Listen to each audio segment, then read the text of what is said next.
Hi guys. I hope you enjoy listening to these stories. Don't forget to leave a comment, hit that like button and subscribe if you haven't already. Chapter 1. Thud. What the heck? What happened? My whole body hurts. And I can't move. Another failure. What went wrong? Why can't I make a new power? What is he saying? I'm scared. Something terrifying is coming to me. My whole body screams.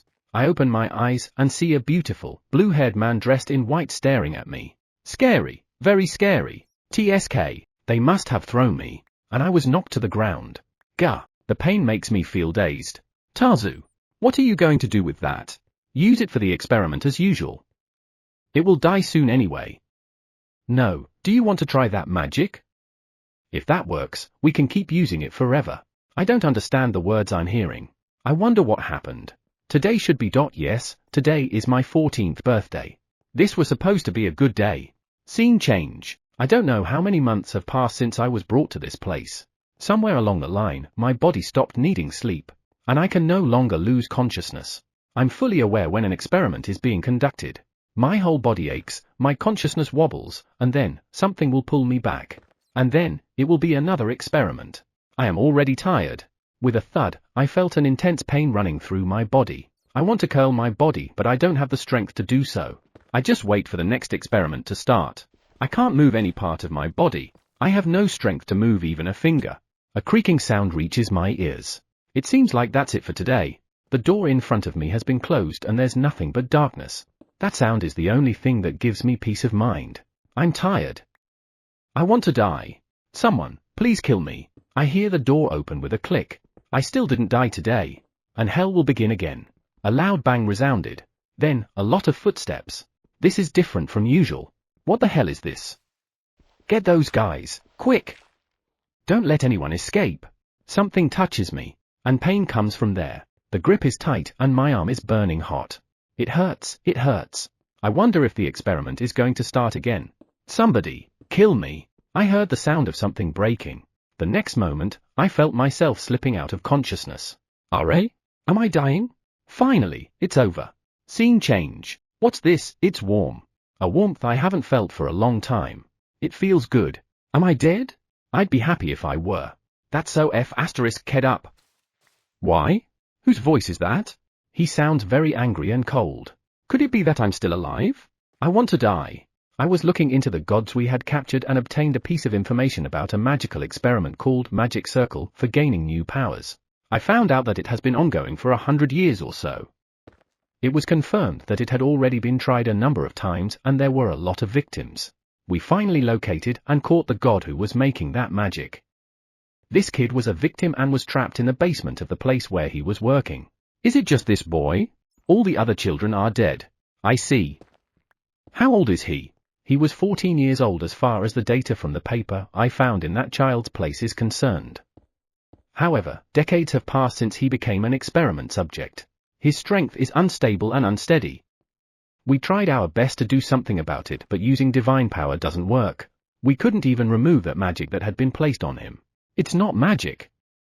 It's a curse. Do you know what it is? No, I don't know what kind of magic it is. However, that's the feeling it gave me when I came in contact. Is that so? Since this is a curse, I think I will be able to solve it, but it will take time. Are you sure? No, but I want to try. Speaking of which, what happened to the guy you caught? Imprisoned? What are they talking about? I don't really know, but I can feel that the angry person's anger is not aimed at me. You're not going to execute him? No, we won't. We're going to let this kid decide. Are they trying to touch me? I felt it, which means I have to endure pain again. No pain. Why? We think that the victim has all the rights to decide. Thus, we're not going to do anything to him now. However, we will keep him in check. All right, if he's already in prison, I have nothing to say. Make sure to seal his power too. Of course. Thanks. Just take care of him here. I feel a soft breeze. I felt that my whole body was wrapped in warmth. It feels good. Great. And, is there something else? If I find other children, I'll ask for your help. You haven't forgotten that you've already sent 7 children here earlier, haven't you? Of course, sorry. It can't be helped. And you owe me for taking care of all 8 of them. I owe you? Yeah, you owe me. So, you'll have to pay me back someday. I understand. Let me know if you need my help. Don't forget that. I'm getting sleepy. I want to be wrapped in something warm like this and sleep forever. Is this a dream? When I wake up, will those painful times begin again? Sleep tight. You are safe here. I'm safe? Are you sure? No, I won't be fooled. Once I wake up, it will start again. I don't want to wake up. I want to die in this pleasant dream. It's going to be okay. We'll protect you. I feel as if I woke up many times. Each time, I felt that something warm was close to me. Let's get rid of what you don't need. Something is slowly disappearing from me. And each time, I feel lighter. I wonder what is happening. Ah, there's something warm nearby again. I like it. Are you awake? Who is it? Ah, that warm thing. My favorite. Is he still sleeping? Ah, he's been trapped for decades, so I guess we can't get rid of fatigue easily. There are also some psychological things to consider too. That's terrible. Have you said something? I heard a new voice. It's strange. The voice is low and a little scary, but I'm not scared. About what? You didn't ask the goddess anything, right? You should have asked her something. Eh? Goddess? What goddess? Earth Dragon, of course. I asked her for something. She owes me now. Is that so? Of course. I'm going to use it if something goes wrong and we can't solve it. And she can't say no. I see. I had thought you had forgiven her for everything. I don't need to forgive her since she never did anything wrong.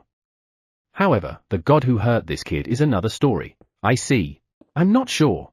However, I feel like the warm breeze intensified. I wonder what's here? It's warm and fluffy. I wonder if this dream will last forever. Then, I won't be hurt anymore. You should wake up early and think about your future. And there are friends I want to introduce you to. Yes, you're the eldest kid when you wake up, so get well soon. The younger children are all healthy kids. Recently, they learned to attack using fire magic and are happily trying it out in the garden. Earth Dragon, what are you teaching them?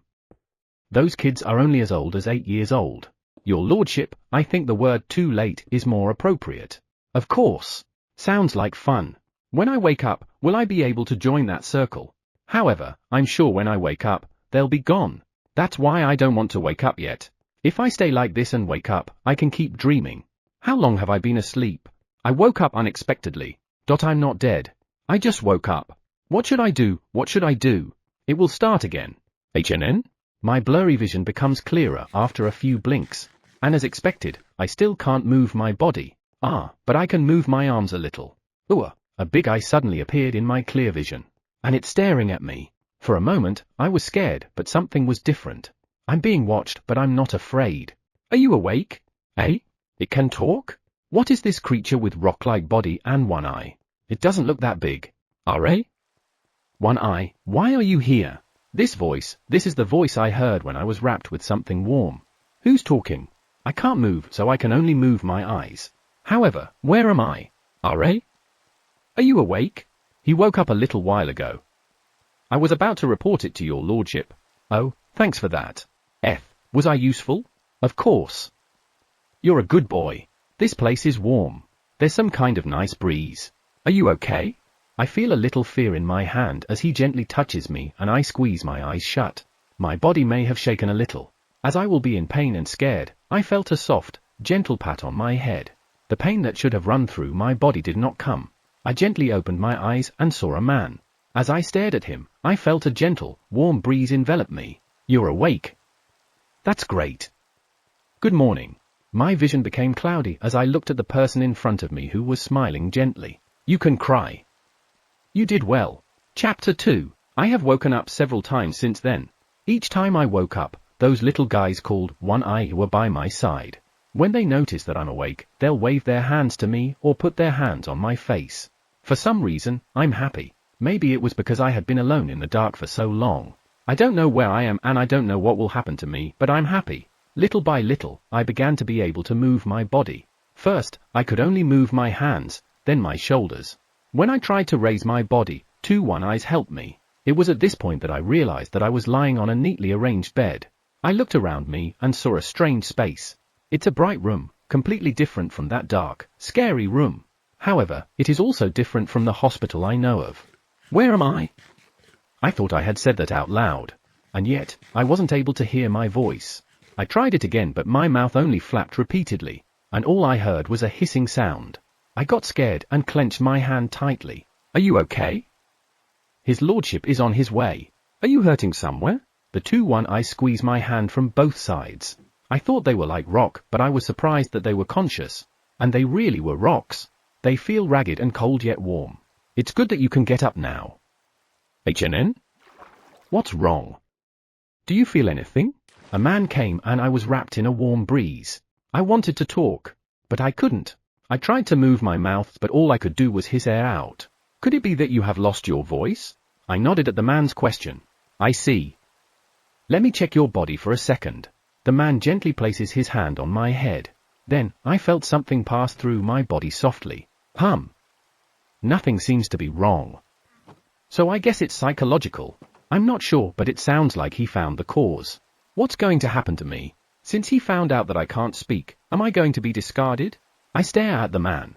Even if you can't talk, there are many ways for you to express your feelings. Almost everyone here has done that for me before. That caused them to mistook me for a perfect being, but yeah, don't mind it. What do you mean?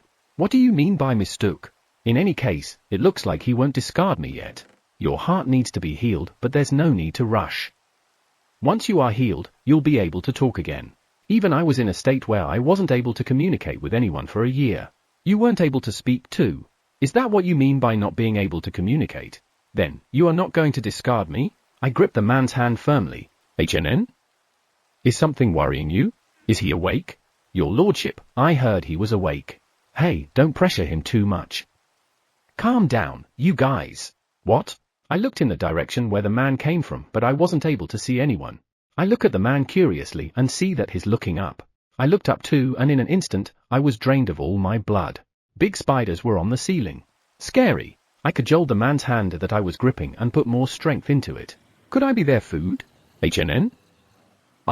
It's okay. They're friends. Am I going to be killed? This place is scary too after all. It's okay. My arms are pulled and I am hugged tightly. Then, I feel a gentle pat on my back in a steady phase. I'm sorry for scaring you. They are my companions. Don't worry, they won't do anything to you. I'm sorry for scaring you. I heard you were awake, so we wanted to check on you. We were all worried about you. Don't be so scared. Don't be scared. Let's play together when you get better. The spiders are hanging from the ceiling. Frankly speaking, I'm scared. However, looking at them closely, my fear fades away. As I'm wondering why, I notice that the spiders have kind eyes. They are scary because they are big spiders, but their eyes are not scary. They are mysterious beings. They are spiderlings. Spiderlings? Why do they have lings on them? Are you saying they are still children? HNN? What's wrong? Well, how can I say it? I point to the spiders and try to tell him how big they are by spreading my hands. Their size? He got the message. I nodded many times. How can I tell him next? Let's see, lings means they are still the children, right? How do I say that? Are you asking about their size? Yes, parent spiders are gigantic. Some of the parent spiders are more than 5 times bigger than a spiderling. When you get better, you can ride them and go for a walk in the forest. Parent spider? So, it really means they are still children? Also, 5 times bigger? That big? Are? I don't know what you're trying to ask, but did I answer your question? I nod many times. Well, good. I look at the spiderlings. They are playing around in the ceiling. Yeah, not scary. It's really hard to communicate with gestures as expected. How about we communicate heart to heart? Heart to heart? What's wrong? Don't you understand what heart to heart means? It should be communicating by thinking what's in your heart. Are? Is my description wrong? Anyway, it's heart to heart. Yeah, it will be fine. Communicate by thinking? Then, even if I can't speak, does that mean he'll be able to get what I'm trying to say? Can I cast a spell? Magic? You're going to use magic on me? Honestly speaking, I'm scared. However, it is indeed troublesome if I can't get my point across. Your lordship, didn't you just cast a spell on him earlier? That's right. He casted a spell on me earlier to check my body. Earlier? That was just magic passing through one's body. That can't be considered as a spell. Is that so? So, it will be a bit different from that magic earlier. I nodded and squeezed his hand. I hope it doesn't hurt. Then, here I go. Let's see, try to imagine a string phone. Okay. Heart to heart. I felt something come from the man toward me. I wonder if this is magic. Earlier, it just passed through my body. This one is coming into my body. Scary. Alright? At the sound of the man's puzzled voice, I opened my tightly closed eyelids. Eto, can you think of something and try to tell me about it? Think of something and tell you? Thank you. Get the message, get the message. How is it? When I look at him, the man is tilting his head. It looks like I failed. Failed. It's my fault. I should have tried better. This time, I shut my eyes harder and think harder.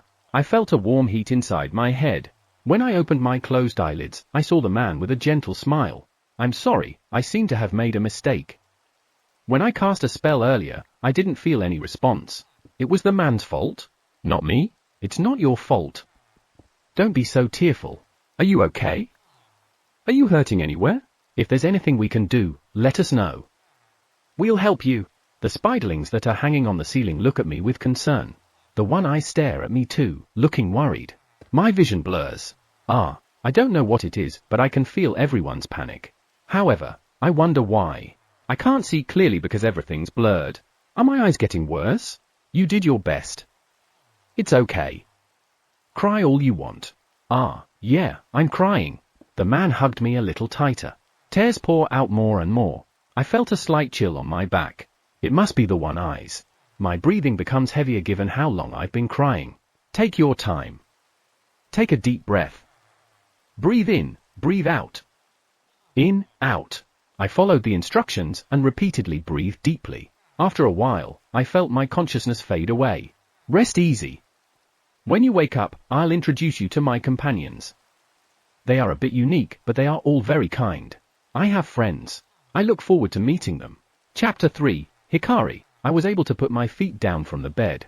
I tried to put some strength into it, but it didn't work. I'm worried that I may never be able to walk again. Are you okay? A one eye gently pats my leg. I nod at it and tell it I'm fine. However, it looked like anxiety was showing on my face because the one eye squeezed my hand. You're just missing muscle strength. All we need to do is rehabilitate you little by little and you'll be able to walk again. I'm relieved after hearing those words. Thank goodness I can still walk. I'll have to work on my rehabilitation. Today, it seems like the polite one eye was taking care of me. They have their own personalities. They greet me differently like good morning, good morning, and Yahoo. At first, I was puzzled because they all looked the same. However, when I looked at them closely, I noticed that their gestures were different from each other. After that, I was able to distinguish between them although it is not perfect yet. Even so, the one eyes are pleased with it. Good morning. Don't do anything rash. A man comes in through the door of the room. I wonder if there's someone else in the building aside from him. I haven't met anyone else aside from this man. And this man still hasn't said his name. I asked him several times to tell me, but unfortunately, he didn't. They call him his lordship, so I guess I should call him that way too, but somehow, I'd like to know his name. You've been sleeping all day, so you must be bored. I'd like to introduce you to some of my friends. Let's go to the living room. Glad to hear it. It looks like I'm going to meet some people who are going to be my friends. The man smiled and patted me on the head. Please? As I tilted my head, confused why he said that, a giant spider entered the room through the door. My body shuddered seeing how big it was. What in the world? How can it be so big? I was stunned, frozen by the giant spider, and before I knew it, it was already in front of me. This is Boss-san. Heh? Boss-san? You mean the boss of the spiders? There's no way it's the name, right? Even I won't give anyone such a funny name. Boss-san, please take this kid to the living room. His legs are still too weak, so he can't stand yet. It looks like that's its name. Understood. I'll take good care of him. I nodded several times unconsciously as its many eyes looked at me. Or rather, it can talk? I'm really curious about what kind of world this is. The giant spider called Boss-san pointed its leg at me. What's that? A handshake? I wonder what it is like to shake hands with a spider. I stare at the giant spider's leg in front of me. The first thing I need to do is to get a good look at the spider's leg. Is that web? Does spider's web come off from its leg? Wasn't it from the buttocks? I remember reading it in an insect book. It was a long time ago, so maybe I'm remembering it wrong. I see. Spider's web comes out of their legs. Here, use this. The man brought a wooden chair. A cushion is placed on it. As I looked at him to see what he was going to do, I was suddenly picked up. As I stiffen in surprise, my body is quickly moved from the side of the bed to the cushion. It looks like I was lifted up by Boss-san's web. Spider's web is so strong. As I was impressed, the wooden chair was lifted up and stopped around 15 centimeters above the ground. Before I knew it, I'm already fixed in place with the help of Boss-san's web. I was worried that I might fall off, but the chair remained stable even after Boss-san started walking. I was relieved, but I still wanted to walk on my own 2 feet. I will do my best in rehabilitation so that I can walk by myself soon. I was on the 2nd floor of the building. This is a big building, isn't it? The corridor is super long. While I was surprised, the man patted me on the head. It's big, isn't it? I nodded at the man's words. It looks like the biggest building I can remember. There are kids here now, so I requested to have this rock mountain become bigger. Well, that caused a lot of problems because a lot of things in the field were displaced. You requested to make it bigger because there are children? What do you mean? Also, what do you mean by this is a rock mountain? I look around. Wooden floors, wooden walls, and wooden ceilings. I don't see any rock or mountain anywhere. Did I hear him wrong? And a lot of things in the field were displaced. Does that mean that they have to rebuild it? This is the living room. I've brought everyone. Don't make him do anything because his body has yet to recover. The man's voice brings a happy shout from the living room. Am I welcome? I hope I am. I enter the living room a little nervous. And I'm still a little stunned. We've been waiting for you. No matter how you look at it, that's a ferocious-looking dog. And it's not alone. There are a lot of them. Are they? How about humans? I look around the living room. There it is. But that might not be a human. Humans don't float in the air. And that's not all. Some of them have wings. HNN? People with beast ears? Some of them look scary, but they are all good guys. They'll be your friends from now on. When the man goes to the center of the room, Boss-san follows him. This should be the right place, right? The chair that had been floating in the air was placed on the ground and my body was gently placed on a nearby sofa. That's good. Thank you, Boss-san. As the man says that, he patted the body of the giant spider with the name Boss-san. Great, he's patting it like nothing. I gently reach out my hand and pat her too. I can feel the coolness of the spider's body. She seemed surprised that I pat her, but she let me do it without any sign of reluctance. All right, it is time for me to introduce everyone. I'll start with this girl. A strong-looking, big silver dog, quickly liked up next to the man. That's too big for a dog. Well, even spiders are big, so I guess that's normal in this world. Everything is big. Is there nothing normal here? The man is the only one who I deemed normal. Though those flying people are not big, that's not normal. There are also people with beast ears here. That's Koa and her husband Chai. They are a married couple, though they are of different species.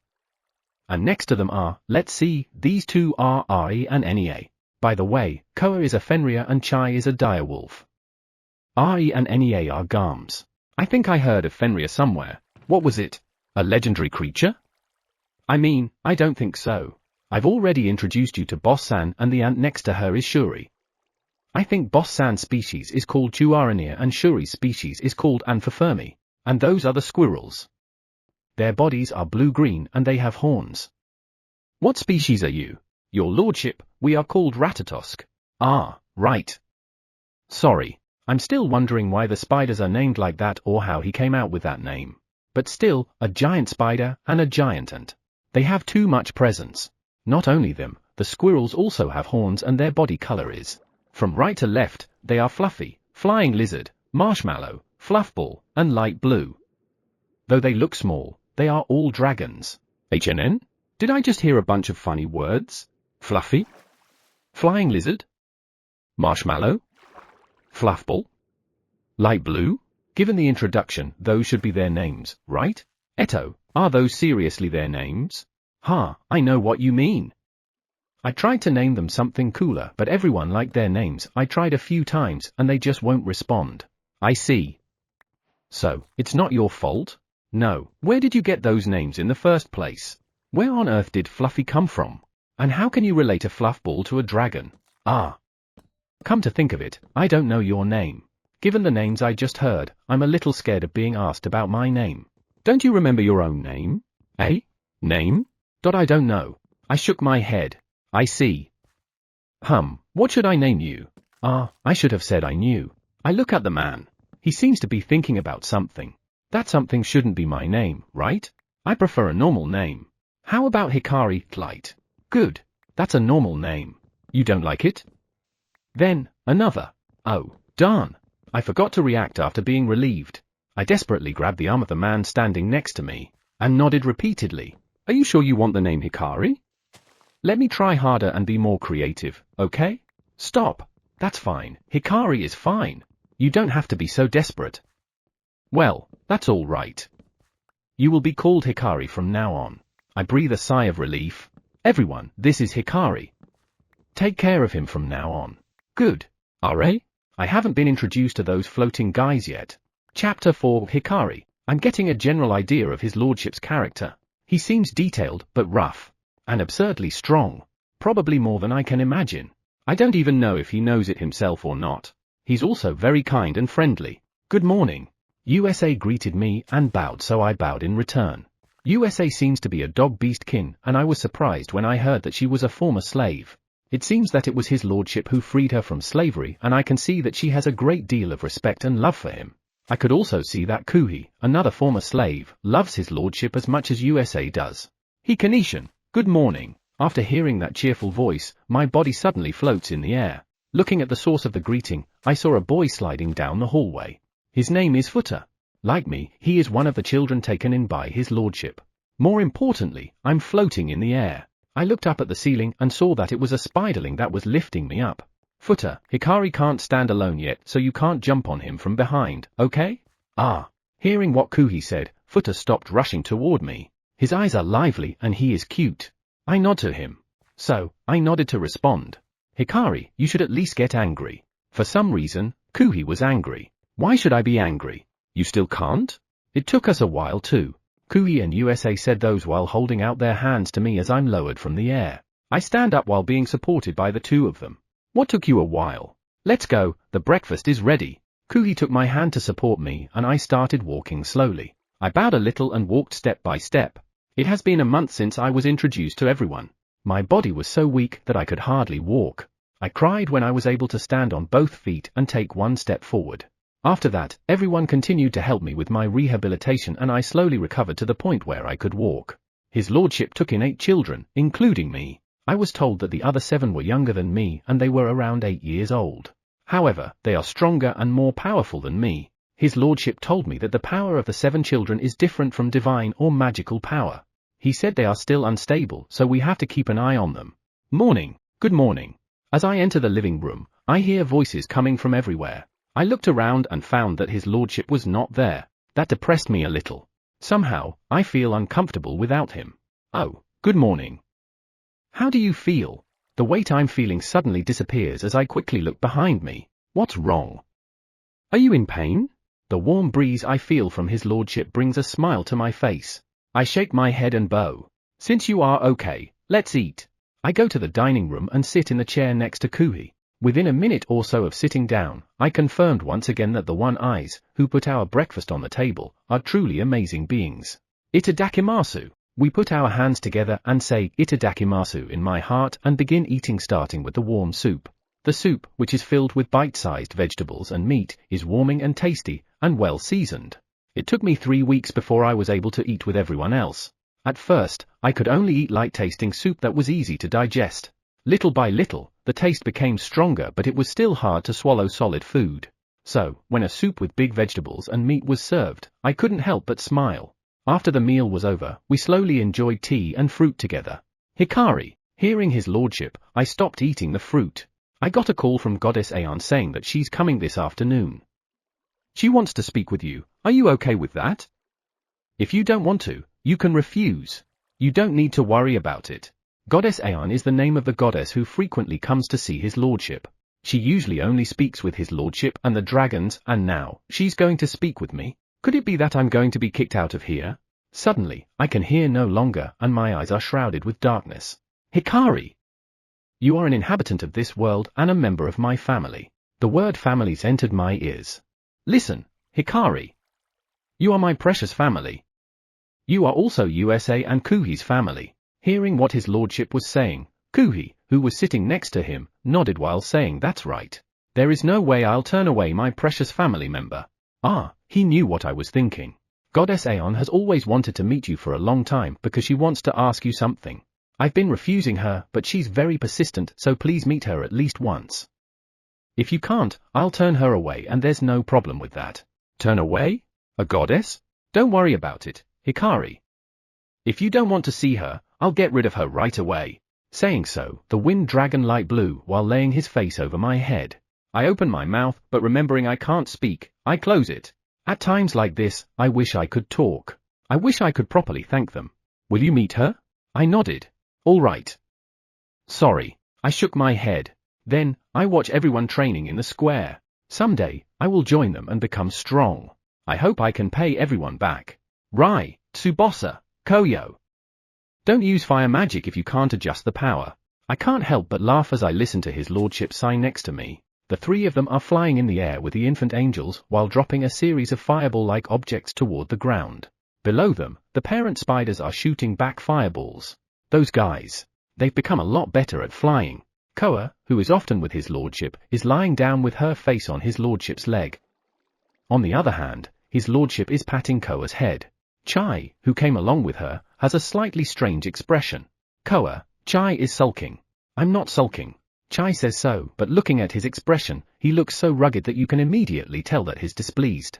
Moreover, the tone of his voice is so low that you can understand his feelings. Phew, and now, Koa is smiling. His lordship did not say anything and continued to pat Koa's head. Chai's paw, who was sitting next to Koa, rests on Koa's stomach. Then, he gently shifts his gaze and looks at Rai and the others. Looking Chai right now is very funny. HNN? She's here. His lordship's gaze turns to the sky. Ah, it's that girl again. She never learns, does she? Koa sighs. His lordship laughs at her. Don't say that as if she's coming here to complain. She's coming to meet Hikari today. Hikari, are you really going to meet her? If it's too much trouble, I'll attack her. I shook my head immediately after hearing Koa. I feel like everyone here seems to be making fools of gods. I'm sure there's something I don't know, but I'm worried if what they were doing is okay. Koa is radical. His lordship is laughing, but I can see from Koa's eyes that she's serious. Light gathers in the corner of the square and takes on the shape of the goddess. Why didn't she just majestically show herself in the middle? Ha ha ha. His lordship laughs at what Koa says. I was told that the goddess once appeared in the middle of the square when she first started coming here. And for some reason, she was attacked by everyone in the square. I heard that everyone claimed that they thought it was an enemy, but a god has such a unique presence that even I could tell. I'm sure she will never appear in the middle of the square again. Hikari. At his lordship's words, Koa stood up and made a g sound. It's all right. He pats Koa's head and stands up. Then, his lordship grabbed my hand. Let's go. His lordship walks slowly, matching my walking speed. In my memory, I was 15 years old. I was a little embarrassed to hold hands with his lordship. It's been a while. How have you been? Was I only imagining things that you skipped work a couple of weeks ago? His lordship smiles back at Goddess Aeon. What's this? Isn't he too casual? It's been a while since we talked. Are you okay now? I nod to Goddess Aeon.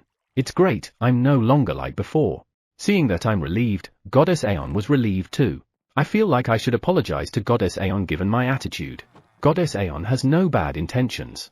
She just greeted me as usual because I was in front of her. However, I had a strong fear of gods before which made me panic when there was a god around. It was just bad luck that she was the one in front of me. I did not scream because I couldn't speak, but I was very confused and I even cried a lot while trembling. Boss-san, who noticed that, wrapped Goddess Aeon with a web and pulled her away from me. That lasted for 10 seconds. I was shaking with fear, but when Goddess Aeon was sent away in front of me, even I was surprised that I'm no longer trembling.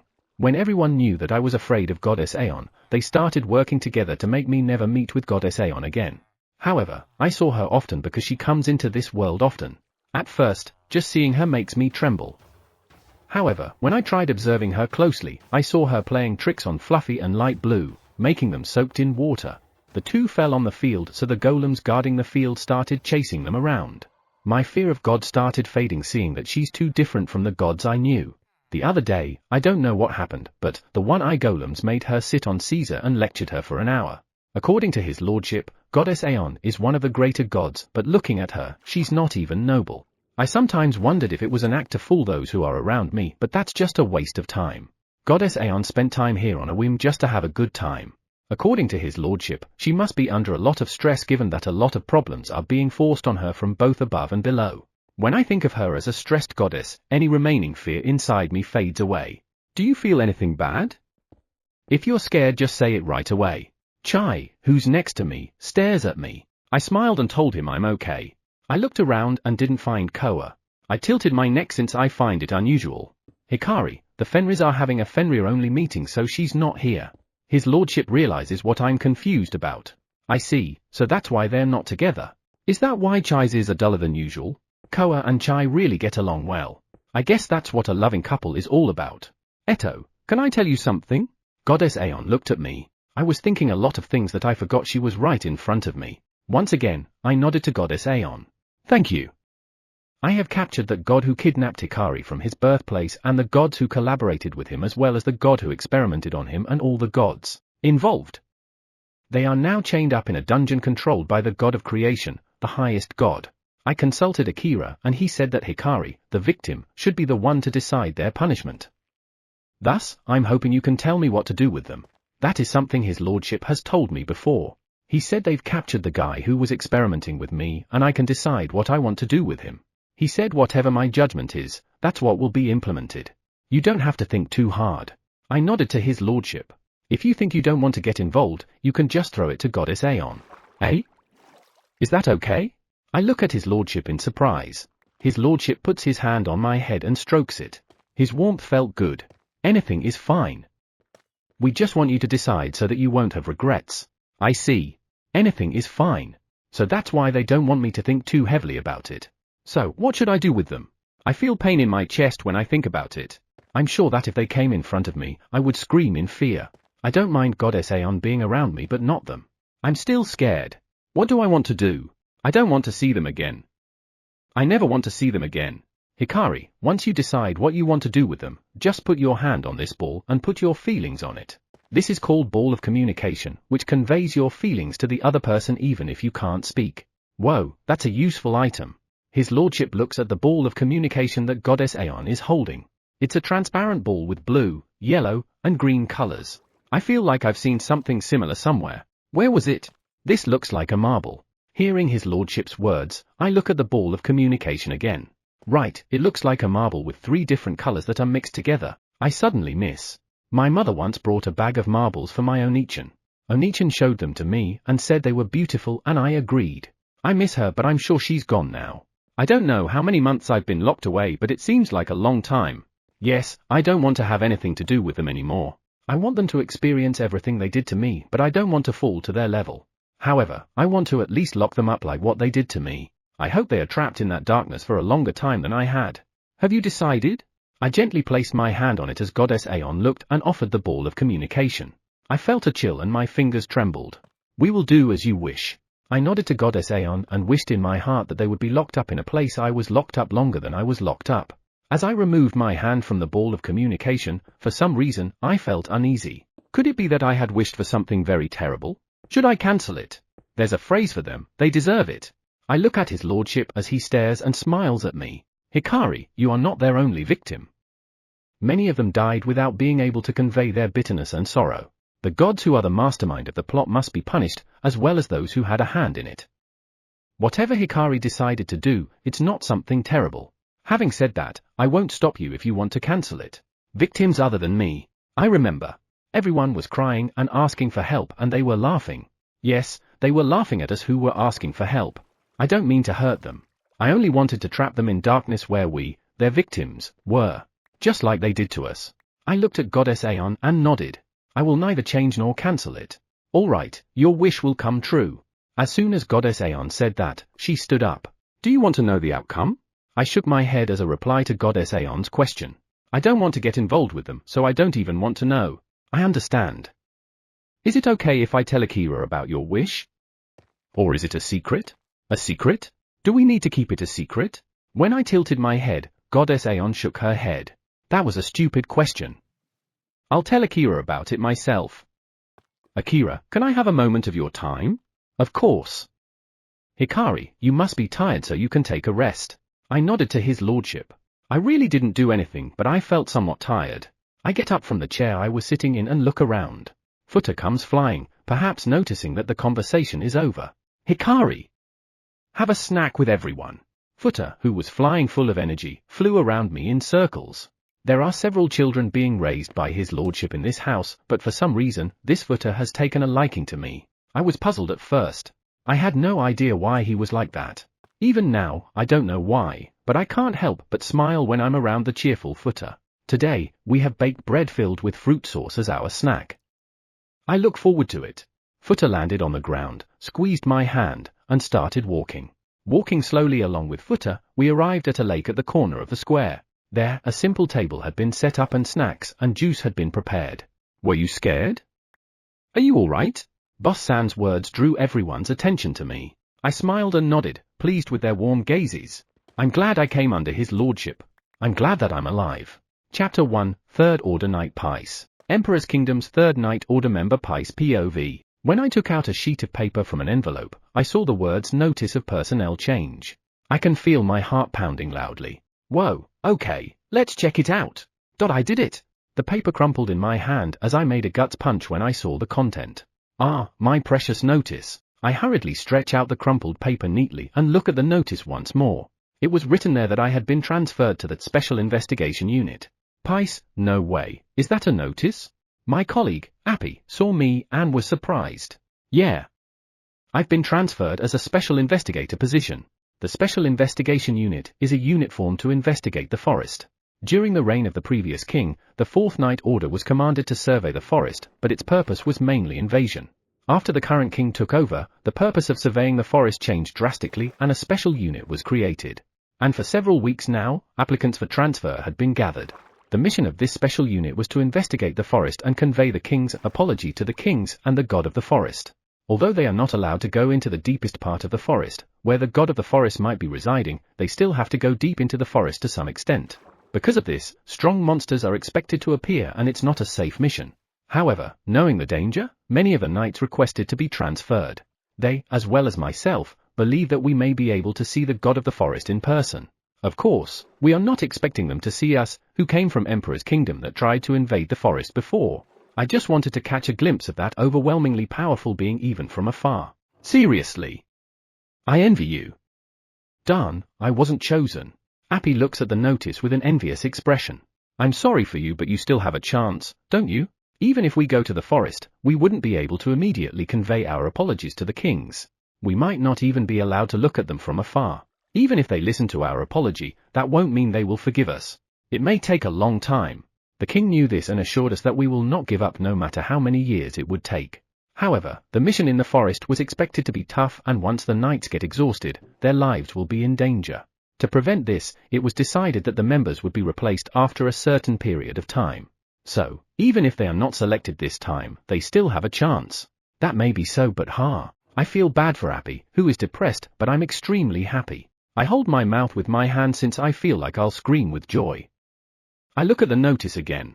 I look at the part where it is written Pice Longra is ordered to be transferred to the Special Investigation Unit. You're smiling too much. Appy's words deepen my smile. No. I can't stop it. That's expected. So, when will you be transferred? I don't see anything in this notice, so I don't think it will be anytime soon. Besides, the commander of the special unit hasn't been decided yet, right? Maybe we'll be transferred once the commander is decided. Commander, according to the rumor, the captain is a beastkin. That's what I heard too, but is it true? I want to say that there shouldn't be a problem in choosing a beastkin as the captain, but I have my doubts. When I was a child, I was educated that beastkin are failures who failed to become humans. I was taught many times by my parents and even by others that they deserve to be slaves. That was the truth in my mind for the longest time. However, I was wrong. Beastkins was a different race. I know in my head that what I had been taught was a mistake. However, I can't suddenly do away with what I have believed for so many years. It looks like my mind has yet to catch up. Given this state of mind, would I be able to risk my life to go on a mission under the command of a beastkin? I'm happy to be transferred to the special unit. However, I have never thought about the captain being a beastkin. There are rumors that it would be a cat beastkin. Is that so? This is the first time I've heard of that. Cat beastkin. On a mission in the forest, a single miscommunication can be fatal. That is why the relationship between the captain and his members is so important. How am I supposed to treat that cat beastkin a captain? In the first place, don't beastkins have a grudge against us? Ahhhhhhh. Damn it, Pice, don't suddenly scream. I suddenly shouted out loud and Appy was surprised. I think this is bad, but I don't feel comfortable. You know that the First Night Order has a beastkin knight, right? The First Night Order is where King Ganmers, the current king of emperors, was. When it was found that a beastkin would be joining the First Night Order, the entire order was shocked. That's because the First Night Order has an important role of protecting the king. Some of the nobles were said to have opposed the decision, but the king never changed his decision. Yeah. They have been working with him there for 6 months now. There were a lot of rumors in the beginning, but lately, there have been fewer. Has Appy heard about anything? How's the relationship between them and the beastkin? Are they even friends? I'm a nasty guy. What kind of story do I want to hear? Do I really need to know if they are treating each other like friends? Or do I want to hear that it's not working? You know I used to be in the Fourth Night Order, right? I was confused by what Appy said. Yeah, I heard. What about it? The fourth and first commanders were good friends. I know. I heard that when the former king was still a knight, the Fourth Night Order made a big mistake and all of them should have been executed. I have heard of a rumor that the First Night Order commander stopped that from happening. I don't know how true it is, but I believe it is not true. I can't imagine the former king changing his opinion after hearing what someone else had to say. However, it is a well-known fact that the First and Fourth Night commanders are good friends. So, I still talk with the members of the First Order when I see them. Is that so? Then, have you met that beastkin? Yeah, I met him. They have been treating the beastkin as their comrade. And recently, I've even trained with the beastkin if time allows it. And found that I'm weak. Ooh? Eh? Really? I mean, you are not weak, right? Appy's unexpected words left me a bit stunned. I understand talking, but training with a beastkin? Pice, as you said, I'm not weak but I'm not strong either, right? Well, that's what I thought after hanging out with the beastkin. Though I think it's normal. Normal? What do you mean?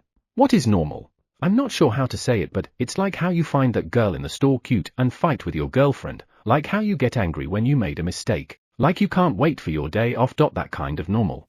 That's certainly normal. I thought you were talking about something else, something different. We are of different races, we look different, but we're the same in some ways. So I don't think there's anything to be defensive about if the captain is a beastkin. Besides, we are both knights. We protect the king and this country that is ruled by the king. Our goals are the same. Same? Yeah, the guys I'm training with were talking about it. He protected us and now, we're going to protect him. I think they were talking about King Ganmers. Appy's face turns a little red. When you become a knight, you take an oath. A knight protects the king and the country he reigns. The beastkin also took that oath because he had become a knight. However, I had a cynical view of them just because they are beastkins. My bad. I'm ashamed. It can't be helped when you felt that way. Can't be helped? Are you saying I don't need to immediately accept them? I'm sure you will be in time. I felt something heavy in my heart lighten up a little after hearing Appy. I've been feeling guilty for some time. It's not a sin since I don't understand, isn't it? Hearing me, Appy looked at me with a strange expression. It's not like you don't understand. It's just that you didn't try to understand, and that's a sin. I didn't even try to know about the beastkins who were slaves. I just believed in what was presented to me. Now I know how foolish I was. Since I understand a bit now, I'll try to understand more. Appy smiles. It's never too late to start now. Right. After learning the truth about the beastkins, I checked how I feel again. Many times, I tried to convince myself that I shouldn't care about it. However, the feeling wouldn't go away. The more I learned about them, the more I realized how ignorant I was. And I was ashamed of my past self who did not even try to know about them. I guess I just didn't want to admit my inadequacy. I'm so pathetic. For sure. Appy slapped my back with a bang. Ouch. I glared at him and he laughed. You're going to join the special unit, so keep your head up. Yeah, I suppose so. I'll have to do my best to make sure the captain can count on me. Chapter 2, Special Investigation Unit Commander Morove. Emperor's Kingdom Special Investigation Unit Commander Morove's POV. I grabbed my notice letter and dashed into the door in front of me. You should ask for permission first before entering. You are going to be a commander from now on and your subordinates will make fun of you if you don't follow the rules. It was the Prime Minister's Gaji room. He raised his gaze from the paper he was looking at and looked at me, but his gaze immediately returned to the papers. Gaji! Yo Bato, are you alright? Please calm down a little. I have no idea what you are talking about. Gaji lets out a sigh and looks at me. What's this all about? How did I become the commander? It's about that. I recommended you. Congratulations on your appointment as the commander of the Special Investigation Unit. Why? It is called putting the right person in the right place. Originally, Gaji and I were fellow slaves who were kept in the same cage. When I came to my senses, Gaji was already there, supporting me in the midst of my confusion. Gaji was there for me and I'm here because of him. If not for him, I would have been killed. That's why I joined the Night Order, to help him. I was also indebted to the current king, Ganmers. But I never thought I would become a commander. I didn't even know that he'd recommend me. He should have at least informed me. You will decline if I did. I was about to complain more, but he's right. I can only glare at him with annoyance. Why would I waste my time speaking with someone that I'm sure will decline? Gaji changed the way he speaks since he became the Prime Minister. When he first changed it, he was laughed at by the king, but now, it seems to have taken shape in its own way. Some of the nobles are very scared of him, so I guess it was a good decision to change the way he speaks. It only irritates me now though. Since you already know that I'll decline, why did you even recommend me? I chose you based on your physical ability and judgment. When I recommended Marove to the king, he immediately gave his permission. He said Marove can be trusted. I appreciate that, but are you saying that it has already been decided? It is so good luck. A big sigh of relief. Right, I'll give you this. Gaji hands me a document. I checked the content and found that it was a list of members belonging to the Special Investigation Unit. I glanced at Gaji and he smiled at me. Apparently, he had prepared this list in anticipation of my complaint about it. This really pissed me off. Mostly humans. The Night Order are almost all human, so there's nothing we can do about it. I know that, but aren't they going to complain if I became their commander? That would definitely be the case. It's not like I made any achievements in the first Night Order. I'm not good at speaking. There's no way I can do it. Gaji. The king never asked for that ability. In the first place, we are former slaves. We never had the chance to learn. That may be true. However, the position is a commander. That is something necessary to some degree, right? Gaji, you've changed the way you speak. I'm doing what's written in a book, in case I have to deal with other countries. Well, the king told me not to worry about it. The king would indeed say something like that. We beastkins won't see it as a problem whether we look or call out to anyone. However, to others, it seems like those people with lower standing shouldn't call out to a person with higher standing. I heard that someone with lower standing is not supposed to talk to those with higher ranks. What kind of people are those on the list? Do they have anything against beastkins? If they do, there's no way they'll be selected, right? However, what if they're only not showing it outside? So far, they have never caused any problem for beastkins. I have kept close eyes on their surroundings and there shouldn't be a problem. I see. However, there's still a possibility of them causing problems, right? After all, I'll be the one who'll be giving orders. As far as the list goes, there are 3 other beastkins beside me. That's 3 out of 35, so it's not many. However, there are not many beastkins in the Night Order, so I guess that's normal if you look at it as a whole. Is it okay to have a beastkin as the vice commander? I don't want to interject too much, but my recommendation for your second in command would be Pais Longora. Pais Longora? Human. 25 years old, from the Third Order. Young. He's close to your age and I hear that he has good personality. However, that's his reputation among humans. I don't know how he acts with beastkins. One of his friends is Apigargas. Apigargas? I've heard of him somewhere. He's the guy who sometimes participates in our training. A friend of his? I wanted to include Apigargas in your unit, but the Third Night Order commander refused. He said that the Third Night Order needs people like Apigargas now more than ever. Well, there will be more beastkin knights joining after all, so it is necessary to have someone like Apigargas. Indeed. The number of humans I can train with has increased ever since he trained with me. In the beginning, he seemed nervous, but after a few times, he has relaxed and now sometimes drinks with me after training. And if I see him in the royal castle, he'll casually call out to me. Once again, I look at the list. Looks like Abar and Roshi are on the list too. When I first looked at the list, I missed them because I was upset, but these 2 are the ones I train with. They are also easy to talk to and even had a few drinks with me. Yeah, I asked them. I recommend them to be your adjutants. Adjutant? I look at their ages. Aba is 32 and Roshi is 36. They are older than me. I'm younger than them. Wouldn't it be better if I'll become the adjutant? Age is irrelevant, and I've already told them that you'll be taking over as the commander, and they both said Marof will be able to put it all together. Would I? I've had a few drinks with the two of them, but I don't think we've talked that much. Just give up and prepare. And even if you goof off, the decision has already been made. I glared at Gaji, but he replied with a nice smile. That smile looks crooked. It looks harmless, but it's not .ha. I get it. I'll be the captain and the second in command will be .a, Pice, and the adjutants will be Aba and Roshi. I'm glad you understand. You black-hearted bastard. I have already asked Aba and Roshi to be the adjutants. Got it. Ra? What about that guy called Pice? I hope you will speak to Vice Commander Pice yourself. This will be your very first task as the commander. Seriously? Well, since the die is cast, I better spoke with him early. I'll ask him to be the vice commander. And, there's more? You're a unit commander, but you're supposed to have the same authority as a knight commander. Eh? Why? That's because it's a unit under the direct control of King Ganmers. Oh, I see. So, the Special Investigation Unit would be in that position? It would be disrespectful to neglect a commander recognized by the king. Your adjutants are well versed in that aspect, so I think it is safe to leave the work to them. They are indeed better than me, who's a brute. However, please understand that the decision-making authority rests with the captain, not with his adjutants. I guess that means Aba and Roshi are just assistants and the final decision is mine.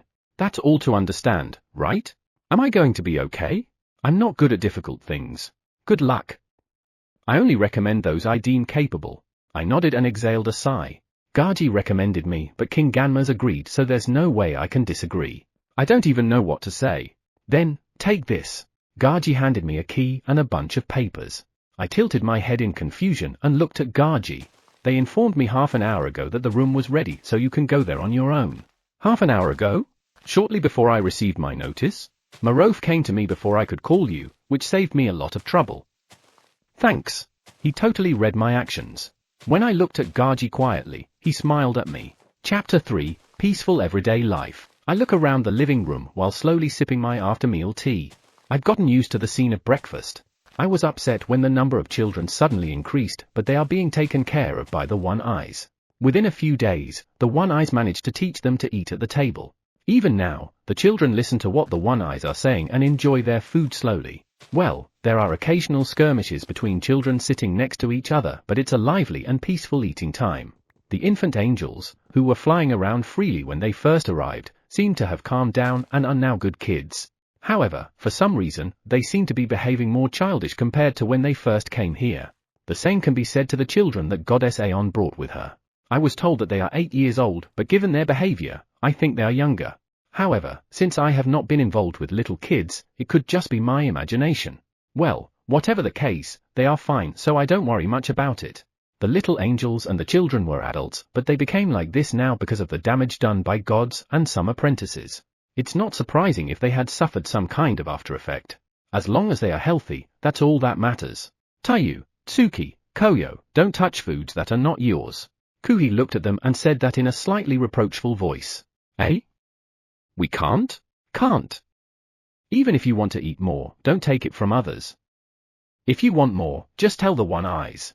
At Kuhi's words, Koyo stared at the one eye nearest to her. However, the one eye shook its head. I was confused when I saw that. There shouldn't be a problem if you feed them more. I can't? Koyo stares at the one eye with a sad look on her face. No, you ate too much sweets last night, so absolutely no. Sweets last night? Mao. Koyo, you better give up. The three of you stole and eat them last night. After Kuhi said that, I started at Taiyu, Tsuki, and Koyo. They stole and ate sweets? Is that so? I told them to eat fruits at night, not sweets. The One-Eyes are the only ones who are making them here. Sometimes, they serve sweets after dinner, but last night, they didn't. Taiyu, Tsuki, Koyo. Yes, hearing me calling them, the three of them suddenly sat straight. Why are they like that? I never yelled at them, and I'm even doing what I can to be gentle when I'm warning them. Why do they look like they are scared? How long have they been like that? This is the first time I noticed them being like this. Did I do something unconsciously or something? No, I don't think so. I stare at the three of them. They are all sitting straight on their chairs, looking at me fearfully. I know I have to be careful in dealing with children, but I have to tell them something because they did something wrong. Did the three of you steal sweets and eat them? Yes, I'm sorry. The three of them looked down. Why do I feel like I'm bullying them? You can raise your heads now. Why did you do it? In the meantime, I'd better not scare them off more than I already have. Eto, I'm hungry. That's it. Taiyu and Koyo nod to what Suki has said. So, you were hungry. Did you talk to anyone about it? The three shook their heads.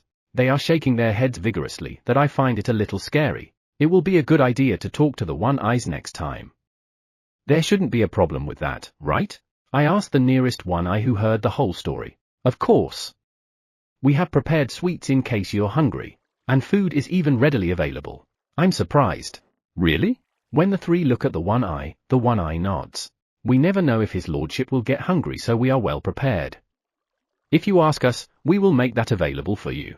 For me, I mean, I'm not that picky when I'm hungry. I'm getting worried about what I'm doing. Your lordship? The one-eye calls me. What's wrong? The food we prepared belongs to his lordship. Will there be a problem if we feed them to the children? There won't, so just feed them. This one-eye is the most polite one-eye here. Good to hear. Next time, call me out. The three nod to the one-eye. Then, glance at me. They are still scared, aren't they? I hope you learned something.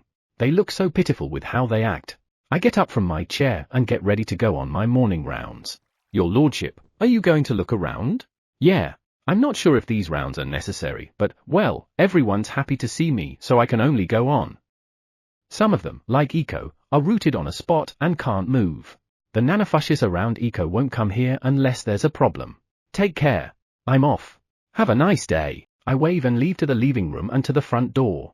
The hallway and the front door have been remodeled before I knew it. The hallway, which was originally wide, is now much wider, and the entrance is now a sliding door with a large door around 2 meters high. Each door was big, and I was quite surprised when I saw it for the first time. I was worried about the weight of the door, but the big door glided smoothly on the rail without any heavy feeling. Now, let's start with the field. Once outside, I walked past the expansive garden to the field. Vast. I've said that word many times already, and I still say it today. Perhaps it is the remnant of the time when I still can't communicate with anyone, so I can't stop talking to myself. Whenever I notice it, words will naturally come out of my mouth. I try to be careful, but I can't stop myself from talking. It was almost 2 years that I wasn't able to talk to anyone after all. I stretch my arms upward and straighten my back. I look at the sky and see the beautiful blue sky. It's going to be another beautiful day. Good morning. Good morning. The farming corps are already working in the field this morning. The field is covered in green, and the lushness of it shows that the vegetables are growing well. I stand a short distance away from the field and look at the farming corps and the field amoebas. I was surprised when I heard that the amoebas were spirits, because they look exactly like amoebas you can find under the microscope. And in Japan, spirits have cuter image. Well, they are cute for amoebas, but I think they're a little different. Oh, there are grand spiderlings and grand antlings. Chibi was changed to grandchild for some reason. Although they were hiding behind the leaves, the grand spiderlings and grand antlings seemed to be helping with the field work. When I waved at them, and the grand spiderlings stopped working and waved back. They are so cute. When the grand antlings noticed what the grand spiderlings were doing, they turned their gazes to me and waved their legs in the air like the grand spiderlings too. If I leave them alone, they will continue non-stop, so I decide to leave. Thanks for your hard work. After thanking the farming corps, I decided to head toward the pond where Iko is. As I walk along, keeping an eye on the river surrounding our residence, water amoebas appear one after another. Compared to the pond at the beginning, the pond has grown considerably. However, the water in both the river and pond is very clean, just as it has been since the beginning. You can even see mysterious creatures other than the amoebas from the bank. That's a giant sea cucumber. Ah, a walking anemone. Well, there seem to be all kinds of creatures. As I was peering into the pond, I heard a rustling sound. When I looked up, I saw a group of nanofushi on top of a big tree.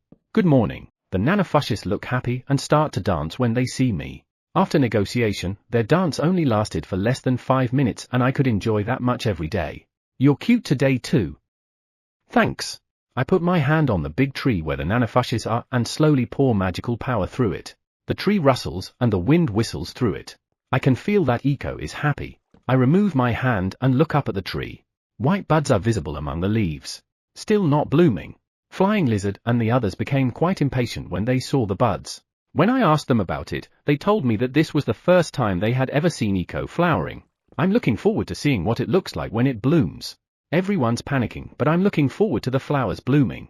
Well, that's the end of my daily rounds. See you tomorrow. What shall I do today? Come to think of it, when did Goddess Aeon say she was coming again? Chapter 4, Restored. On the way back to the house, I see everyone training in the square. They are in good spirits. And today, as usual, there's a wild battle of fire, water, and lightning magic. Something just passed by. Maybe some wind magic got mixed in. I didn't notice since I couldn't see it. Yeah, today's no different from any other day. Your Lordship, good morning. HNN? Fluffy, good morning. Fluffy flew in front of me and he's in his 2-meter form. What's this? Something seems different. Looks the same as usual though. What's different then? Magic power. Fluffy's magic power has changed? Your Lordship, you noticed? Yeah, your magic power feels different from usual. Yeah, my magic power has finally been restored. Come to think of it, Fluffy and the other divine beast's power is being used to maintain this world. After that, I heard that because of the evil eye, their remaining power was reduced considerably, that they can be considered as in danger. Oh, so it's restored. However, did it just go back to normal? You've become so powerful that it feels like you have a completely different kind of magic. At least that's what I feel. Well, if Fluffy is fine, there's nothing to worry about. Good for you. It's all thanks to your Lordship. Thank you very much. Your Lordship's magical power doesn't reject us, that's why we were able to go back to normal faster than we thought. Fluffy's words bring a wry smile to my face. It seems like my magic is very pleasant and compatible with everyone here. When we were finally able to speak with each other, they told me about it, but honestly, I didn't feel anything. After all, they're talking about the magical power that's overflowing from me. I don't even know what kind of magic it is. But, are you going to be okay? What do you mean? Since you are divine beasts, aren't you supposed to have divine power? Are you okay with just your magical power being restored? Goddess Aeon said that she could bless them whenever they want. She said that if they receive her blessing, they will be able to use divine power. That is indeed the area where only gods can do something, isn't it? However, every time she comes to stay in this place, all I can see is a tired office lady. No, she's wearing god's attire, so she's more like a tired sage than an office lady. Right. My body has already adjusted to magical power. Divine power is certainly stronger, but does his Lordship prefer divine power? No, I don't care either way. Fluffy can decide that for yourself. As I recall, there are quite a few restrictions on magical power, but those restrictions don't exist on divine power. Goddess Aeon explained it to me, but I wasn't interested, so I didn't listen. Your Lordship has no greed. It would be great if all divine beasts here had divine power. We could do anything. I have greed too, but I don't need divine power. I only need as much as I can do with my power. Your Lordship can do everything. Fluffy sounds disappointed with what I said. HNN? I see. I had the power to do quite a few things, didn't I? I haven't used it lately, so I forgot about it. If I had as much power as your Lordship, I'd be a planet overseer in no time. Maybe you even create planets. Fortunately, I have no interest in doing some annoying job like an overseer. And what would I do with the planet I'll make? Fluffy laughed when he heard me. I heard that for a god, an overseer is something to aim for. It seems that being entrusted with a planet is being recognized as a full-fledged god. I heard that the god apprentices aspire to become overseers. I wonder what else I heard. Goddess Aeon said a lot of things, but I didn't need to listen to any of them, so most info just left my other ear. What's up? That's Fluffball, right? I followed Fluffy's gaze and saw a red dragon flying toward us. It's definitely Fluffball. However, his red scales are different from usual. There are black patterns floating in some places. Did something happen? Worried, I gently put my hand on Fluffy's body. I've been taking it easy lately, so I'm a little nervous. No, that's not. I think he evolved. Evolved? Do dragons evolve? Isn't dragon the final form? Eto, what do you mean by that? I don't really know either. If it were divine power, we would have new power, but since we are all dealing with magical power now, I didn't even think that we would evolve. Doesn't that mean that Fluffball's state is unknown? Come here. Your Lordship. Fluffball happily comes toward us. He transformed his body while moving towards us, and now, he's around 2 meters long, the same size as Fluffy. Fluffball, are you alright? HNN? Why wouldn't I? Don't tell me you didn't notice. No, I'm sure he did. Fluffball, you have patterns floating on your body. HNN? What? Hearing Fluffy, Fluffball suddenly becomes joyful. Right. Apparently, I seem to have evolved. I was surprised when I woke up. He's speaking more broken than usual. Perhaps he's too excited. Is there anything wrong with your body? You are dealing with magical power too, right? That's right. It made me evolve. I'm looking forward to see what's new. By the looks of Fluffball, there shouldn't be a problem with their evolution. However, it's not normal. When I look at Fluffy, he looks a bit troubled. It looks like there's a problem. Fluffball, isn't that normally impossible? Why? Fluffy lets out a sign. He seems to be a little taken back. We're talking about magical power, you know. We can only evolve with the help of divine power. That's true, but we are also absorbing his lordship's magical power. Me? You mean my magic is the cause? Well, my magical power is not hostile against dragons, isn't it? HNN? What do you mean? Fluffy, are you alright? Did you hit your head hard or something? Fluffball looks at Fluffy's head with worry, though I think he's being rude. Ooh? That made Fluffy angry. Fluffy's tail swishes down to Fluffball. Fluffball quickly evades. The tail hits the ground. Ooh-wah! The tail hits the ground causing dirt to fly around. I quickly cover my eyes with my arms and braces from the impact. However, the dust never reached me and I heard a thud. It seems like the barrier I put on myself worked well. Great! I gently opened my eyes to check around and saw Fluffy, who was being held by a farming corps member on his tail. Ah, right, we were close to the field. When I looked at Fluffy, he was flailing his body around as if trying to do what he could to escape. However, the farmer didn't let him go. I want to ask where it gets that much power, but it will not answer. After this, it will be up to the farming corps to decide. Fluffball gently leaves away. Your lordship. No, I'm scared too. I don't want to offend the farming corps. Eto, farming corps, I need to speak with you for a minute. A cold wind was the reply to my inquiry. It's angry all right. I can't do anything, Fluffy. I shook my head to Fluffy. Your lordship. Impossible. Chapter 5, Magic's Influence. I'm scared. Very scared. In front of me is Fluffy, who is trembling. It is unknown what the farming corps had done to him earlier, because they took him away. Your lordship. No, even if you look at me like that, it is impossible to stop the farming corps. Everyone should look out for themselves. I'm sorry, I can't stop them. Hearing me, Fluffball can't help but agree. I know but ha.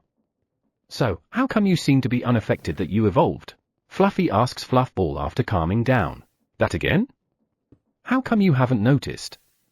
This forest gets its magic from his lordship, doesn't it? HNN? I know that, but what does that have to do with anything? I know that my magic power is flowing into the forest.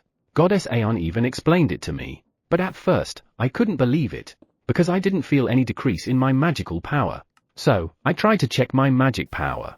Then, I found that a considerable amount of magical power was being sent from me to the forest.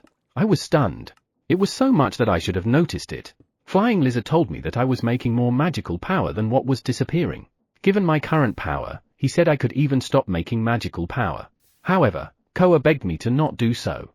The forest still doesn't have enough magic power. That's why she wants to keep sending magical power to the forest as before. For my part, since there's no problem, I decided to continue to make magical power and send it to the forest. I'm happy that the forest where everyone spends their time is healthy. I've already said that much, don't tell me you still haven't realized it. Me and Fluffy nodded our heads. What do you want us to understand? I'm sure Fluffy thinks the same way. Seriously? I heard Fluffball's exasperated voice.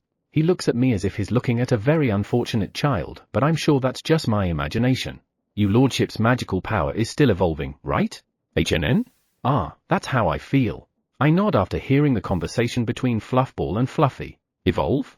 My magical power is still evolving? Seriously? I'm not even aware of it. However, it might be true since Fluffball said so. He is channeling his evolving magical power into the forest. It is normal for us to be affected, especially those who are so close to his lordship. What's strange is why Koa and Chai haven't evolved yet. Fluffy nodded to what Fluffball had said. So, you're saying that my magical power is evolving without me knowing and it's also affecting those who are around me? Is that a good thing? When you evolve, will your body undergo some sort of abnormality? Fluffy and Fluffball became silent at my question. Why? Did I ask something funny? There will be. That's what Fluffy said. Will evolution put too much load on their body in some way? But there shouldn't be any problem. No, if your body will change, wouldn't that mean that there will be a problem? Fluffball shook his head to my question. Even if there's a problem, our next evolution will be faster and our change will be for the better. That's how our body works. Fluffball said proudly. I see. Divine beasts are amazing. Let's ask the others. Fluffy's body quickly rises to the sky. Your lordship, we're going to check if the others evolved. Oh, be careful. Fluffy waved his hand at Fluffball and the two of them circled twice in the sky before flying off towards the snow mountain.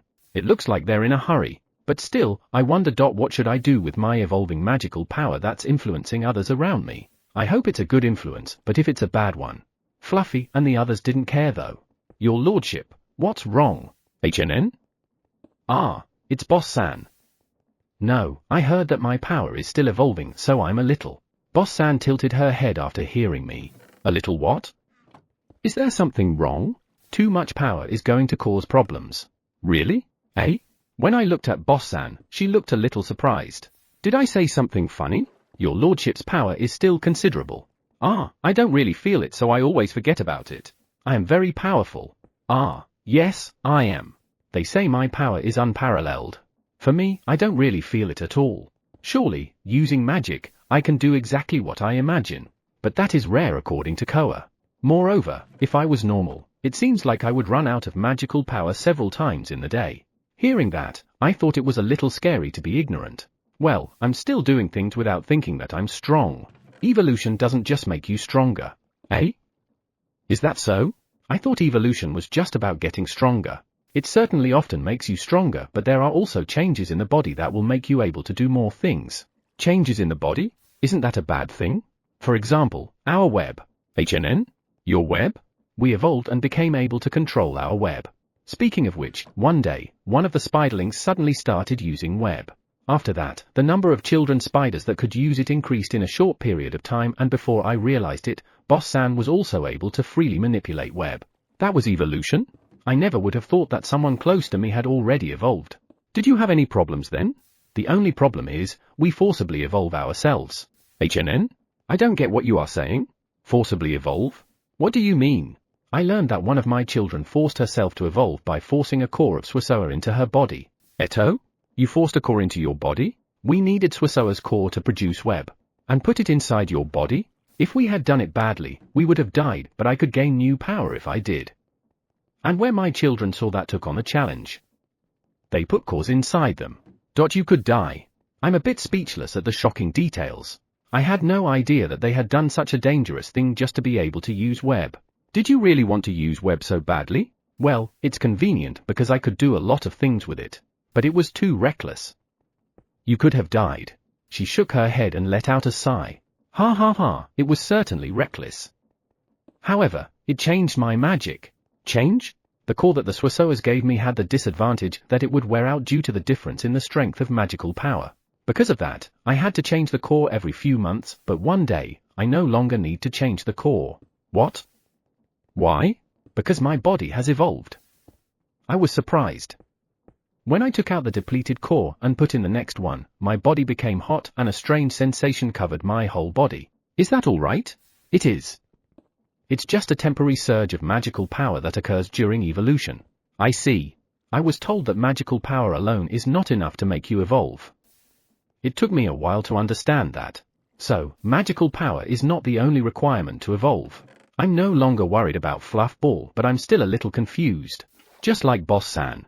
Has evolution caused any problems to you? No, not at all. The only thing that has changed is that we have more kinds of web which are more convenient. That's true. The yarn produced by Boss-san and the others has increased in various thicknesses and colors. So, there's that kind of evolution too. My evolution has probably been influenced by his lordship's magical power to no small extent. You think so? Yes, definitely. Since Boss-san is happy, can we say that my magical power has influenced them for the better? But what's this? When I heard the word evolve, I felt some vague uneasiness. Is it my only imagination? Chapter 6. Should I care? Should I not care? Your lordship, I heard you are looking for someone who has evolved. Is that true? Ooh, you startled me. I was walking down the hallway and a spiderling fell from above. No, it looks like it's hanging by a thread. No, that doesn't matter, and please stop surprising me. Ha, please don't do this anymore. My heart is pounding. Still. I'm glad I didn't scream like a pig. I made it because I managed to put my hand on my mouth. Your lordship? Wait a minute. Just give me a few seconds to calm down. What's up? Your lordship, Fluffball told me that you were looking for someone who has evolved. I'm not looking for them. What the heck did Fluffball get wrong? Well, I'm not looking for them, but I'd like to see what kind of evolutions there are. Have you evolved too? I've given up naming the spiderlings and the antlings. After all, there are so many of them. Frankly speaking, I don't even have any idea how to tell them apart. I decided it was impossible even if I tried. Yes, I am. Your lordship, over here. The spiderling happily runs along the ceiling. No, you're too fast. I chased it in a hurry and went out to the garden. Look. When I went out to the garden, I saw a big rock in front of the spiderling. What's that? I wonder why there's a rock there. Here I go. The spiderling slams the rock with its foreleg. Crack, crack, crash, crash. Eh? I looked at the shattered debris, which used to be a big rock. The rock was not broken into 2 or 3 pieces. It was broken into small pieces. Amazing, right? We're not really good at strengthening magic. Even if we cast it on ourselves, the result will be poor. However, I'm able to do it. The spiderling happily explained it to me. Well, I mean, so, you are telling me that you were able to smash this rock into pieces because you used strengthening magic on your legs, is that right? And to prove that, this spiderling brought and hit that rock in front of me. No, it didn't hit it, it smacked it. Strengthening magic is amazing, isn't it? HNN? Come to think of it, you said you were able to do it even though you're not good at it. Are you saying that because you've evolved, you can now use strengthening magic better? Yeah. We, the Armyrania, have a lot of magic power to begin with, so we're good at putting up barriers. That's the reason why we didn't feel the need to strengthen our bodies, and if we hadn't used it for a long time. We can use strengthening magic subtly, but it's on a level that it almost makes no difference at all. It was difficult to control magic, and if we used strengthening magic, there was a possibility that we could get hurt. HNN? What? The spiderling and Boss-san have complicated names, don't they? I still have yet to call them properly. Where's my pen and paper? But still, I don't see how could that we're not using it, so we can no longer use it. In addition, they can be injured. You have it hard. Yeah. But Boss-sama said that it was the result of us neglecting other things by having so much magic power, so we only got what we deserved. I see. Things are more complicated than what it seems. I thought as long as someone has magic power, they can do anything. When everyone else used web to gain new powers, I was given with a core and tried to put it in my body, but it just didn't fit. It just can't work for me, so I gave up. In the worst case scenario, you could have died. I'm glad that you gave up halfway. But my magic power became unstable. Unsatiable? Yes. But once my magical power settled down, I was able to use strengthening magic on my body. Are you saying that you evolved because your magic power became unstable because of the core that was put in your body? Come to think of it, Fluffball said, even if an abnormality appeared, the next evolution would change it for the better. Does that mean that because the magic power has become unstable, it evolved to stabilize it? Maybe that's what he means. That should be it. Maybe. Is Boss-san still not good with strengthening magic? Since it's Boss-san, if a spiderling could do it, she can do it too. She's doing her best right now, but it doesn't seem to be working. She's trying after all. Apparently, Boss-san, Koa, and Shuri are all competitive, especially to their kids. Your lordship, was my information helpful? It is. Thanks. I was a little scared about the rock smashing though. At least, it didn't hit me instead of the rock. But still, evolution seems to be happening all over the place. Is it something we should be concerned about? No, it isn't usually caused by magic. Since it happens around, I should care for it. Normally, magic is not involved in evolution, is that it? That's right. When you evolved, did you feel anything unusual? HNN? Nothing in particular. Really? Really? They are calling for me. Eh? See you later, your lordship. Yeah, bye-bye. That spiderling has a very light-hearted personality. I entered my house and headed to the living room. When I entered the living room, I found the children sleeping side by side on the futon on the floor. Is it nap time? The one-eye who was covering the children with blankets nodded to me. Thanks for your hard work. I'm glad to hear that from his lordship. Thank you. This hard-speaking way, it's the leader of the one-eyes. Are there a few of them? Counting the children, I only counted 6. There should be 7 of them. He's over there. I was stunned when I saw what the one-eye was pointing at. I see a one-eye piggybacking Tsubasa. What surprised me was how big the one-eye is. Tsubasai is around 8 years old. That's why he's already too big for a one-eye. And yet, in front of me, there's a one-eye that's piggybacking Tsubasa on its back. Did it grow? It's a rock. How can a rock grow? Yeah, before me, there is a one-eye big enough to piggyback an 8-year-old boy. No, it's just temporary growth. We had to train ourselves to get bigger using magic because there were things that we found inconvenient given our size. We can't evolve. Rock dolls can't evolve. I didn't know that. But still, that's amazing. I am honored for your praise. It's really amazing. Does this mean that I can become a Titan too if I train? No, if you're asking me if I want to be one, I don't particularly want to. No, everyone I've seen in this world is big. Should I train?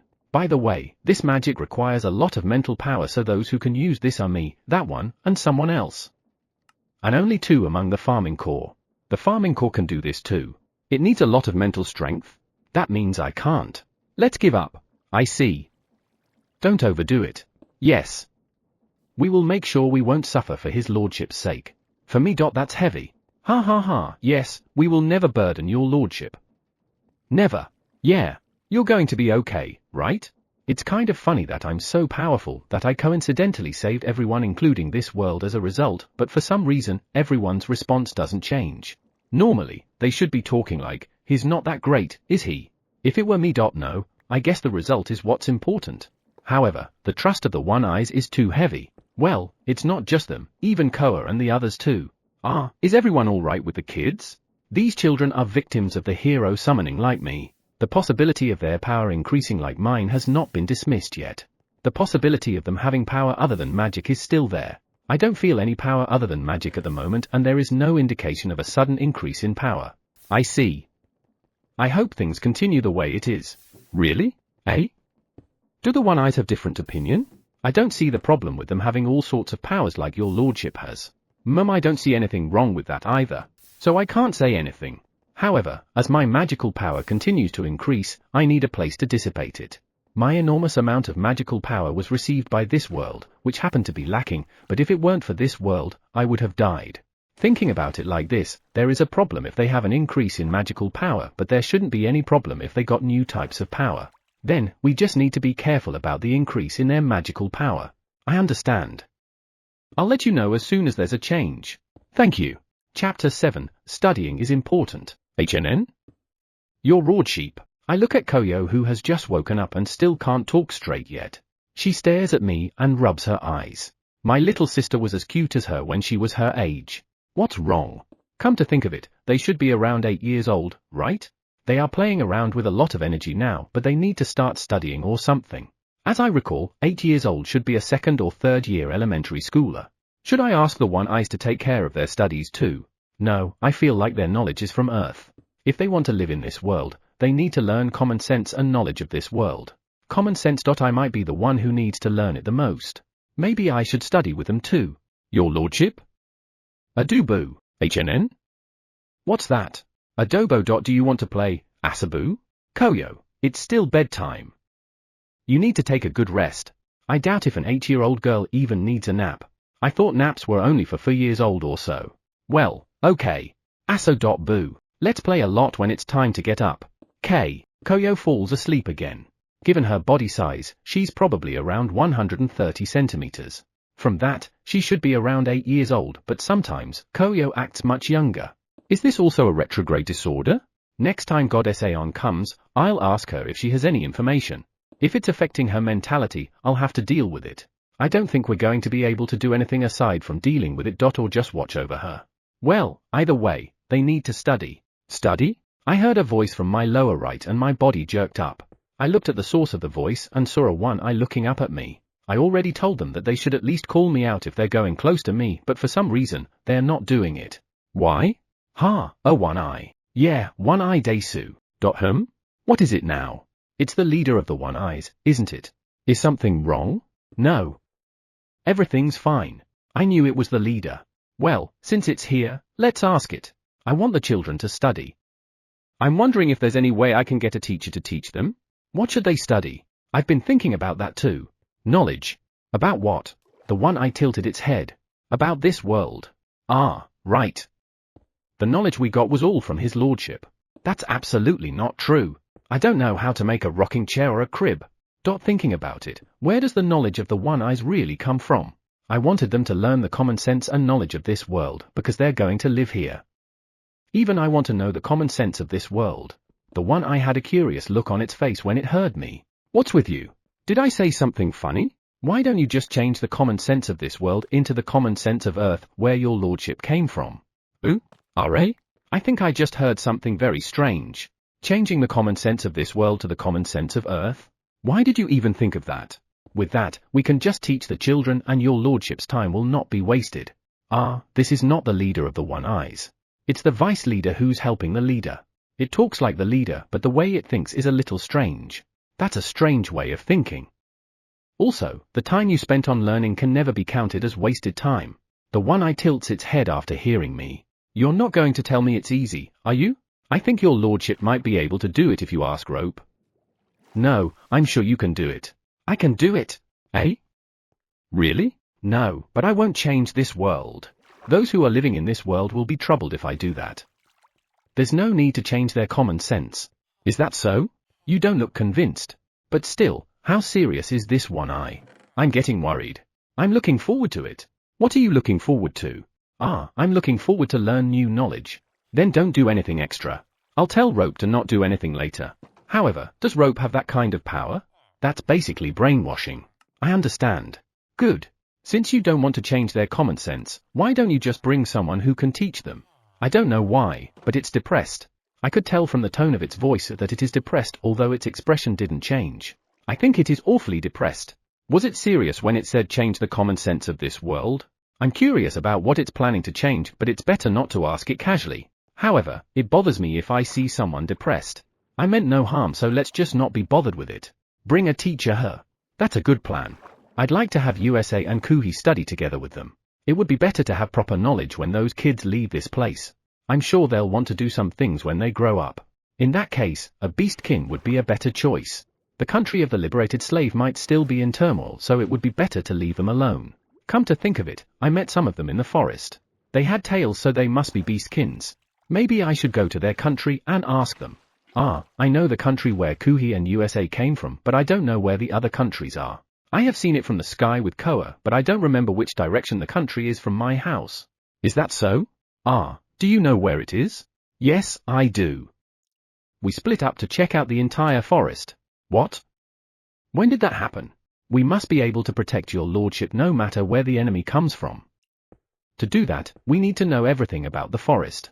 Enemy? Do I have enemies? Well, I might have some. I must have made enemies without me knowing. I see. I troubled you. Thanks. Unnecessary. Just leave the crushing of enemies to me. This little one is too radical. I should be careful of what I say. Come to think of it, this is probably the first time I've talked a lot with a one-eye other than their leader. The one-eyes are always busy, so it's hard for me to talk to them. Well, this is the result of me asking them to do a lot of things. Then, I must bring them a teacher. I wonder how. How do I even do that? In the first place, bringing a teacher is strange. It was as if I'm treating that person as a thing. No, I'll personally go myself and ask that person to be a teacher. Ask? Yeah, if I ask this little one, it's going to kidnap someone from somewhere. Yes, ask. I see. I understand. But I don't think I can ask, but I'm sure I can hire. In other words, I need money. We need to figure out how to make money first. Hey, One-Eye, is there anything in this house that can be traded with money? Plenty. Eh? Plenty? Are you sure? Like what? If you want something that can be easily traded, magic stones would be good. Magic stone? You mean the stone that comes out from the monsters. I've always called them monster core, but it seems like they're not. So that thing is worth something. There's a big pile of them in my room. If I sell around 100 of them, can I hire a teacher? 2 or 3 should be enough. 2 or 3? RA? Is the value of teacher stone cheap in this world? That's too cheap. No, that's enough. It assumed me strongly. In any case, I think I'll go to the Beastkin country and trade magic stone for money first. Chapter 8. Because my house is here. Your lordship, are you going to leave the forest? Is what I talked with the one-eye vice leader yesterday already spreading? I look at Koa and find that she's looking at me with an anxious expression. Chai next to her has a similar expression. What's with that? Is there something wrong? I want to hire a teacher for the children, so I'm going to look for one. Teacher for the children? Don't you know what a teacher is? A teacher is someone who teaches children to study. Oh, so that's a teacher. I know about them, but never found one, so I wasn't able to recall right away. Koa nodded in understanding. Your lordship, why do children need teachers? If they don't know the common sense of this world, things will be hard for them once they get out of the forest. When they get out? Yeah. They will all leave someday. The children will be interested in going out of the forest someday. I'm sure of it. And some of them will try to make a living once they're out of the forest. Are they? Koa has an indescribable expression on her face. Did I say something wrong? I don't think the children will leave this place. Eh? They won't leave? Ah, maybe that's what they are saying now. However, when they grow up, they will change their minds. I'm preparing for that. How can I convey it to them? Even if they say they won't leave the forest now, they may change their mind when they grow up. Is that what you mean? Yeah, Koa, who lives in the forest, might not understand. I wish I could explain to her how people change better, but I'm not good at it. Is his lordship going to return to the forest? Eh? What are you saying? I mean, this is my home. I see. Koa's tail twirls. Could it be that they thought I wouldn't come back once I left the forest? Eh? Why? I left the forest a few times, but I came back, didn't I? I don't know what I did to make them feel uneasy. I can't figure out why no matter how I think of it. In any case, if I'm making them uneasy, I just need to clear up the misunderstanding. Koa, for me this is my home, a place where I return to. If I leave the forest and go to some other country, it only means I'm going to do something and not leaving the forest permanently. I intend to live in this house forever. I see. I understand. Her tail is wagging more and more. Chai next to her is having the same reaction. They were quite happy, so I guess they understood my feelings. That's good. However, I'm still wondering which of my actions made them anxious. It all started with the conversation I had with the one-eye yesterday. I still can't think of anything. By the way, Koa, Chai. Yes? What's the matter, your lordship? Chai always speaks after Koa speaks, doesn't he? Is it because Koa said that she's from a higher species? Or is it because he's already part of Koa's ass? I stare at Koa and Chai. Chai glances at Koa a few times while looking at me. Your lordship? Ah, my bad. Eto, I need you to take me to a country where there are a lot of beastkins. I know where there are many beastkins, but I don't know if it's a country. Well, a country is something that humans and beastkins made up by deciding a boundary line. It looks like those who are living in the forest are not interested in that. I see. Then, take me to the place where there are a lot of beastkins. I want USA and Kuhi to study together with the others, so I want to find a beastkin teacher. They were mistreated by humans, so it would be better not to have human teachers. Koa nodded. All right. It will take 2 days of traveling through the forest to get there. 2 days away? Are we going to bring the teacher back right away? No, I need money to hire them. I heard that magic stones can be exchanged for money, so I'll have to exchange them for money first. Money? I heard that you need it to do something you want. Chai nodded to Koa's words. Yeah, both Koa and Chai have knowledge of money. Do you know the units of money in this world? Koa shook her head. Chai shook his head too. Well, none of us here have any use for it. I'm sorry for asking a strange question. It's all right. But if we kidnap them, we wouldn't need money, right? Koa. Chai too. No, we shouldn't. To have a smooth life in this world, we have to hire people with money. Is that so? Humans, beastkins, and elves are a pain in the ass. The words Chai had said startled me. I couldn't help but stare at him. Your lordship? Chai has a confused expression. Ah, my bad. Are there elves in this world? Your lordship doesn't know? Yeah. I have no knowledge of this world. When I found humans and beastkins, I can only look at them from above, but I don't think I've ever seen an elf. I remember the word elf very well. My little sister has shown them to me many times in her Otome game she's playing, and they are super beautiful according to her imagination. I think they had well-defined faces and pointed ears. And I believe they were supposed to be a long-lived race. However, that was the setting of the elves in the game my little sister was playing on Earth. I have to be careful because how the real ones look might be different. Is there an elf country? I don't know if that is an elf country, but I do know where many elves live. If there are a lot of elves, should I assume that it's the land of the elves? So, where does his lordship wants to go? I have to consider USA and Kuhi first, so the teacher must be a beastkin. Take me to a place where there are a lot of beastkins. Scene change. Your lordship, there they are.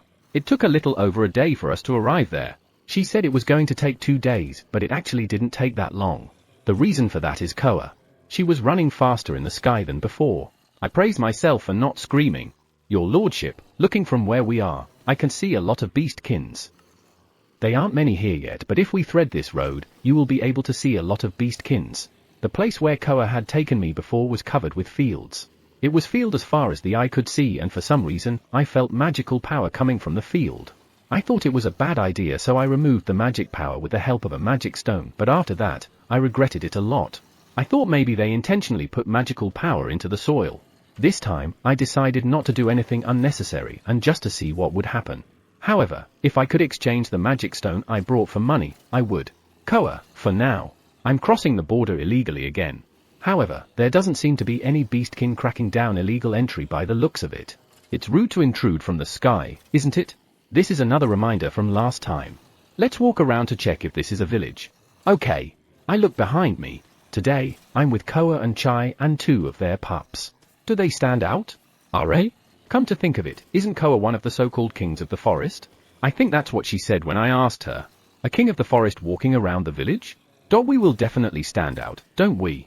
I don't want to startle the villagers, so Koa and Chai, stand by. Why? You'll be left with only 2 guards. Sure, I trained my children myself, but I'm still worried. Koa, you're one of the kings of the forest, right? Don't you think you are too prominent? If you say it like that. Koa's tail droops. I'm sorry, but I want to act inconspicuously. I can't too. Chai slams the ground with his forefoot. Hey! Don't you want to stay with Koa? Well, that's true. Chai became a little shy. But Koa hits him on his head with her forefoot. Ouch! Koa, it hurts. Is it? Koa's glaring at him. Look, Chai's tail is already on his belly. Chai is tough. That's because I trained him from the start. I did my best. Ha ha ha. Well, what happened? Chai's looking at a distance. I'd better not touch this. Okay, I'll take Chai as an escort. Koa nodded in satisfaction. Chai seemed to be relieved, seeing Koa's mood had improved. Good. Chapter 9, Special Investigation Unit Commander Morove. 2. Emperor's Kingdom Special Investigation Unit Commander Morove's POV. I heard the footsteps of 3 people behind the door. I'm going to throw up. My tail is about to move from nervousness, but I managed to remove the tension with reason. I took a few deep breaths and tried to calm down, but I couldn't. I want to run away with all my might now. Gaji said it will be okay, but I still don't think I should be a commander no matter how I think. However, I've already taken the job, so I can't. Should I really run away? I look at the window. This special investigation unit room is on the 2nd floor. I'm a cat beastkin, so this height is not really a problem. I can't escape though. I didn't have the authority to make decision, but I'm prepared for it. Besides, my actions would affect all the beastkin knights. Knock knock. Here they are. Excuse us. I am Pais Longora, Vice Commander of the Special Investigation Unit starting today. I'm here with the 2 adjutants to greet you. I sent a notice to Pais in my name yesterday. I'm curious what he thought about it, but hearing his voice, he's very calm. I should calm down too. Come in. A young man opened the door. As I recall, the Vice Commander was only 1 year younger than me. The 2 behind him are the adjutants. I was so nervous that I couldn't remember the information about them. Greetings, Commander. I am Aba Mamaho, Adjutant of the Special Investigation Unit starting today. Greetings, Commander. I am Roshi Cheche. I'm also an adjutant. Right. Those are their names. Gaji told me that these 2 would be the best adjutants. Gaji said that Aba and Roshi, who had been knights for a long time, would be able to help me out in everything. I am Morove, Commander of the Special Investigation Unit. Please take care of me from now on. A year ago, I never thought I would be standing above humans. Well, I was still a slave a year ago. Now would not be the time to reminisce about this. I've been so nervous and confused. Let's just say what I need to say and get over it. Aba and Roshi, you'll be here to assist me and Vice Commander Pais. Aba was formerly a member of the 4th Knight Order and a direct subordinate of Commander Miserost. Since he has always been with Commander Miserost, he's familiar with the other commanders and vice commanders. Roshi is a former member of the 2nd Knight Order. Unlike other Knight Orders, the commander and the vice commander of this order did not get along well with each other, and those who worked there had a hard time. It was written in the document that Roshi was able to get along with both groups. I'm glad I remember that. Aba will be my adjutant, while Roshi will be Vice Commander Pais' adjutant. Is there any objection? If there is, please tell me now. None. Well, even if they had, I guess they wouldn't. I can only wait and see. Anyway, this is just a simple face-to-face meeting today, so it's fine. Please tell me this matter is over. Any questions? Roshi raises his hands in response to my question. May I? What is it? Did I make a mistake already? What is it? I just want to confirm the date and time of our departure to the forest. Or have you not decided yet? I made a mistake. I should have told them that because our departure date has suddenly been decided. We'll leave in 3 days. The three of them looked surprised when they heard me. That's normal. Normally, we will be given 2 weeks to prepare. Why in 3 days? Pice asked with a puzzled expression. I took 3 sheets of paper on my desk and handed them over to Pice. This is a document I had just received. Pice read the contents and gulped. Is this true? Yeah. The 2 adjutants asked us curiously what we were talking about. I showed the report to the 2 adjutants. The first page of the report states that several monsters attacked a village. A village was attacked? Moreover, half of the villagers were harmed. I could see Roshi knitting his brow seeing how much damage had been done. The report about the monster was written on the second page. It had a huge body, sharp fangs, sharp claws, and short brown fur. The tail was long and hairless, and it was said that it also had scales. This is the compilation of the testimonies from the survivors. The third page describes a certain fact about the monster. It is a mixture of monsters created under the order of the former king of Emperor's kingdom. Roshi and Aba had grim looks on their faces. The purpose of the Special Investigation Unit is not only to make contact with the kings of the forest, but we are also in charge of exterminating mixtures. This monster called Mixture. It is a negative legacy left by the former king. The previous king forced monsters of different species to breed with each other to give birth to a new monster. Since they were different species, it was thought that they could never breed, but the power of the magic stone made it possible. The monsters with the characteristics of 2 species were released into the forest, destroying the forest's ecosystem.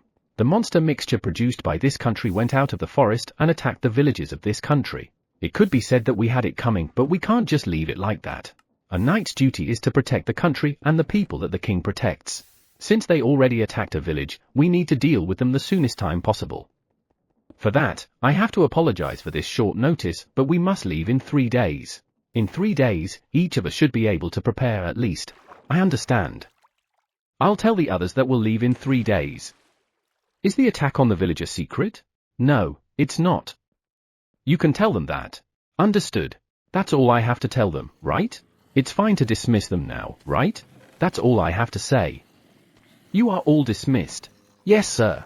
I watch the 3 of them leave the room. As the door closes, I sigh. Somehow, I made it through the first day. I was nervous. Me too. I'm not though. Many beastkins have good ears. This is general knowledge, but the 3 of them seem to be talking in the hallway. I naturally can hear them. My heart is pounding and bothered, wondering what they will say. I'm the vice commander, aren't I? This should be Pice's voice. What? Don't like it? That was Roshi's uneasy voice. He's probably worried because if the top 2 people don't get along, it will harm their subordinates. No, it's not that. I'm happy to be the vice commander. Good. I was worried that he didn't like me. What is it then? Aba asked Pice, and there was a slight pause. Nothing. I just thought that there are other beastkins in the team, so shouldn't it be easier for the commander if he picks one of them as the vice commander? That should have been the case. But Gaji said that won't work. Some people would be dissatisfied if that happens. It is better to have a human vice commander. If the top is a beastkin, there will be dissatisfaction among the subordinates if a beastkin will be chosen as the vice commander. In order to avoid such dissatisfaction, I was told not only by Gaji but also by the beastkins who will be my subordinates that I should choose a human. Well, Gaji told me that if it doesn't work, I can choose a beastkin next time. The impression that the 3 gave is not bad. They seem to have no problem with me being the captain, at least on the surface. I was relieved to hear what they were talking about and decided to go through the paperwork that I had to do as the commander. But he didn't seem to be in a good mood. I was stunned by Aba's words. That can't be helped since we were asked to leave in 3 days. He should be busy with the crazy schedule. It's normal to be grumpy. Sweat flowed down my back as Roshi said that. Well, that's not it. He was more grumpy last time I saw him though. For a moment, I thought he was angry. I let out a small sigh hearing Pice. My friends told me that my emotions were difficult to read because I'm close to being expressionless. Perhaps it is a remnant of my time as a slave, but whenever my face moves, it's either because I'm tense or scared. And yet, when I'm nervous, it changes a little. I look grumpy. That's why they think I'm grumpy or angry. I was nervous all morning. I tried to calm myself many times, but as far as the three said, it seems like I failed. Phew. I slumped down my chair and exhaled. Let's just assume that the face-to-face meeting was a success. Chapter 10, God of the Forest? I made a mistake. I look around and everyone's definitely avoiding me. I didn't do anything, so why? Chai, Koa, and 2 pups. Koa will stand out, so I had her wait for us. As for me, I hate to admit it, but I am shorter than them. Come to think of it, Kuhi and USA have suddenly grown taller. Kuhi's body has also become stouter. Your lordship, is there anything wrong? Chai calls out to me, who had stopped walking before I knew it. I'm not good at running away from reality. No, nothing. I just didn't think that no one even dared to hear us out. We walked around the village for a bit, but those who have ears and tails escaped from us at the speed of light. And I didn't find any humans either. Even pointy-ear elves. I even hoped to meet some. Too bad. Shall we go somewhere else? I don't think I'll be able to speak with anyone here, so there's no point in staying. I'll just give up and go somewhere else. There's no way I'll be treated like this in other places, right? HNN? There are people coming this way from the forest. Eh? From the forest? When I looked toward the forest where we came out of, I saw a group of people with swords at their waists coming toward us. Or not. I don't know why, but when they saw me or Chai, they stopped. Somehow, they seemed to be panicking. The 2 who were in the lead ran and went to the back. They won't suddenly attack us, won't they? I rebuilt the barriers before we left the forest. Your lordship's barrier won't break, so there won't be a problem. And even if it does broke, I'll protect you. Chai is surprisingly manly if Koa's not around. When Koa's around, things fall apart though. Your lordship, father, 3 of them seems to be coming this way. Koa and Chai's pups are protecting me from both sides, and they are ready to attack at any moment. No, don't be like that. If you are that cautious, I won't be able to speak with anyone. It's okay. Relax your attacking posture. Look, they froze when they saw you like that. But isn't that dangerous? One of the pups is intimidating them. So, it's okay, no matter how you look at them. They're scared. No, they are terrified. It doesn't look like they're going to attack me, so stop intimidating them. The pups reluctantly obeyed my words. I made sure to tell them when we left the forest to not touch anyone. Now, we have a chance to speak with someone. How should I start the conversation? No, excuse me. Oh, it's the other party who spoke first. Yes, what is it? By the way, he's so tall. I'm 180 centimeters tall, but sadly. Well, not only tall. I can see that he's quite buff too. I think he's a knight. Are you the god of the forest? God of the forest? What's that? Yes. HNN? Who answered just now? He's next to me, as I recall. Chai answered, the one who spoke with us. So, Chai is the god of the forest? This is the first time I heard that. I see. I'm honored to meet you. Etho, why are you looking at me and not Chai? What do you mean? God of the forest Sama, is there anything we can help you with? He's definitely looking at me when he says god of the forest. It seems like I'm not mistaken. However, why is he referring to me as the god of the forest? No, we're fine. However, calling me god of the forest is a bit. Your lordship, is there a problem? Koa slowly descended from the sky. I told her to wait, but it seems like she's too worried and came. But I don't think this is a good time for her to show up. The one in front of me widened his eyes. And the ones on the back even started trembling. I apologize for my mistake. You're the lord of the forest and not the god of the forest. No, not really. That's not the case. It's fine. And why is Koa the one answering? And with satisfaction too. Well, they're not wrong. I also think I'm a great person in the forest. Should I just let them think that way? Should I clear up the misunderstanding? I feel that it is better to let them misunderstand. When the children come out of the forest, my reputation will protect them. You would not mess with the children who are under the protection of a great person, would you? If something happens, people around will even help them. I'm terribly sorry, but I'm going to let the situation stay like this. King of the forest Fenrir-sama, and the forest's lordship Sama. May I ask why you are here? That pricks my heart.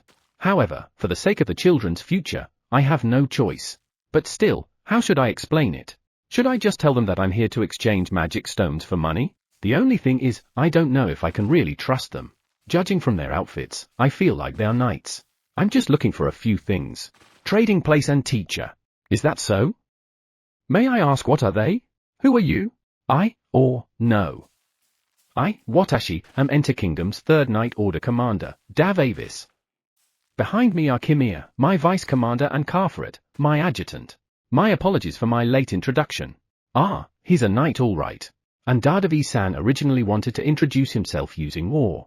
And given how he speaks right now, he sounds like he's trying hard. What should I do to get him to speak to me like he did earlier? You may speak casually. I don't like to be feared. I'm not really good at this. But that is, I understand. Did I do something wrong? It seems like I have made him quite nervous. Your lordship, did you find the place you were looking for? Koa speaks to me unexpectedly. When I look at her, she seems to be in a sulky mood. What happened in that short time? No, not yet. What are you looking for, I mean? May I know what you are searching for? This Dadavi-san is confused, isn't he? I did not tell him to speak like that. Just speak with me casually. I think it will be easier for us to converse that way. As you wish. You're getting paler and paler. Are you all right? However, this should be my fault, right? They think I'm some kind of god of the forest. All right. Let's just ask him where I can trade and run away in a dash. It would be better for both of us. I want to exchange my magic stone for money. Do you know where I can do that? The three of them looked surprised at my words. What? What's with that look? I didn't say anything wrong, did I? Money is needed to survive. Well, in my case, I don't need it, but I need it to hire teachers. Ah, excuse me. Are you going to trade magic stones for money? Ah, yes. Eto, magic stone. I think there is a place where you can trade it, but not in this village. It's in the next village. The next village. Then, let's go there now. Thanks for the information. I'll go there now. It's just a short ride on Koa. No. Dadavi-san's voice has grown louder, isn't it? Is there anything else he had to say? I think the sooner we're gone, the better off you'll be. Let me guide you. Ooh? In that state? You better not. Why do you have to push yourself that much? No, it's fine. It would be faster if I had Koa take me there. Besides, Dadavi-san, you don't look so good. So are those two behind you. They are at a level where they should take a break right away. Chapter 11, I'm not scary. Are you sure you are all right? I asked him repeatedly, but he would say he'll show me around for some reason. I guess I have no choice but to have him show me around. One of the people behind him started to tremble, which bothered me. It can't be helped. Heal. I cast a spell to heal the three of them of their illnesses and injuries. Light envelops the three of them and quickly disappears into them. The three of them have surprised expressions on their faces as I look at their state. Good. It looks like their complexion has returned to normal and they're no longer trembling. Heal works on them too. I've been using it on Kuhi and the others, but I was worried that it would be different outside the forest, but I guess I'm just being paranoid. His lordship's magic is almighty. I tilted my neck seeing how stunned Koa was. Is she saying that I use too much magical power? Could it be that there's something wrong with their bodies? If Koa says it's powerful, that means she means it. Though I only thought of healing them in order to not become a burden. We're okay now. Thank you very much. Dadavi-san moved his body a little and confirmed it. The other two are silent, but they nod, so they should be okay too. No, excuse me. I think the guy who just said that is Carferet-san, as introduced by Dadavi-san. He should be his adjutant. So, what does he want to tell me? What is it? Do you only need to get money? Or are you looking for a place to trade? Trade is a must. We need money to hire a teacher for the kids after all. Right now, I'm thinking of getting 2 teachers. They need to be taught common sense, reading, writing, and math. After they have made some progress, I want them to learn about various things in this world. In that case, I probably need to hire more teachers along the way. If I hire more teachers, I need more money. In other words, we need to know where we can trade. We don't know if we'll ever meet Dadavi-san's party again after all. I also want to check the place so that I can do it again when I need some money again. Carferet-san nodded. Is that so? Then can you ride a horse? Horse? I can't. His lordship will ride on me, so there won't be any problem. Before I could answer, Koa answered while showing her fangs a little. It looks like Koa didn't like his question. Is that so? Can you please wait for us here while we go get our horse? Koa is scary. It's normal for him to act like that. Well, we decided not to worry about that and wait, but we were right in the middle of the road. I looked around. I saw a place that looked like a square and there were chairs a little further away. I guess I'll wait in the square. Understood. We will get ready right away, so please wait. Dadavi-san puts his hand on his chest and bows deeply. After that, he runs toward his companions. They are still in awe of me. I guess it's not easy to get to know each other right away. There are only chairs and tables in this square. The rest are sticks. There is no jungle gym or seesaw or other playing equipment for children. I don't even know if they exist in this world. There was no equipment that the children could play with. Instead, long sticks are stuck all over the square. They might have a meaning, but I don't know what it is at this point. The fact that there's no children's playing equipment suggests that this is a place for adults to relax. But then, there are no flower beds planted with flowers, so this place is rather bleak. As I stared at the plaza, I heard the sound of horses' hoofs approaching. It's time for your 2-hour reminder. If you've been sitting, consider taking a moment to stand up, stretch, use the restroom, or have a refreshing drink of water. Your body will thank you. Now back to the story. Upon reaching the square, I only found Dadavi-san alone. Are? Is it only you? Eto, I had them report to the king, so I told them to go back first. Dadavi-san said with an impatient look on his face. Could it be that they were busy? If that is the case, why did he insist when I already said no? I better finish my errand fast in order for them to continue what they need to do. How far is it to the next village? Ano, please call me Dad Avis. No need to add Sama. TNA, 2. Not sure where he got Sama since MC always uses San on him. But you're a knight of this country, right? I am not a commoner of this country. No, I'm a trespasser. No, is there even trespassing here? Dad Avis, a knight of this county, will show me around. Ah, he called me god of the forest or something earlier, and Koa kind of corrected him. What the hell am I supposed to be? I thought it was for the children's sake, but maybe we should talk about it properly. Ano, is there a problem? HNN? Why do you look so pale again? Are you nervous? Am I being misunderstood? Ah, things are getting worse and worse. I get it. Dad Avis, right? Yes. Oh, he looked so relieved. This is bad. I seem to have been recognized as a very dangerous existence. Do I look that scary? I look normal, right? Not too bad, not too good. Normal. I'm not even on the tough side. Then, please follow me. Yeah, I rode Koa and followed them. Koa knitted her brows. Slow, I imagined horses being fast, but compared to Koa, they are pretty slow. We're not in a hurry, so let's take it slow, Koa. They are showing us the way, so there's no need to be impatient. If his lordship says so. I guess I have no choice. Koa let out a small sigh as if she had given up. She smiles wryly and I pat her head. The scenery is so tranquil. Looking around, I saw a row of fields. Well, the people working in the field were stunned and watched us, so it might not be the correct description. This place is close to the forest, and I would say it receives the most blessings from the forest. Blessing from the forest? There's something like that? What blessing? The river. River? Come to think of it, there were many rivers flowing into the village from the forest. That's the blessing from the forest? Is the river water special? It's even infested by amoebas. Fuwa, I'm sleepy. Come to think of it, the water in the river contained magical power. Your lordship, it has come into view. Chai's words brought me back to consciousness. Did I fall asleep? I've never slept on Koa before. She never runs slowly. I guess Koa's magic supported my body. Fuwa, is that it? Oh, it's got a wooden outer wall. And there's even a big gate. Looks like we'll need to get checked out before we can enter the village. This time, it should be okay since Dad Avis is here, but what should we do if he's not with us? I'll go ahead to make sure we can pass through. Dad Avis called out to me who was behind him, and then he increased his speed a little and ran to the gate. You could speed up? It's a pretty good gate, an outer wall. The gate is big and the thick wood used gives it an immense feeling of solidity. The gate is connected to wooden planks of the same color as the one used for the gate. The wooden planks are also relatively high and they seem to be lined up to protect the village from invasion. I looked ahead of the outer wall, but it continued as far as I could see and I didn't see its end. No. Yes? He should be Vice Commander Kimia. We're not preparing to start a war or anything like that. What in the world are you saying? War, is it? You're not preparing for war? You're just being a little too nervous, are you? Well, he seems to be nervous about me, so I won't blame him, but why did he suddenly talk like that?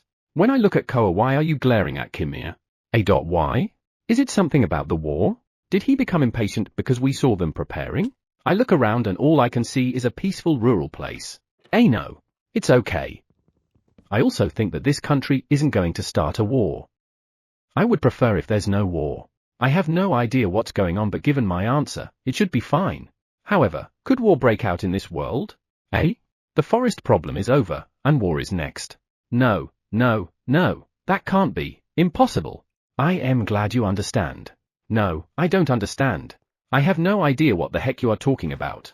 Should I ask him? But when I look at Kimia, he looks so relieved. Thank you for waiting. I was surprised. It was Dad Avis. We can pass right away, so, please. Do I need to do anything? I won't be checked even though I'm a very suspicious person? Is this okay? Come to think of it, how do you defend yourself from being invaded from the sky?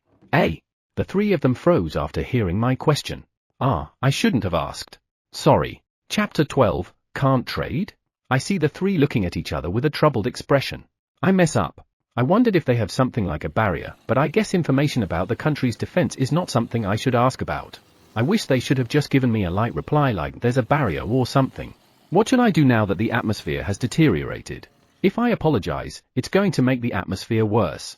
Okay, let's just pretend it never happened. So, where is the place where I can trade? Trade. Yeah, it's nearby. I must have really bothered them. Dadevi-san's eyes are swimming. This way. Dad Avis lets out a small sigh and makes his horse move slowly. It looks like he decided that I never asked that question too. Thank goodness.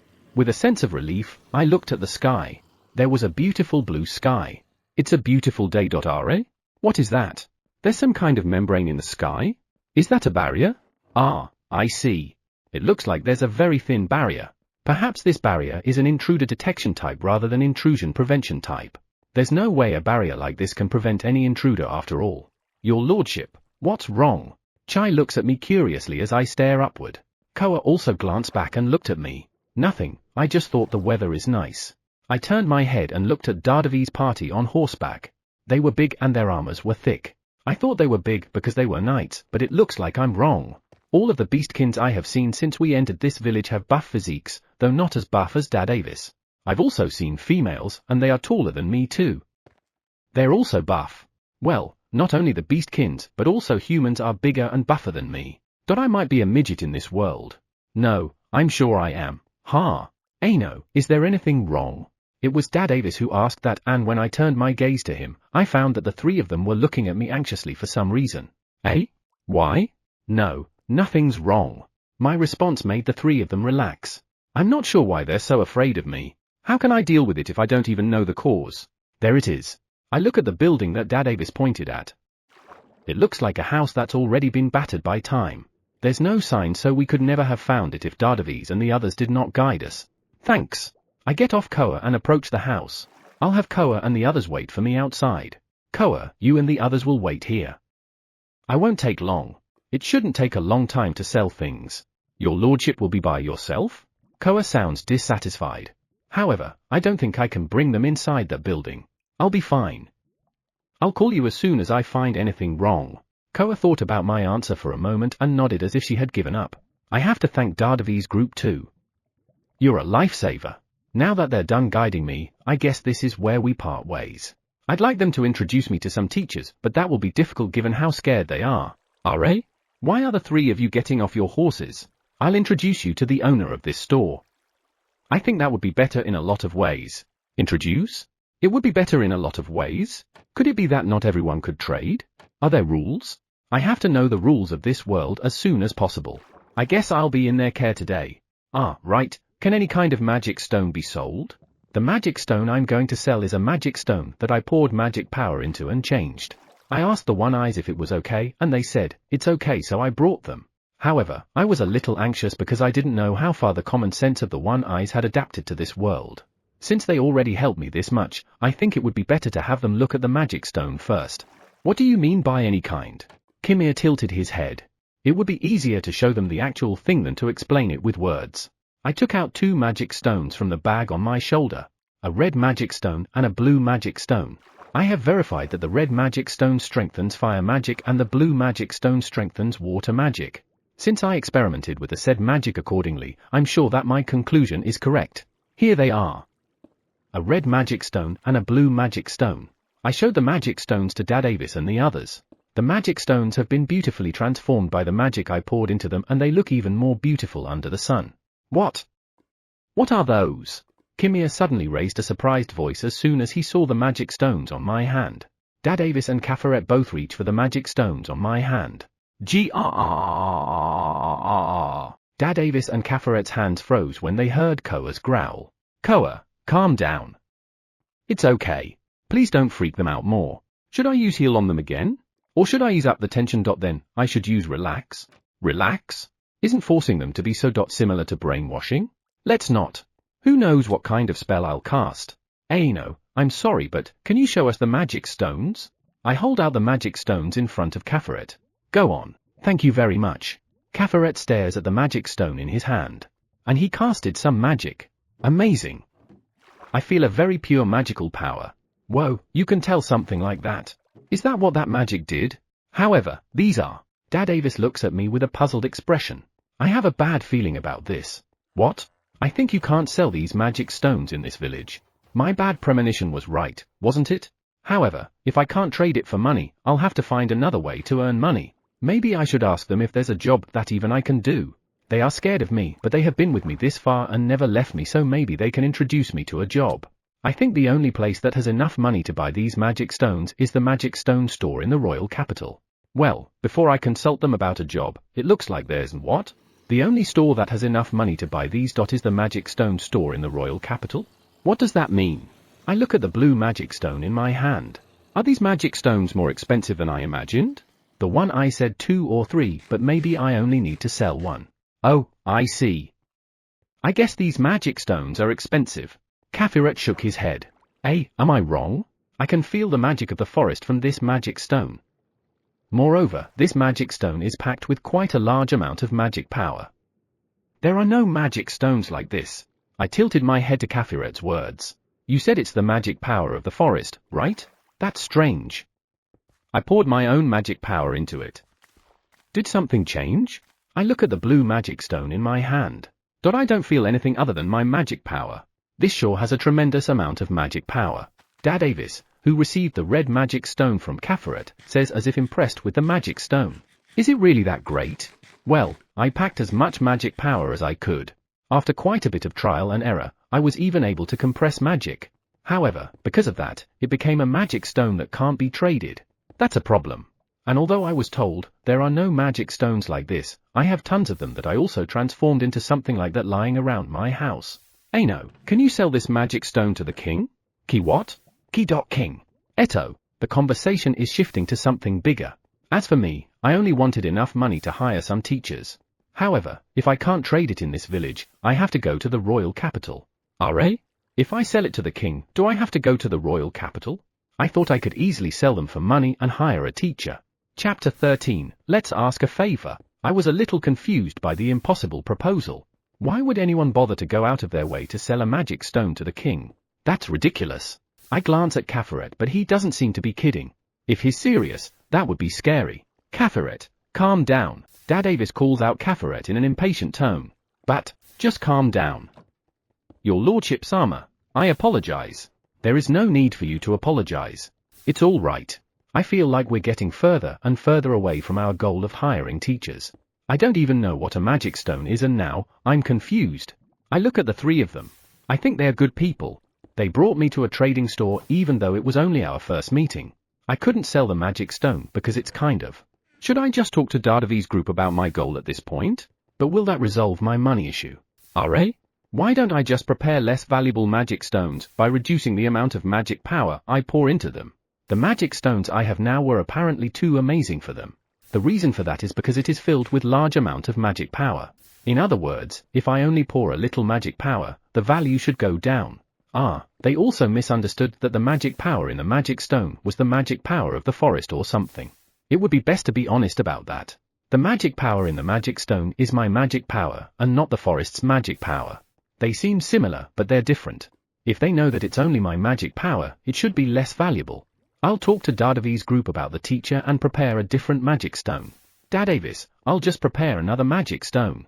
Another magic stone? I'm the one who poured magic power into these magic stones and changed them. If it's more expensive because it is full of magic power, why don't I just reduce the amount of magic power I pour into them? It was your lordship Sama's power. Yeah. It's not the magical power of the forest but mine. My bad. Your lordship Sama. Was it that shocking?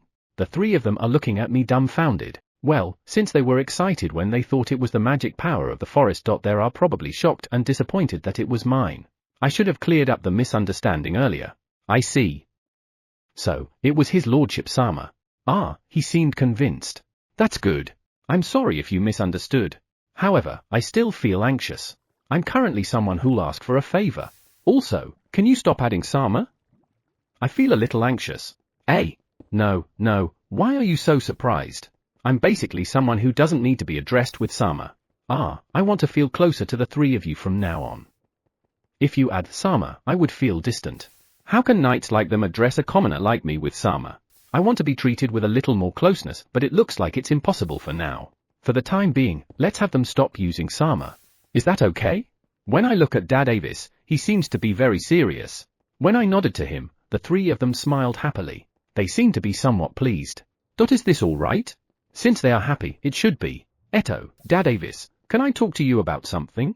Dad Avis looked at me curiously. I wonder if you know any teachers who can spare some of their time. Huh? Teachers? I guess he didn't expect me to ask for teachers. Ah, I'm sorry. I don't really mind your way of talking. Okay. Ah, it was useless. Ano, why do you need teachers? Ah, I want the kids under me to be able to live in this world. Are? Why did the three of you freeze? Your children. The beastkins of this world exaggerate every single thing. Is that their natural trait? Ah, What am I supposed to say? There's no way I can tell them that they're children entrusted to me, right? I can't say that I got caught up with the gods' problems. You have children? You mean mine? Ah, no. I hurriedly deny it. However, I guess that's what they thought. Given my age, if I say children under me, anyone will think they are mine. Let's just say I was entrusted by a certain someone. I hadn't thought about what I should say about those kids. I'll think it over later. I can't say anything I shouldn't. A certain someone. Is that so? You're thinking about that? Do I have to say who that certain someone is? However, there is no way I can say it. She's a goddess after all. What should I do? I understand. I'll look for a teacher for you. However, I can't do it right now, but I can assure you I'll look for teachers. Seriously. Thank you. By the way, how much would it cost to hire a teacher? This is something I need to find out. I don't even know the units of money in this world. When it comes to hiring one specialist, it should be around 50,000 fur * per month. TN, if you don't like fur, I can change it to feel, or even fear. Oh, I don't know how much that 50,000 fur is. But I'm certain that's a unit of money. I see. What if it's a live-in? Live-in? Dad Avis sounded surprised. Is hiring a live-in teacher not possible? However, it's still too early to let those children out of the forest. They are learning a lot while playing, but they haven't learned defensive magic yet. Given their situation, it is still too dangerous for them to get out of the forest. I'll have them learn barrier once we get back. I want them to live in my residence. Is that possible? Your lordship Sama. I mean, live in your lordship's residence Leto. Is it better if they won't live in my house? Well, if you're a female teacher, you might feel danger in that arrangement. Aside from Koa and the others, the dragons will be there too, so I can assure you that it's a safe place. Koa and the others will always be in my house, so the teacher will never be alone. I'm sure that would make him her relieved. Safe. Yes, of course. Are? His complexion has already improved earlier. Why is it turning bad again? The two behind him have the same reaction. Well, what kind of teacher are you looking for? There are different kinds of teachers, aren't there? Well, let's start with. I want a teacher who can teach us common sense in this world, reading, writing, and math. I have no gender or age preference. Common sense, reading, writing, and math? Yes, that's right. For the time being, I intend to teach them what they need in order to live. Does Dad Avis have anyone in mind? He seems to be thinking about it seriously. I understand. When do you want me to find them? I hope you can find one soon, but I think it will take time. That person will be a live-in teacher after all. I'd like it if you could find someone within 30 days. However, the sooner, the better. The rest is about the budget, right? He said 50,000 fur per month. However, since I'm asking for a live-in teacher, should I pay 4 times? Or 5 times? I'll go with 5 times. I'll hire the teacher for 250,000 fur per month. 250,000 fur? That's what I think it would cost if I were hired by someone as a live-in. However, I can't pay salary if I can't sell magic stones. Once I get back, I'll make some sellable magic stones. Chapter 14, Enter Kingdom Third Night Order Commander 1. Commander, I'm tired. Let's rest. I sigh after hearing Vice Commander Kimir. That said, we should have taken a break an hour ago. Didn't you want to go back to the capital immediately? What are you talking about? I never said anything like that, Kimir says with a stern expression. I'm sure he doesn't want to go back. I don't want to go back either. Once we go back. Pile of papers on my desk. When Kafiret said that, Kimir glared at him. Don't remind me. Commander, we need to take a break right now. Excuse me, Commander, but, two of my men who should have been walking ahead of us came running back with pale faces. If there's something wrong, they would have listened to let us know. Oi oi, are you okay? What is they? Who? Kimir calls out to the two with concern, but he isn't able to finish what he is about to say. Given how his eyes widened, he should have seen something. Kafiret, who's next to him, also stopped moving and stared dumbfoundedly at something. I followed their gazes to check what it was. Eh? Direwolf? And is that the god of the forest by any chance? Right, that figure the same as we saw in the forest. No, that can't be. There's no way the god of the forest is here, right? How can he be in such a remote village? No, I'm sure I'm wrong. I'm hallucinating. Perhaps I'm already too tired. It was certainly hard to go to Emperor's Kingdom. So, it's natural to be tired. Yes, I'm only tired. Commander, please stop escaping from reality. Damn it, I didn't. Yeah, I guess I can't. So, Commander, what should we do? Kimir's words are full of anxiety. And I'm the one who has to deal with this. I'm the commander after all. However, if we make him uncomfortable, what will happen if I anger him? I'm already thinking about it and I'm about to pee. Why do you think he's here? My voice is trembling with tension. How would I know? However, the god of the forest is already aware of us, so isn't it better to go there? I gulp down my saliva after hearing Kimir's suggestion. That's right. The god of the forest is obviously waiting for us to go to him.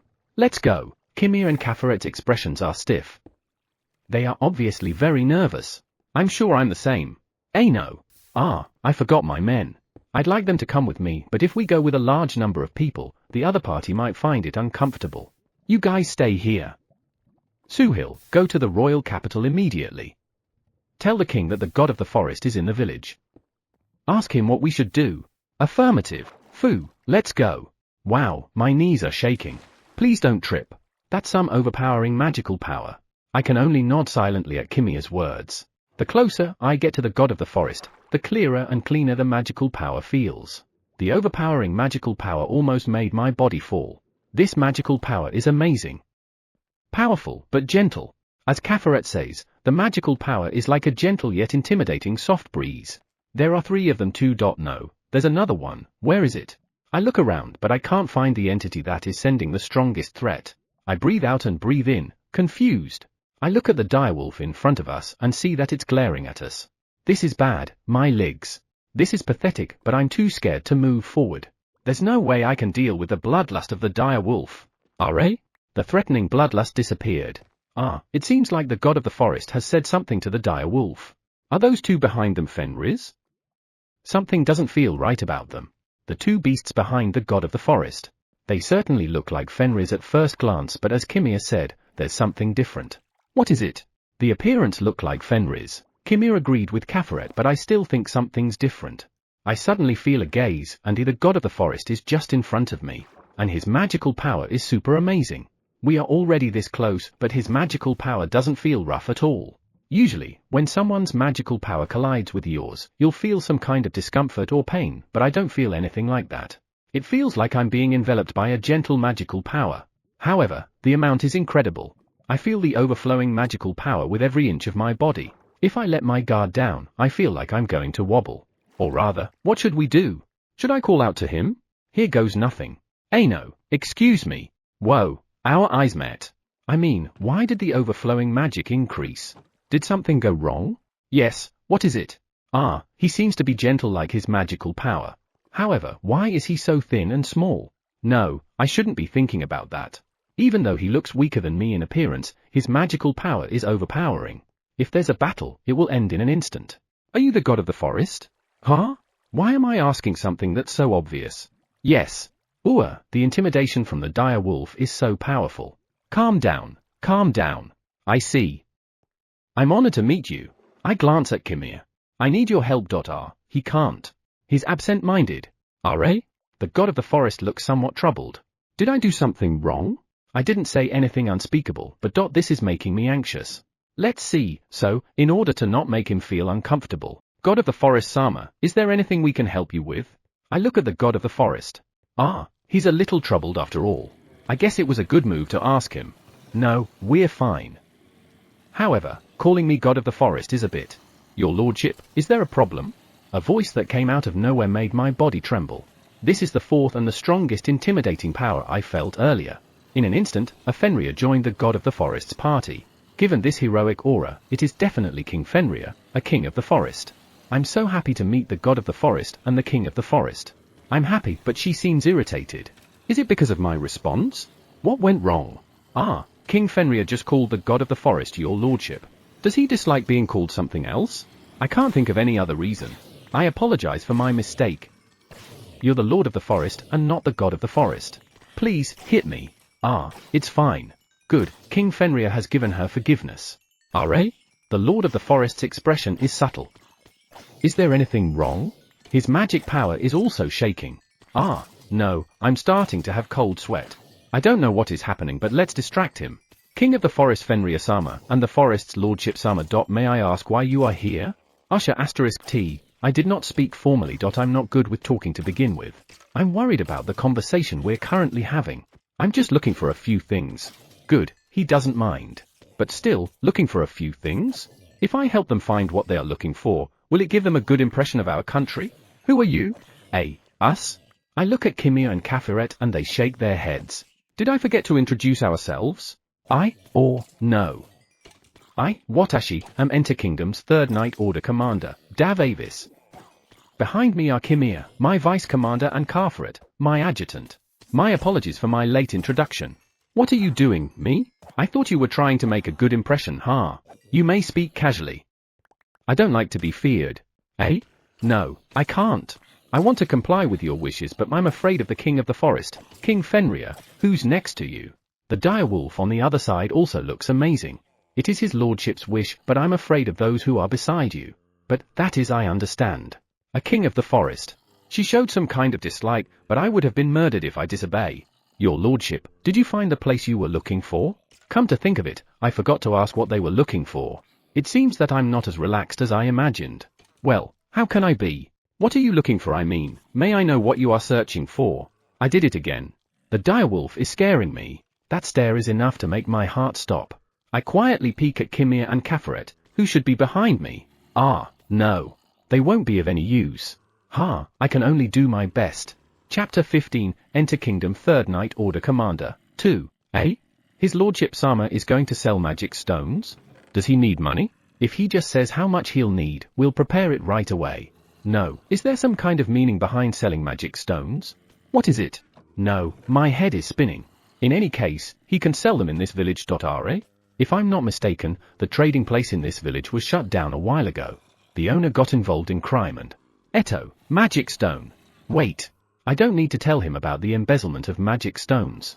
No, I better not talk about anything unnecessary. There's no way I should talk about the stains of this country. Good thing I thought about it. I think there is a place where you can trade it, but not in this village. It's in the next village. He looked a little disappointed that he can't trade in this village, but it couldn't be helped. Thanks for the information. I'll go there now. The owner of the magic stone store in the next village has a good personality and a good head on his shoulders. He is a person I would have no problem introducing to him. Okay, I'll show him the way. No, it's over. My voice was too loud. Look, his lordship Sama is also surprised. The bloodlust of the king of the forest and the others intensified. Let me guide you. No, it's fine. It would be faster if I had Koa take me there. Besides, Dadavi-san, you don't look so good. So are those two behind you. It's because of those who are in his lordship Sama's left, right, and back. I wish I could say that, but I know I can't. I glance around his lordship. Yeah, no way I can. We are okay. Thank you for your concern. We know where the trading place is, so please let us guide you there. Besides, what would the king say if I didn't guide him around here? The king of the forest is scary, but the king of Enter is scary too. If you're going to ask me which one is scarier, I wonder. The kings of the forest are scary, but they are cool. I've always wanted to be involved with the forest for a long time. So I guess I'm proud of myself for being involved even though I'm scared. The king is giving a lot of crazy orders these days. I respect him but heal. At the same time his lordship Sama said that I was undeveloped with a gentle light. Hey! I heard Kimir and Kafaret's voices too. Well, that's what it is. Even so, when the light went out, my body became lighter. Could this be healing magic? I moved my body. Whoa, my legs were tired from traveling through the forest, but my fatigue disappeared. My body is light too. I want to brag this to someone. When I get back to the royal capital, I'm going to brag about this to all of my friends. His lordship's magic is almighty. I nodded silently to agree with the king of the forest. The pain in my body has disappeared completely, even my scar marks are gone. My body looks clean. To use that kind of magic to us, his lordship Sama is too kind. And he still looks worried about us even though he has already healed us. His kindness knows no bounds. I want to be more helpful to him regardless of what the king says. I'll definitely guide you today. Do you only need to get money? Or are you looking for a place to trade? HNN? Why is Kafaret asking that? I guess he wants more detail about the trading part. I also want to check the place so that I can do it again when I need some money again. Again? You mean you'll come to this country again? That's what I concluded from what I just heard. I see. There's a next time. Yeah, I have to connect this village with the royal capital. Right now, we don't even have a direct communication channel. When we get back to the royal capital, I'll talk to the mags. I screwed up. Why did I ask if he could ride a horse? He's even riding the king of the forest. Of course he can.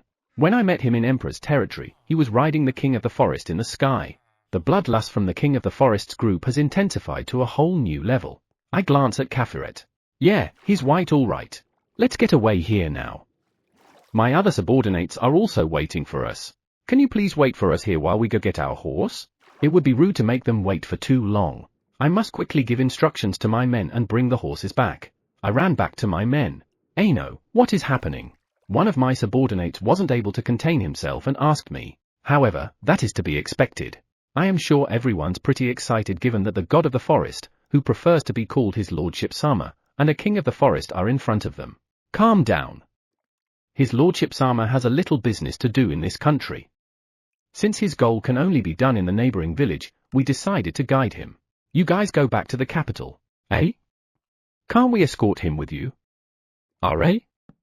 His lordship Sama? Grumblings and questions came out from my subordinates' mouths. I guess that's normal. We are quite close to his lordship and the king of the forest. However, given his lordship's demeanor, I get the feeling that he doesn't welcome anything too ostentatious. Because of that, we can't all go together.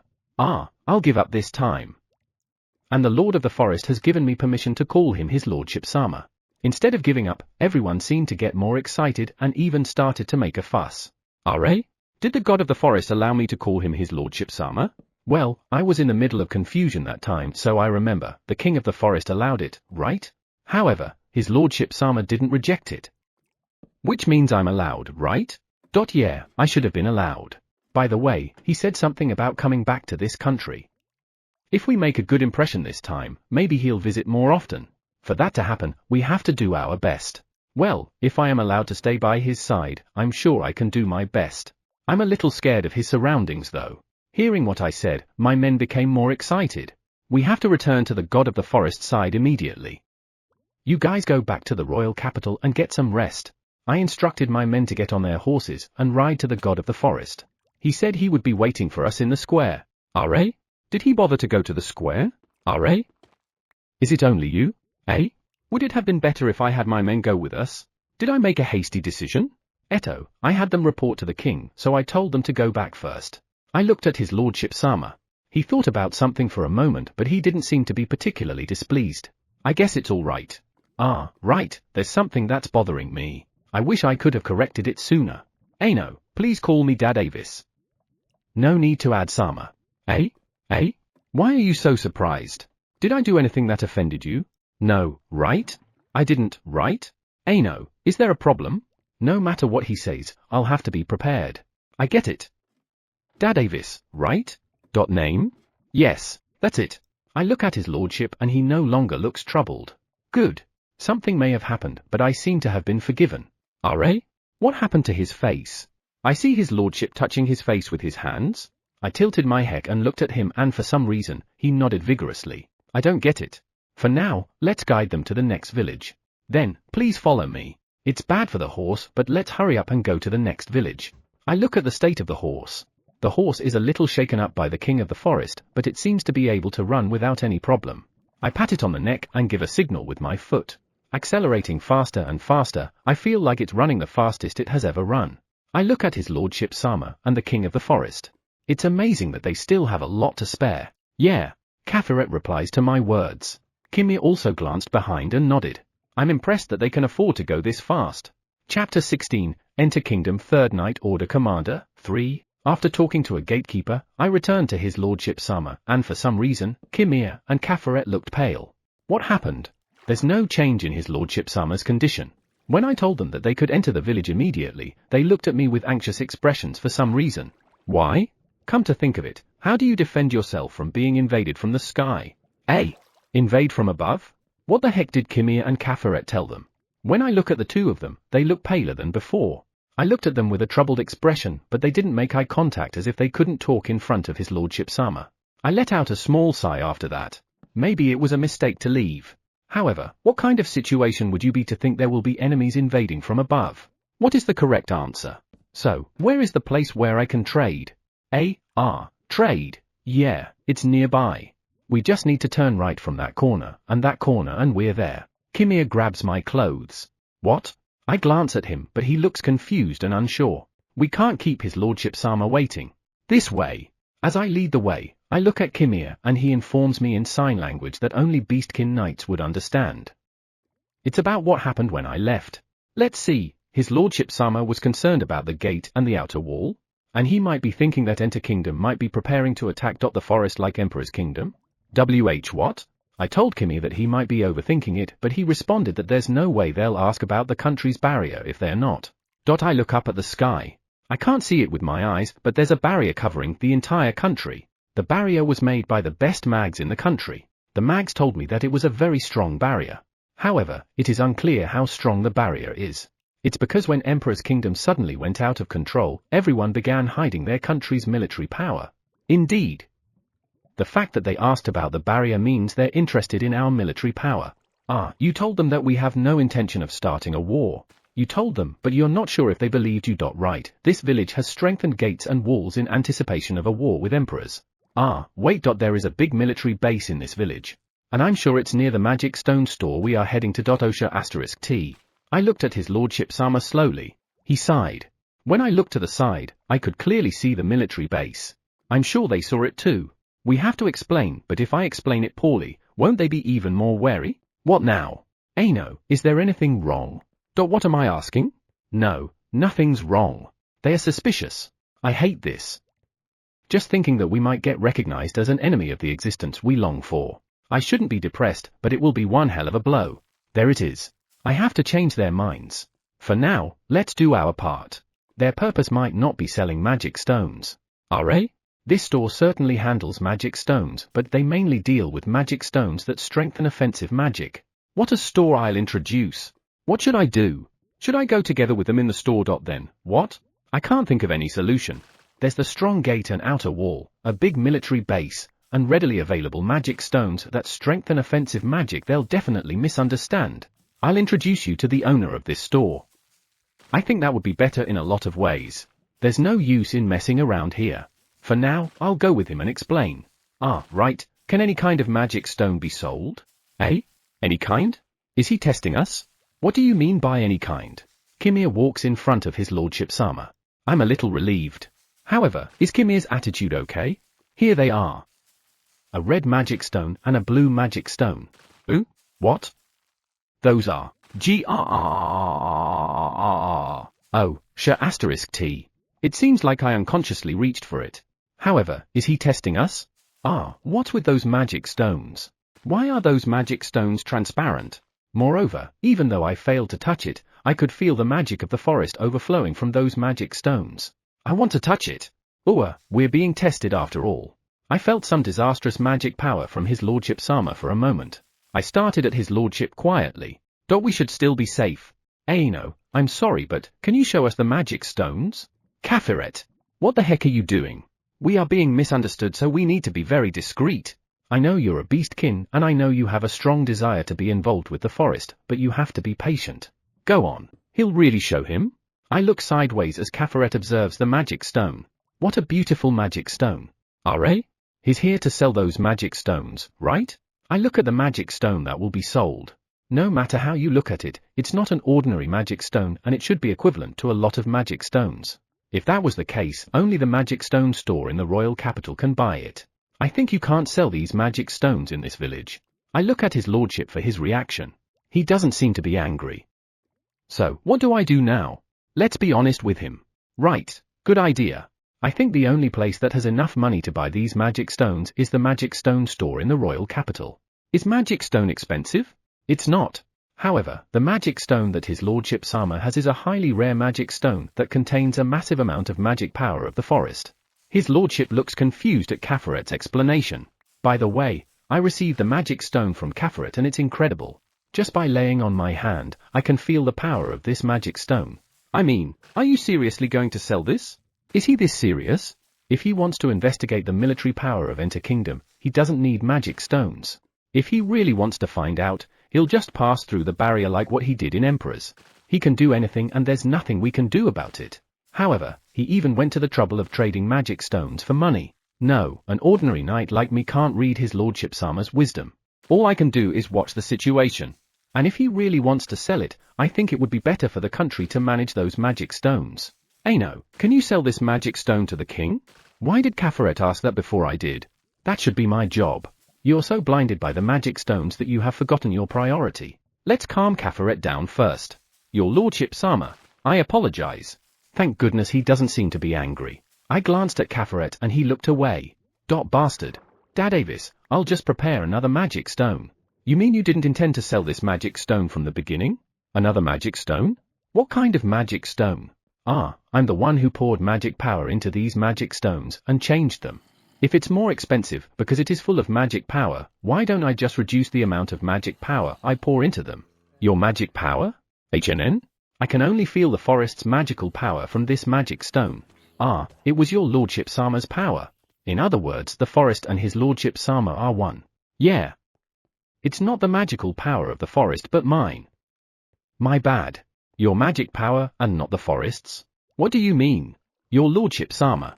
The magic power I felt from the forest is the same magic power I feel from him. I'm sure of it. The magic power of the forest is also stronger the closer his lordship Sama is. However, his lordship Sama says that his magic power is different from the forest's. I don't get it at all. What should I say?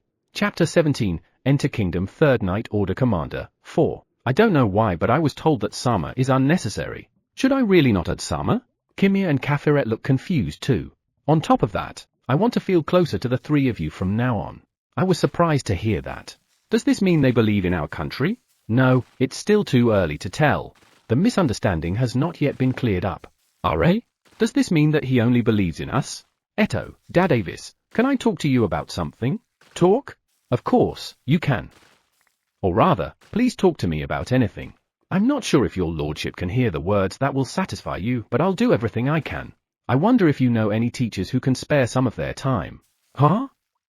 Teachers? Oh, sure *T.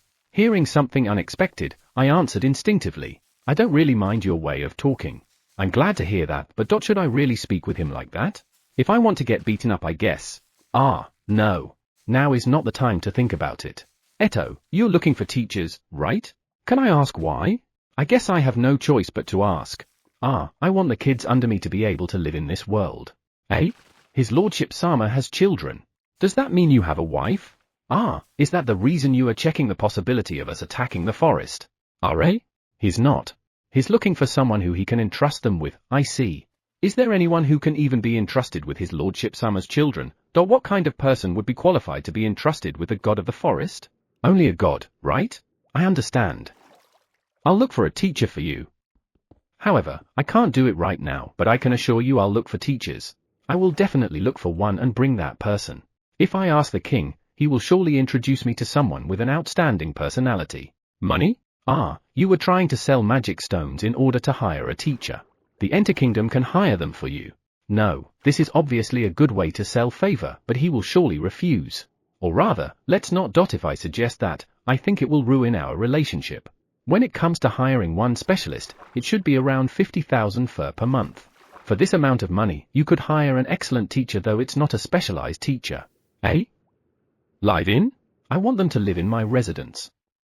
Is that possible? By his lordship Sama's residence means a house in the forest, right? Live in. I'm already envious. Ah, the increase. Your lordship Sama. I mean, live in your lordship's residence Leto. Are? How much will the increase be? I don't know. Aside from Koa and the others, the dragons will be there too, so I can assure you that it's a safe place. Ah, I see. It's not just your lordship Sama. Wait a minute, does this mean that all the kings of the forest are there? I don't think so, but can anyone teach while feeling the presence of the kings of the forest? I envy you, but... I glance at King Fenrir, a king of the forest beside his lordship Sama. She quickly squinted her eyes. Aha. Safe. Yes, of course. A strong mental power may be necessary in the selection of teachers. No, it is absolutely necessary. Ah, I didn't ask what kind of things the teacher must teach. Well, what kind of teacher are you looking for? Common sense, reading, writing, and math? There are many teachers who teach those things, so there should be some of them who have guts. It sounds like they don't have any particular preference when it comes to age or gender. There should be at least one, right? I have 30 days to search. They gave us a lot of leeways. We'll definitely have to find a good teacher for this task. The salary is 250,000 furs per month. 250,000 fur? 5 times the market price. Live-ins are rare, but no one pays that much. Was I wrong about the amount I just said? No, I'm sure I said 50,000 furs. Yeah, I definitely said 50,000 furs. I didn't lie to his lordship Sama. Then, I'll leave finding teachers to you. Leave it to me. I'll introduce a good teacher. His lordship Sama just accepted it. Did I force myself too much? Then, let's meet after 30 days. Should I come to this village? But there's a problem. In this village. This village has a military base with a night training site. What if they are alarmed? No, they have already seen the base. We are not guilty of anything, so it's okay to let them come to this village, right? Please, do so. We will be waiting for you in this village. If there's a problem, the king will take care of it. We have 30 days. Understood. Sorry for asking you something troublesome. No, it's nothing troublesome. Growling. Suddenly, I heard the growl of the king of the forest and my body froze. I quietly look at the Fenrir, but she's not looking at me. See you later. His lordship Sama quickly gets on the Fenrir, and the Fenrir skips off the ground and floats up into the air. They continue to soar higher and higher into the sky, returning to the forest. Phew, good. We made it through. Are? I heard Kimia's voice from behind me. I look at him and see him furrowing his brow. What's the matter? Commander, there should be a barrier in this village. His lordship Sama just passed through the barrier. Didn't he? Yes, this village is covered by a barrier. And yet, they flew normally. I looked up in the sky. Did they break the barrier? No, if they had, there should have been a commotion. I look around and no one is talking about the barrier, although they are making a fuss about his lordship Sama. What's going on? Phew. Let's make sure that everything's okay later. We have to get back to the royal capital. It may be a problem to put it off, but I'm already tired. I don't want to think about anything else. Affirmative. If we dash, we'll be in the royal capital in an hour or so, but let's take our time in going home. I rode my horse and had it walk slowly. Shouldn't we hurry up? I shook my head as a reply to Kaferet. Kimia and Kaferet were both relieved seeing my attitude. We're happy to meet his lordship Sama, but I'm mentally tired because of the suddenness. My heart was beating hard all this time. I want to have a breather on our way back. HNN? My hands that were holding the rein were trembling. I have been bracing myself to not show anything unsightly in front of his lordship Sama, but it seems like when his lordship Sama left, my mind finally loosened up. My hands are shaking. It's not just you, Commander. We are trembling too. When I look behind me, I see the two of them slightly trembling. You guys have trembled for several times already. It can't be helped. The god of the forest was in front of us and we've been being glared at by the king of the forest. That direwolf is scary too, Kaferet shouted. I usually complain about how annoying it is, but I don't have the energy to do that right now. You must be tired. Kimia's words brought a wry smile to my face. Of course, I'm tired. I've never been so tense in my life. You should do the same in front of the king. Not possible. I heard Kimia's long sigh. No, because it's the king. He's forcing me to do the impossible. It's already good that I respect him. As soon as we get back to the royal capital, we'll have an audience with the king. Why are the horses so slow? I wonder. It can't be helped. It's too much trouble. You were given a task by his lordship Sama, so I think it would be better to go back immediately. I have 30 days, and the king will do something about it. Kafiret, Kimia, go back first and report to the king. No, I won't leave Commander behind. Kimia responded immediately. I look behind me and see Kafiret nodding. Don't worry, I'll be there later. No, it's something very important, so Commander has to report it. I agree. I can only sigh. Chapter 18, Where is the knowledge? I'm tired. Thanks for Koa and the others, you've been a big help today. I'm glad that I could help. But don't glare too much. When I was talking with Dahdavai's group, they sometimes looked troubled or confused about something. At first, I was worried, wondering if I had done something wrong. However, it looks like their eyes are not on me. I gently followed their gazes and noticed that they were looking at Koa, so I observed her. Yeah, she was glaring at those three and her eyes were really scary. That's my bad. I just want your lordship to rely on me. So, she wants to be depended on. I think I'm already relying on them almost every day. I'm a lucky guy. Why? Koa looks confused. Because I have Koa and the others. Oh really? Koa, are you embarrassed? Yeah. Oh, everyone's tails are so cute. They are wagging their tails so much. I want to touch their tails. HNN? What's wrong, your lordship? No, it's nothing. Everyone's tired, so let's ask that later. Welcome back.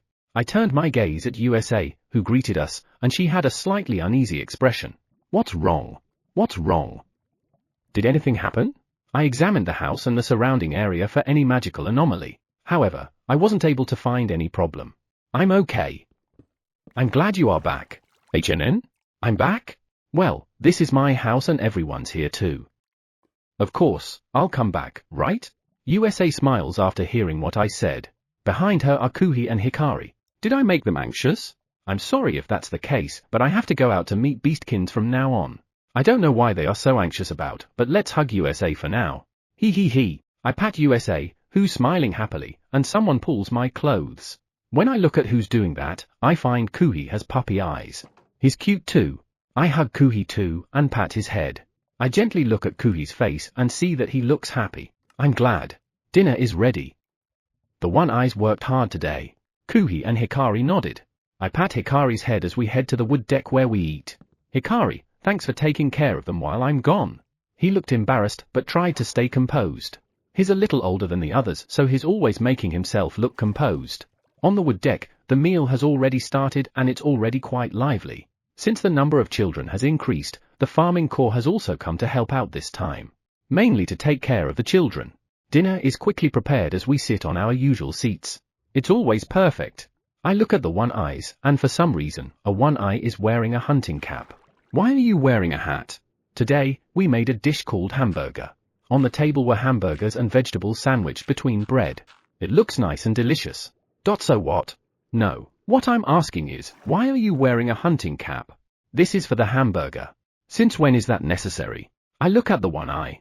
It doesn't seem to be kidding. It is serious. Is that so? Yeah. The one-eye nodded in satisfaction. When I look around, all of the one-eyes are wearing hunting caps. Then, please enjoy. I look at the one-eye as it leaves. Where in the world did they get that knowledge? What's the connection between hunting caps and hamburgers that I don't know about? Your lordship, are you not going to eat? USA's words brought me back to reality. Sorry. I'll eat it while it's still warm. Itadakimasu. I smile at USA as I bring my hands together and eat. It is freshly made by the one-eyes and I took the first bite. The juices overflow and there is no doubt that this burger is delicious. This hamburger is delicious. Kuhi nodded silently when USA said that. It seems like his mouth is too full to talk. He's eating too fast. When I looked at his plate, there were 3 hamburgers. He already ate one and he's eating the second one, which means 0.5 hamburgers. USA has 3. Hikari only has 1. I've been thinking about this for a while, but the 2 beastkins can eat more than us. At first, we only ate the same amount. No wonder they'll become bigger. If you don't wear a hat, you can eat a hamburger. Let's have more of those hats made. 0.30 days are kind of long. Maybe I should have asked the teacher to come earlier. USA, making a lot of hats wouldn't mean that we'll get a lot of hamburgers. Really? USA looks at me with a sad expression. Yes, I see. It makes my heart ache to see such a sad expression on her face. Why don't you just ask the One Eyes to make more? USA and Kuhi looked surprised when I said that. And I'm surprised by their reaction. I can ask them to make more? Of course. Perhaps them being slaves influenced them more than I thought. Come to think of it, neither USA nor Kuhi ever asked something for themselves. I should ask them what they want to eat from now on. If I ask them what they want to wear, I'm sure they won't tell me. It would be easier to ask them what food they want. I hope they will slowly understand that wanting something is normal. By the way, Koa and Chai seem to find it hard to eat hamburger. Their mouths were in a mess. Well, Chai is taking care of Koa. He's spoiling her again. HNN? It looks like there's another pair spoiling each other like Koa and Chai. Well, it's good that they get along well. I'm not disappointed. I'm already used to it. Shake shake. RA? Is it shaking?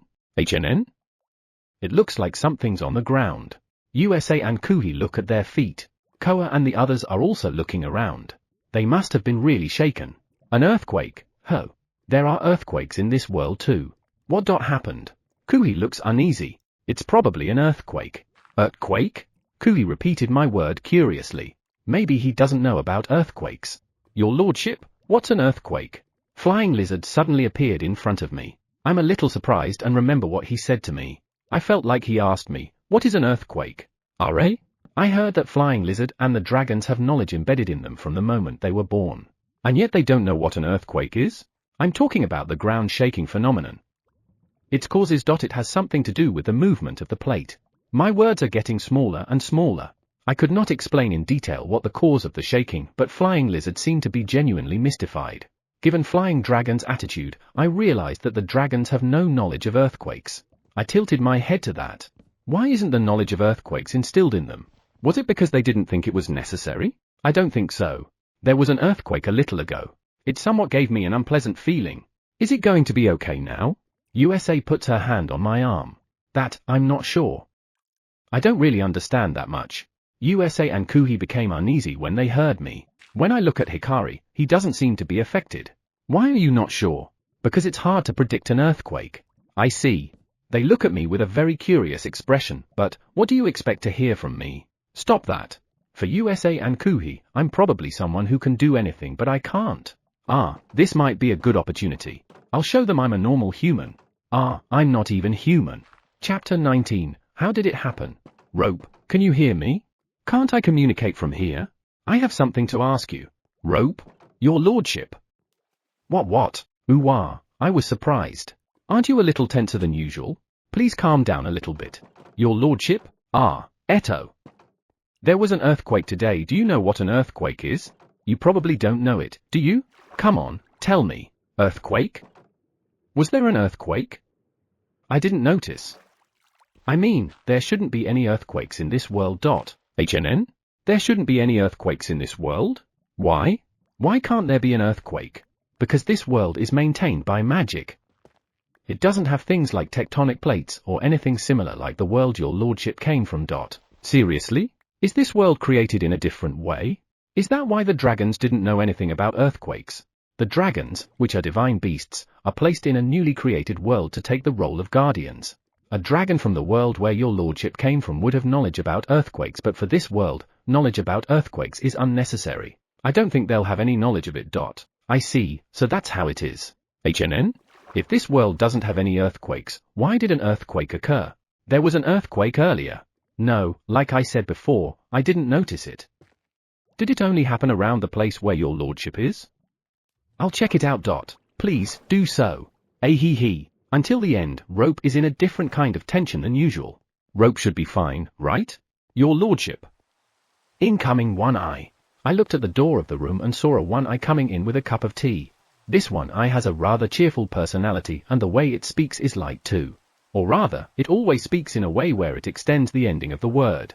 The leader of the One Eye tried to scold it, but it ran away while saying impossible. And this one is also pretty close with Karen. Sometimes, I see it taking a stroll in the forest on top of Karen. Shouldn't you be strolling with Karen today? Yes, I was supposed to but didn't continue. The farming corps has been very busy. Speaking of which, when they're going for a stroll, it's not the only one riding Karen, but there's another one from the farming corps. It looks like they weren't able to take a stroll because that member of the farming corps isn't available. You are so close. Your lordship, tea. A cup of tea is placed on the desk near the bed. Thank you. The tea you make is great. It makes me feel at ease. Really? Yeah, it's true. Thank you. Abe. I pat the head of the one-eyed rock doll that sounds so happy. The coolness peculiar to rock dolls was felt by my hand. A rock is a rock, so I don't know if they even feel when I'm patting them, but I can feel that they're happy. Speaking of which, do you one-eyes have any knowledge about earthquakes? Yes, we do. I'll make it simple.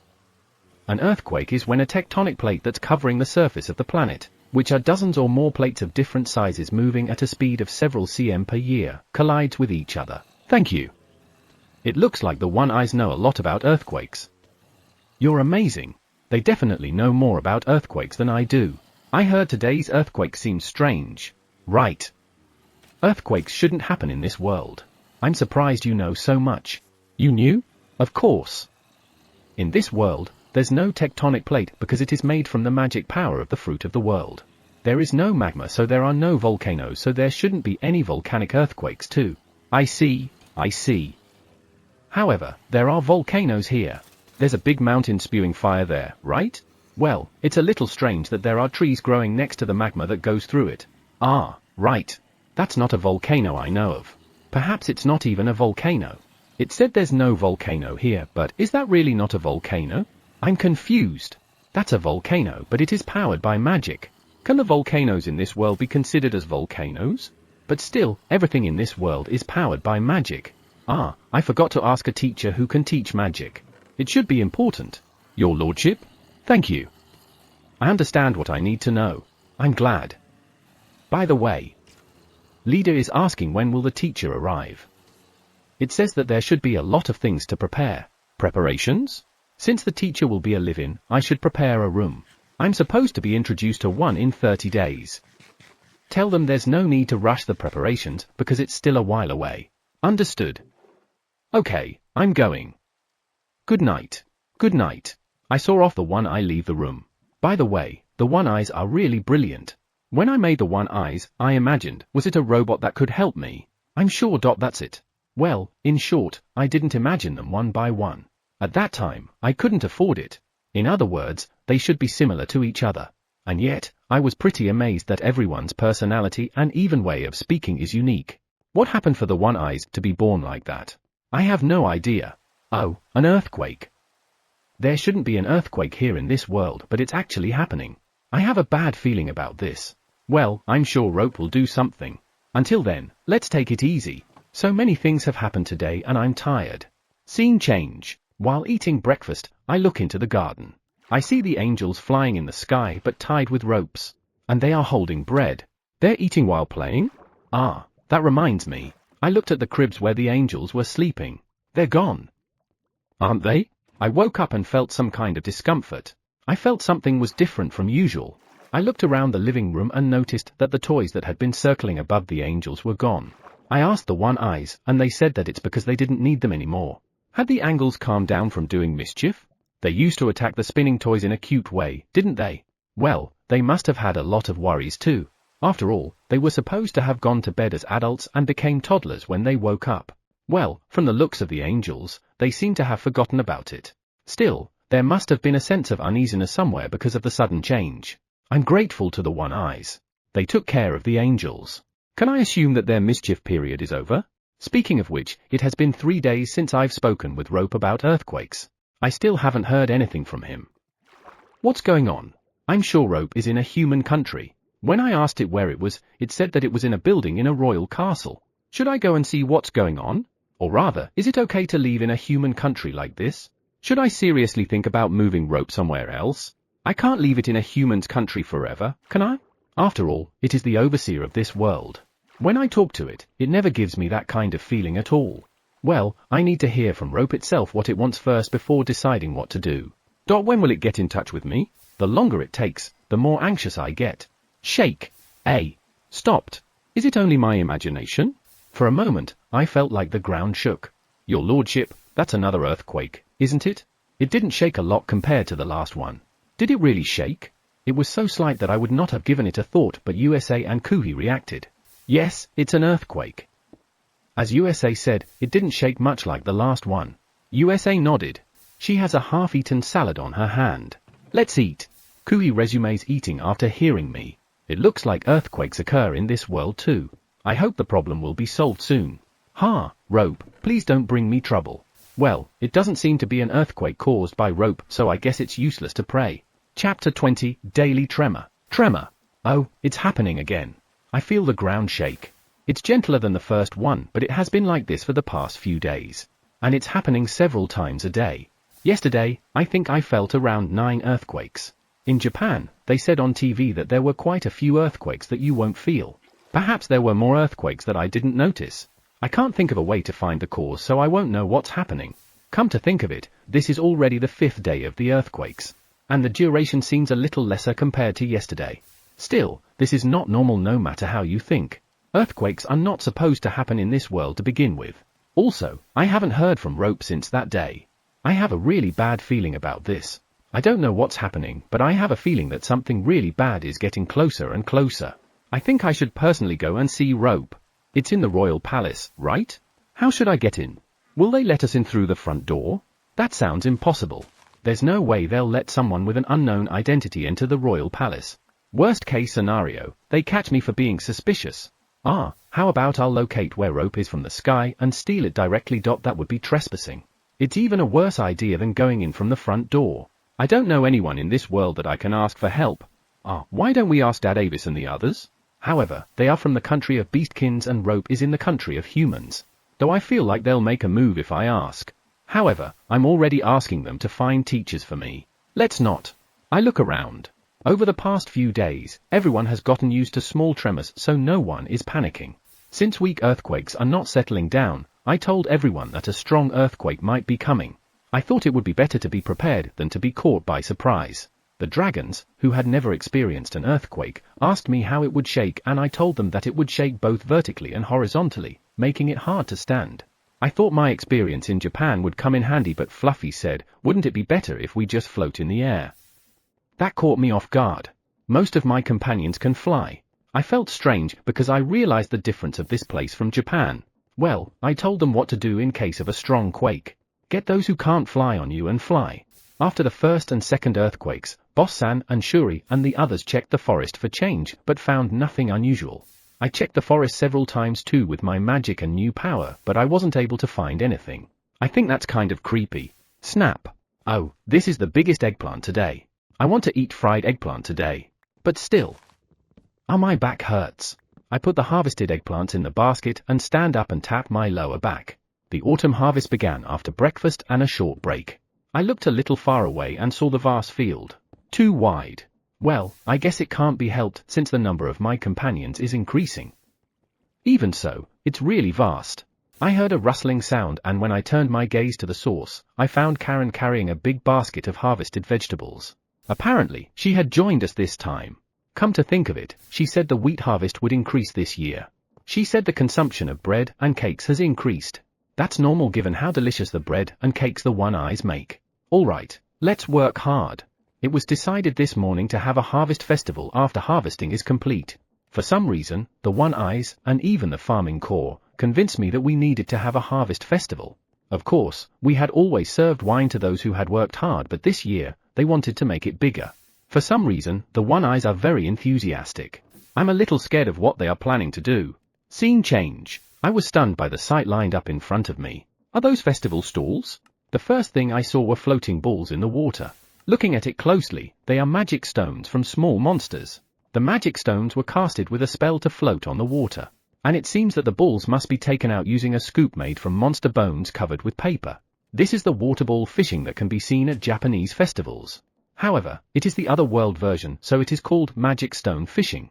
By the way, the paper processed over the monster bone scoop is too thick. If you use that, you can take as many magic stones as you want. Should I tell the One Eye beside me about it? Then, I thought, right. How are they going to hold the scoop? Can they hold it with their paws? As I was wondering how, I saw Chai approaching the magic stone fishing stall. And when the One Eye passes the scoop, it floats in front of Chai. Magic! When Chai turns his eyes to the magic stone, the scoop moves slowly and approaches the surface of the water. I see. Eh? The scoop he was staring at with his eyes burned up and disappeared in an instant. What happened? I looked at Chai and he seemed to be going to get another scoop to try again. This time, the scoop approaches the surface of the water while moving up, down, left, and right. Then, the container, which has fire magic stones around it, fires something at the scoop. The scoop evades it. As it approaches the surface of the water, the attack and evasion intensify. It seems like Chai finally got 2 magic stones after his second attempt. That's exhausting to watch. Don't tell me the others are like this too. The one eye holding a ring toss ring was standing still when I turned my gaze to the next stall. The rings also seem to have been made by processing the bones of monsters. However, there's no target to put the rings through. I looked around and still found nothing. Because of that, I had no choice but to ask the one eye, and it quickly pointed to the forest. When I looked, I saw 10 wooden stakes stuck on the ground. And they are around 50 meters away. It seems like using flight magic is permitted. And I was also told that even defensive magic could be used too. Why would you even use defensive magic? NEA came to throw a ring. NEA used magic on the ring and it went straight to the target. Then it was struck by something to the ground. Oh, I knew it. There are obstructions too. The ring was shot down to the ground. The first time, it was hit by water, and the second time, by something. I couldn't see it, but I think it's wind magic. On her third try, NEA seemed to have gotten used to it and deftly avoided the obstruction and moved toward the target. Just as she was about to hit the target, a bolt of lightning struck it. Like the magic stone fishing, the ring toss was intense too. Those were supposed to be peaceful games. There was another game, blowgun. The target of this game was not as far as the ring toss and there were no obstructions. After listening to the explanations, I thought I could do it, but I should have asked for more details. I never thought the target would move. I don't think I'll hit it. The products are moving around. I tried my best, but it was impossible. When I looked at the one eyes, they seemed to be satisfied and laughing in satisfaction, saying, "It's time to practice fine adjustments." Maybe that's their purpose. I'm tired. After playing at the festival stalls, Isekai version, we had a good time drinking wine. Since this was the main event, we were supposed to open several barrels of wine. Well, everyone worked hard on harvesting. Or so I thought until the 5th barrel was opened. This year's wine has only just been made, so the wine we are drinking now is from last year or even the year before that. I'm not sure if we will have enough until the next wine is ready to drink. One eye, is it okay to drink so much? Will the supply last until the next barrels of wine are ready? There is no problem. We still have plenty of wine in the storage. I'm a little surprised at the one eye's reply.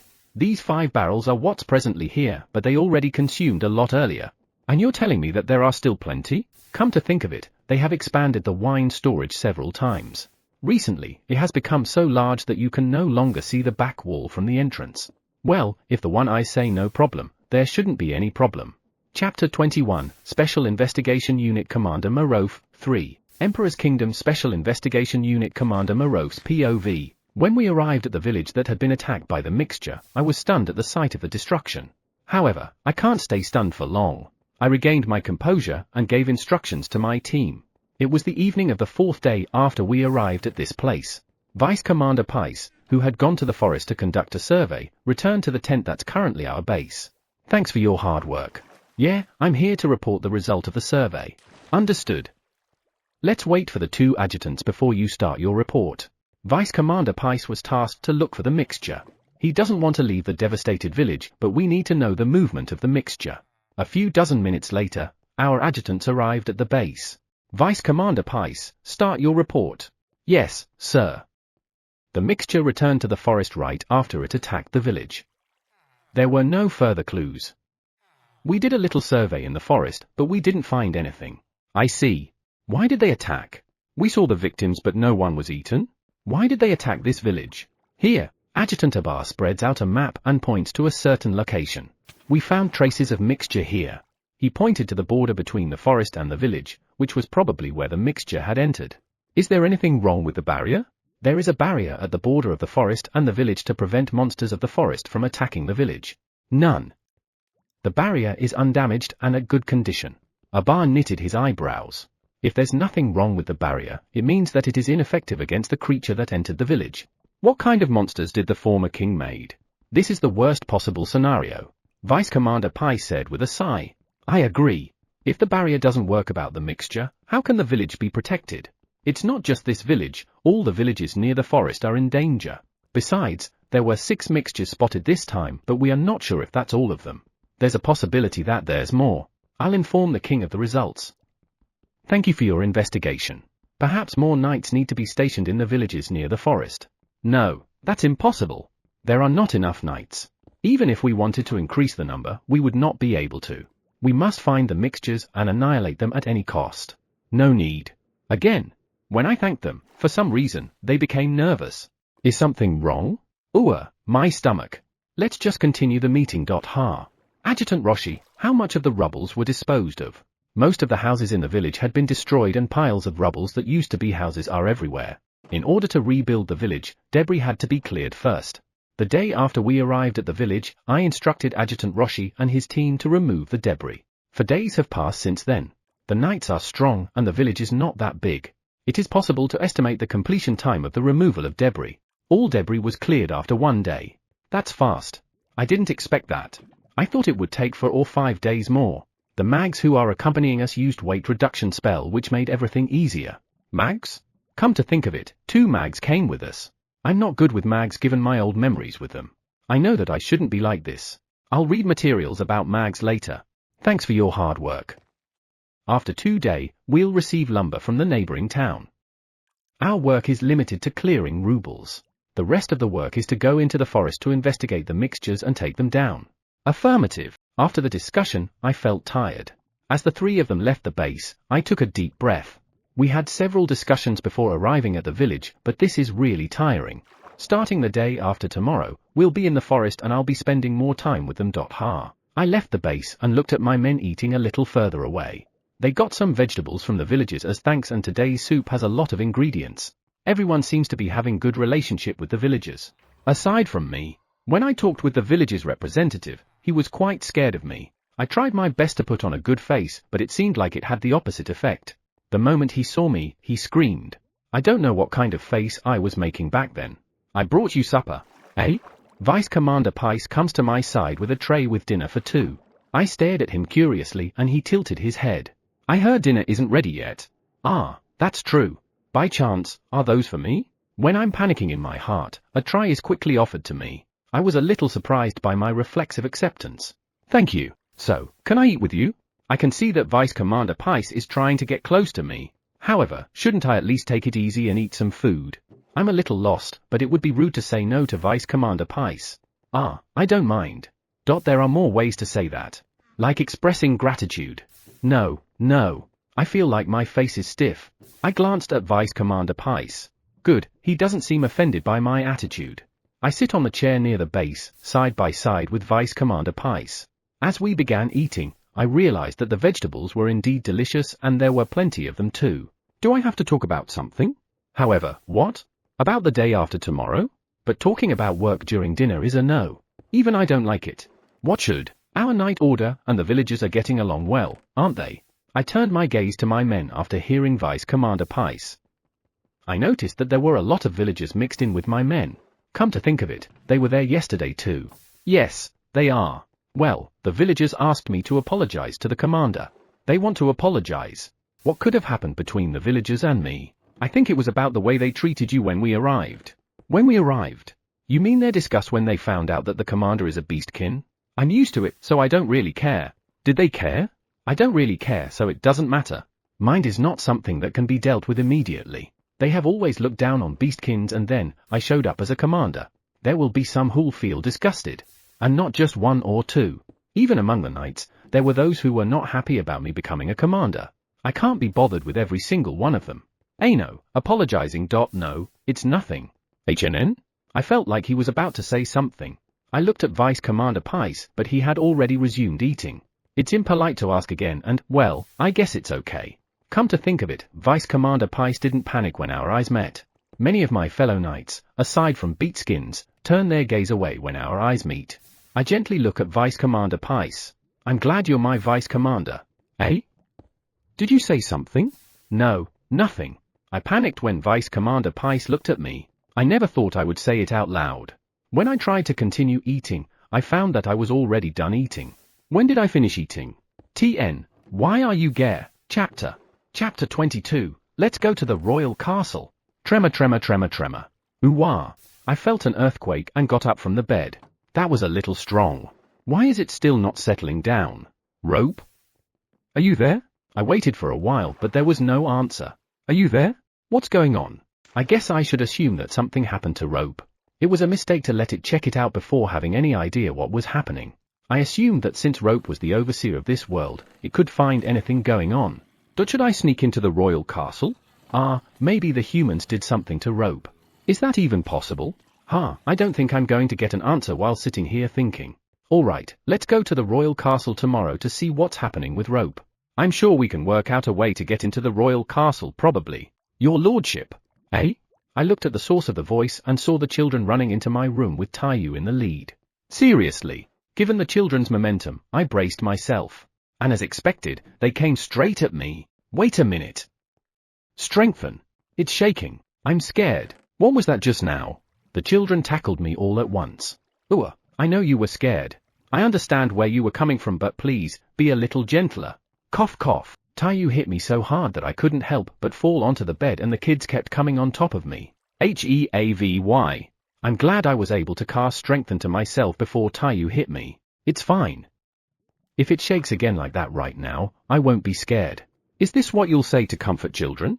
As a former Japanese, I'm used to little earthquakes like that. That earthquake should be around intensity 2 or 3 on Japanese seismic scale. Are you sure it's okay? Tsuki asked me with teary eyes. What if I say yes and then it suddenly shakes again? It should be fine for now. And if there's an earthquake again, I'll protect you. As long as we don't know the cause of earthquake, we don't know if it will really be okay. I must not tell lies. HNN? Are the children shaking? I pat the heads of the children in turn. They're there. They seem to have calmed down. By the way, when are these kids going to get off of me? RA? I lifted up my head and looked at the children who were stacked on top of me. They are sleeping. Seriously. They were awake a few minutes ago, right? I mean, am I going to be under them like this? I guess I have no choice. Even so, it's a good thing that I use Strengthen to myself. I never thought I'd use it in my own room though. When I imagined the Strengthen magic, I made it so that any attack would reduce the pain to 1/10. Thanks to that, there's no pain even if I was kneed on my groin. I made the correct decision. However, I never imagined that I would be crushed. Let me cast another magic. Let's make their weight to only 1/10. Heavy. They are sleeping, so I don't want to move to bother them. They might wake up and get anxious again. Well, I'll just imagine that I'll sleep with weights above me. I had a dream of being crushed by a meteorite. Sleepy. Scene change. I'm feeling a lot of discomfort in the joints of my body. Heal doesn't work because it's not pain. Regrettable. Now, shall we go to the human country? Your lordship, are you going out today? Koa, who's standing beside me, looks at me and tilts her head. I hugged her neck and it felt nice and fluffy. Suddenly, I felt something. Chai is glaring at me. These two are still on good terms. I'll try to go to the human country and sneak into the royal castle. Sneak? We can just go through the front door. Koa looks confused. Right. If I'm with the king of the forest, I might be able to get in. Will Koa come with me? If Koa can't, how about Boss-san? Or maybe I should take the dragons? Of course, I'll go with you. What's this? I feel some sense of darkness from Koa. We're just going to check on Rope, who's in the royal castle. Rope? And you mean the magic stone? Didn't you say you could converse with each other without seeing each other? Yes, that's true. I told it to look into the cause of the earthquake and then, I haven't heard from it since. I'm worried that something might have happened. I see. Then, let's go. Yeah, excuse me. When we were about to leave the wood deck, two parent Spider-Sans came to us. Your lordship, are you going to the human country? Yes, I am. What's wrong? The parent Spider-San tilted its head when it asked me. They grew up considerably but they still look cute. We have something to do in the forest around the human country. Can we go with you? Something to do in the human country? What is it? I don't mind, but is there a problem? There are humans who have entered the forest from the human country. We need to check them out. From the human country? Are they dangerous that you have to be that vigilant? Is there any danger? We don't know yet. I guess we have to look it out first. I hope there's no problem. Then, let's go together. Seeing the happy parent Spider-Sans, I can't help but smile. I was still anxious about yesterday's earthquake, but talking to them like this made me relieved. Your lordship, ride us today. The parent Spider-San appeals to me to ride on it. Speaking of which, I have been only riding Koa lately. It might be good to ride a parent Spider-san this time. Parent Spider-san, thank you. Can I ride you now? The parent Spider-san shudders after hearing me. I can assume that it's happy, right? Your lordship, I can't use web, so I'll stabilize you using magic. I understand. I'm counting on you. I ride on top of the parent Spider-san as it runs through the forest. It is slower than Koa, but still very fast. After running for several hours, the speed of the parent Spider-san slowed down. Is it tired? There are people over there. The parent Spider-san I'm riding pointed out its leg to a certain place. When I looked at it, I saw a group of people wearing similar clothes. They look like Dadavi's group, though the design of what they are wearing is different. Could they be knights from the human country? Does this mean that we are near the human country? Are? There are beastkins too. Looking at the situation, it seems like a beastkin is giving instructions to the whole group. So, is he a knight of the beastkin country? But their group has more humans. They seem to be looking for something. Hearing what Koa said, I looked at the group again. Right, they look like they are looking for something, but they are wary. What exactly are they looking for? There are monsters nearby. Chai's words made me look around. However, all I see are trees. Over there. I follow Koa's gaze. Where? I check the direction Koa is looking at again. You're looking in the right direction, right? Well, where are they? Chai and the parent Spider-san seem to have already found them. How many? A total of 12. One of the parent Spider-sans answered Koa's question. There are 12 of them? I haven't even found one yet. Would it be better to search for them using magic power? I just have to look for magic power that's different from the forest. Magic power there. Great, I found them too. Are? Those monsters' magical powers are pretty unstable. Aside from that, I searched for the monsters using magic power, but the magic power I could sense was strange. It's strangely unstable. In addition, there's more than one type of magical power in one body. They are just like me. However, my magic is stable. Is that the monster that humans and beastkins have been talking about? Mixtures? Mixture? I tilted my head in confusion. That's a very weird name for a monster. It's not a natural-born monster. We should get rid of it. Koa is filled with bloodlust. She's serious. Your lordship, please wait here in the tree for a moment. We'll finish them right away. The parent Spider-san put me down on a trunk of a big tree and flew toward the mixtures at once. If they are not natural-born monsters, how were they born? From below, I can hear the alarmed screeches of the monsters called mixture and even the sound of their demise. The parent Spider-sans and Koa are relentless. Speaking of which, what happened to the group of knights? They froze up. Well, I guess that's a normal reaction. It looks like Koa's group has already ended the battle. That was quick. You're not going to bring those monsters back home, don't you? I'm not sure if it's a bad sign to have such unstable magic power. Actually, I'm curious, but our residence is too far from here. Let's give up. We have kept you waiting. The parent Spider-san flew in like it just had fun, and it is covered with blood. It usually hunts cleanly. Perhaps they have some resentment over those monsters. Chapter 23, Don't Surprise Me. What should I do? The knights, who froze at the sight of Koa's group, are still not making the slightest move. Should I call out to them from here? However, I don't even know who they are. Well, they are wearing knight uniforms, so they should be knights from the human country of Beastkin country. Should I call out to them, or should I just let them be? Your lordship. It's terrible. Hi.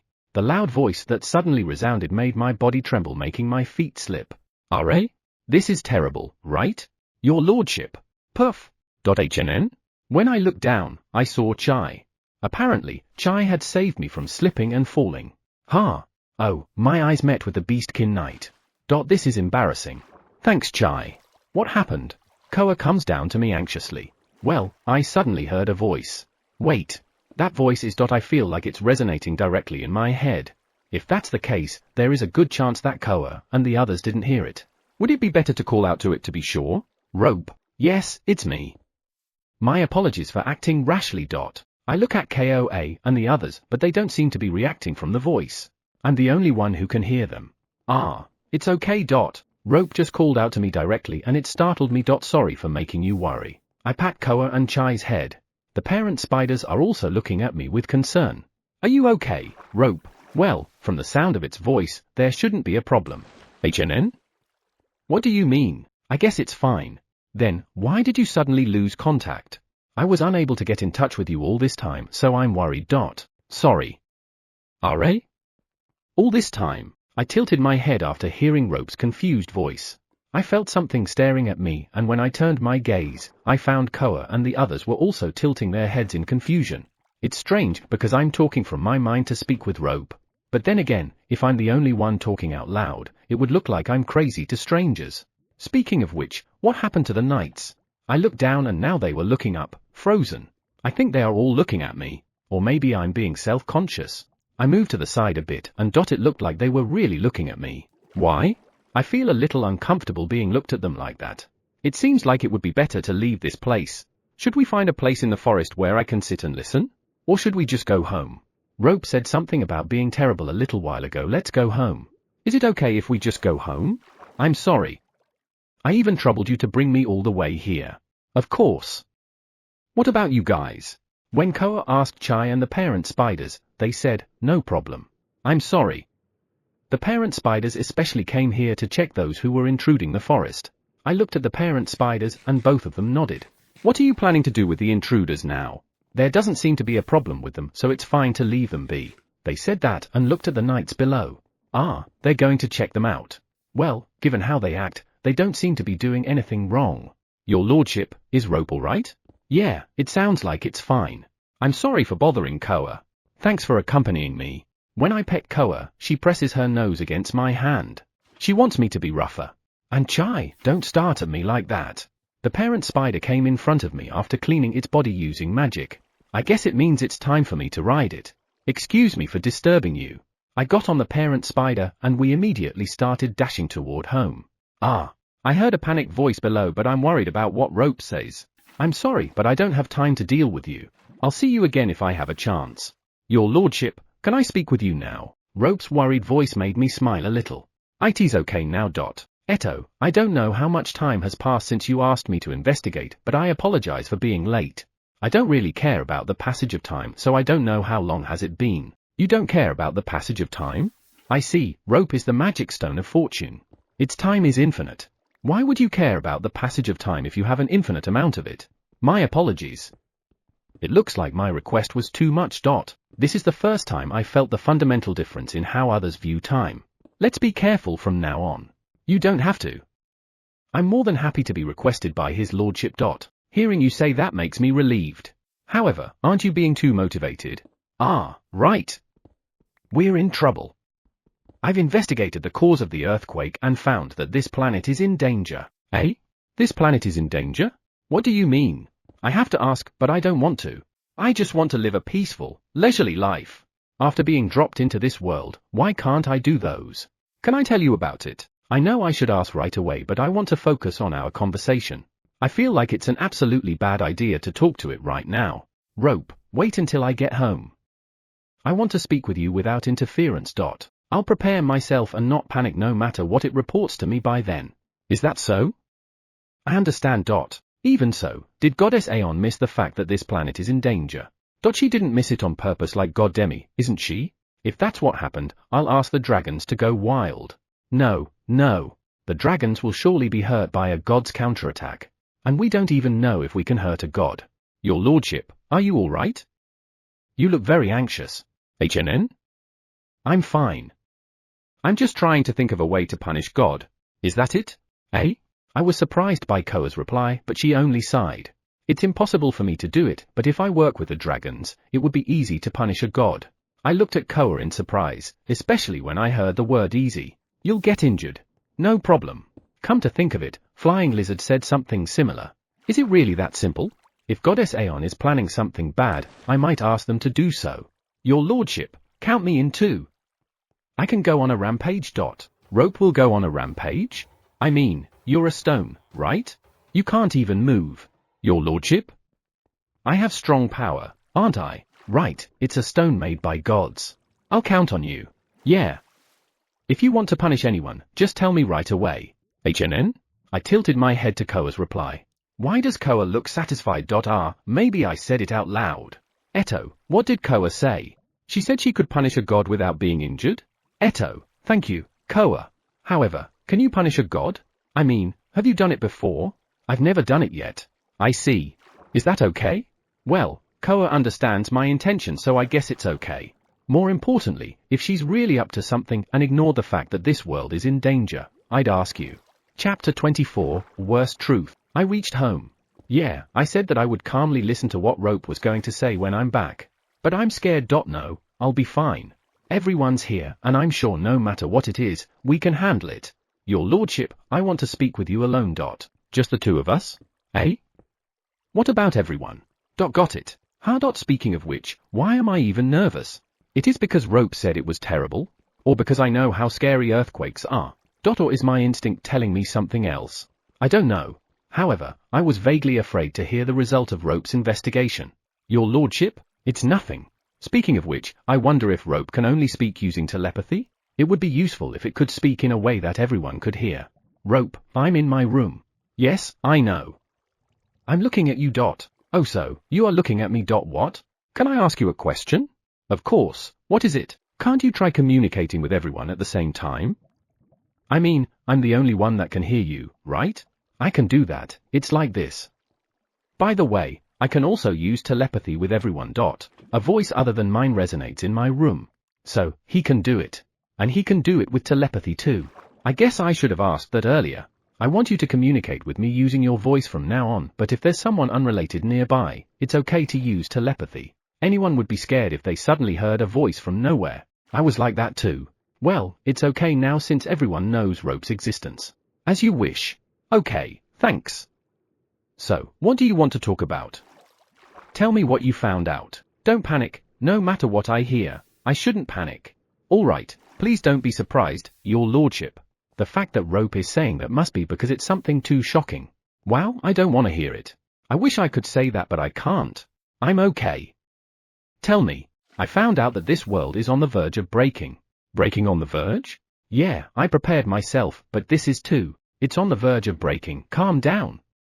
If we can figure out what's causing it, we should be able to deal with it. It's still okay. Don't be confused. Eto, so, you are telling me that the earthquakes are happening because the world is on the verge of breaking? No, I don't want to ask that. Yes, let's calm down. It's on the verge and not broken yet. It's still okay. Alright, let's just move every one of us from the planet before it breaks down. Well, it's still too early to think about that. I am sure we can deal with it once we take care of the cause. I have to ask the cause. Why is it breaking down? There are too many strong individuals. Living on this planet. What? Too many strong individuals? Seriously? Usually, when a planet is born, there can be no more than 2 divine beasts at most. There is really no rule preventing that, it's just that it's the maximum capacity of a planet. There are more than 2 divine beasts here. And there are other strong non-divine beasts too. I see. So, you're saying that too many strong individuals have gathered here and it's destroying the planet. Seriously? I mean, really? How am I supposed to deal with something like that? Is it going to break soon? It should still be fine. I reinforced the broken part with magic.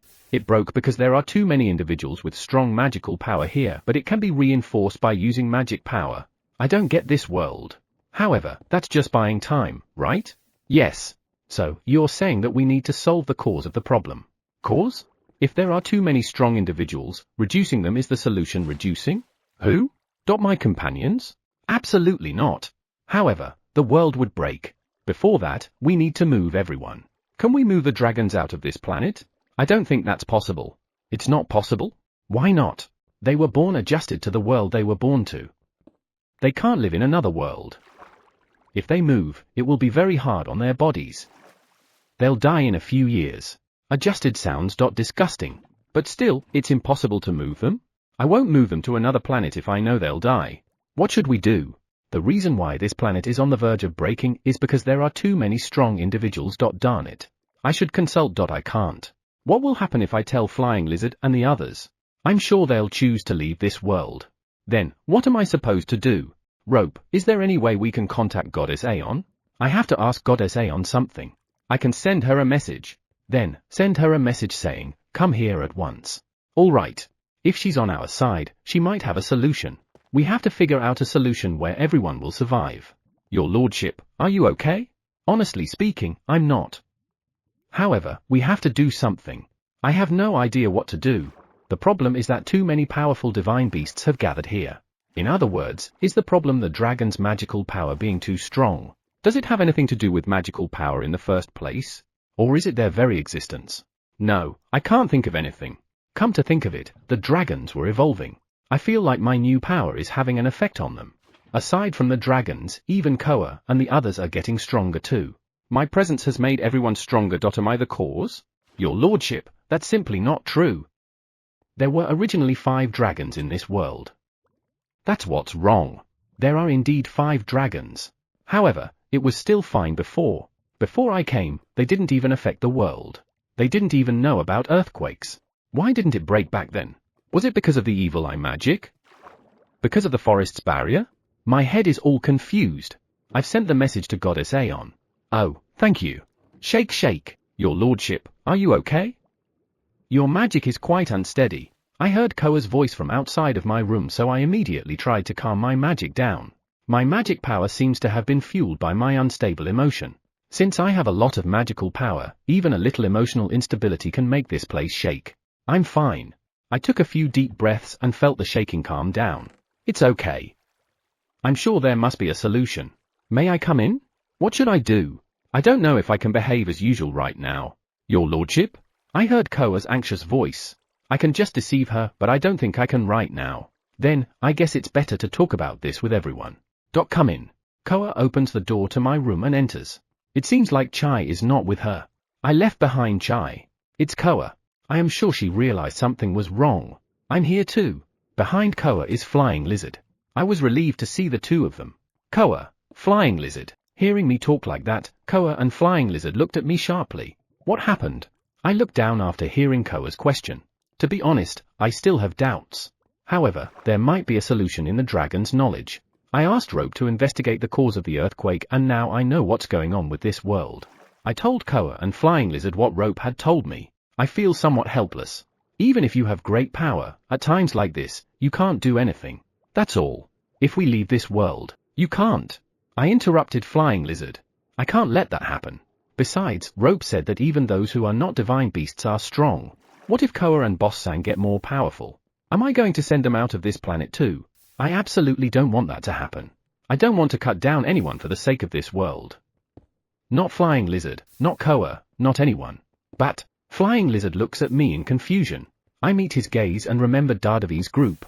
Right, considering the humans and beastkins in this world, I might need to accept Flying Lizard's proposal. However, if I had to choose which is more important to me, Flying Lizard and the others, or the humans and beastkins of this world, I won't hesitate to say that it is Flying Lizard and the others. Koa, Flying Lizard, and the others are the ones who have supported me since I dropped into this world. Whether this world breaks or not, we will be together. If this world breaks, it's probably my fault. Because that's what I chose. Chapter 25, I've made up my mind. Your lordship, I am. Flying Lizard lowers its gaze and slaps the floor using its tail. Flying Lizard, don't break my room. Flying Lizard was surprised with what I said and noticed that my eyes were looking at its tail. It looked at me with a clumsy expression on its face and turned its gaze to a distance. Sorry. I did it unconsciously. I guess that's how confused it was, but if I let it be, its tail might crack the floor. Flying Lizard, I've made up my mind. Flying Lizard sighs after hearing me. Then, Koa hits Flying Lizard on its head with her paw. Bonk. Given that sound, isn't that quite heavy? I was a little worried and looked at Flying Lizard.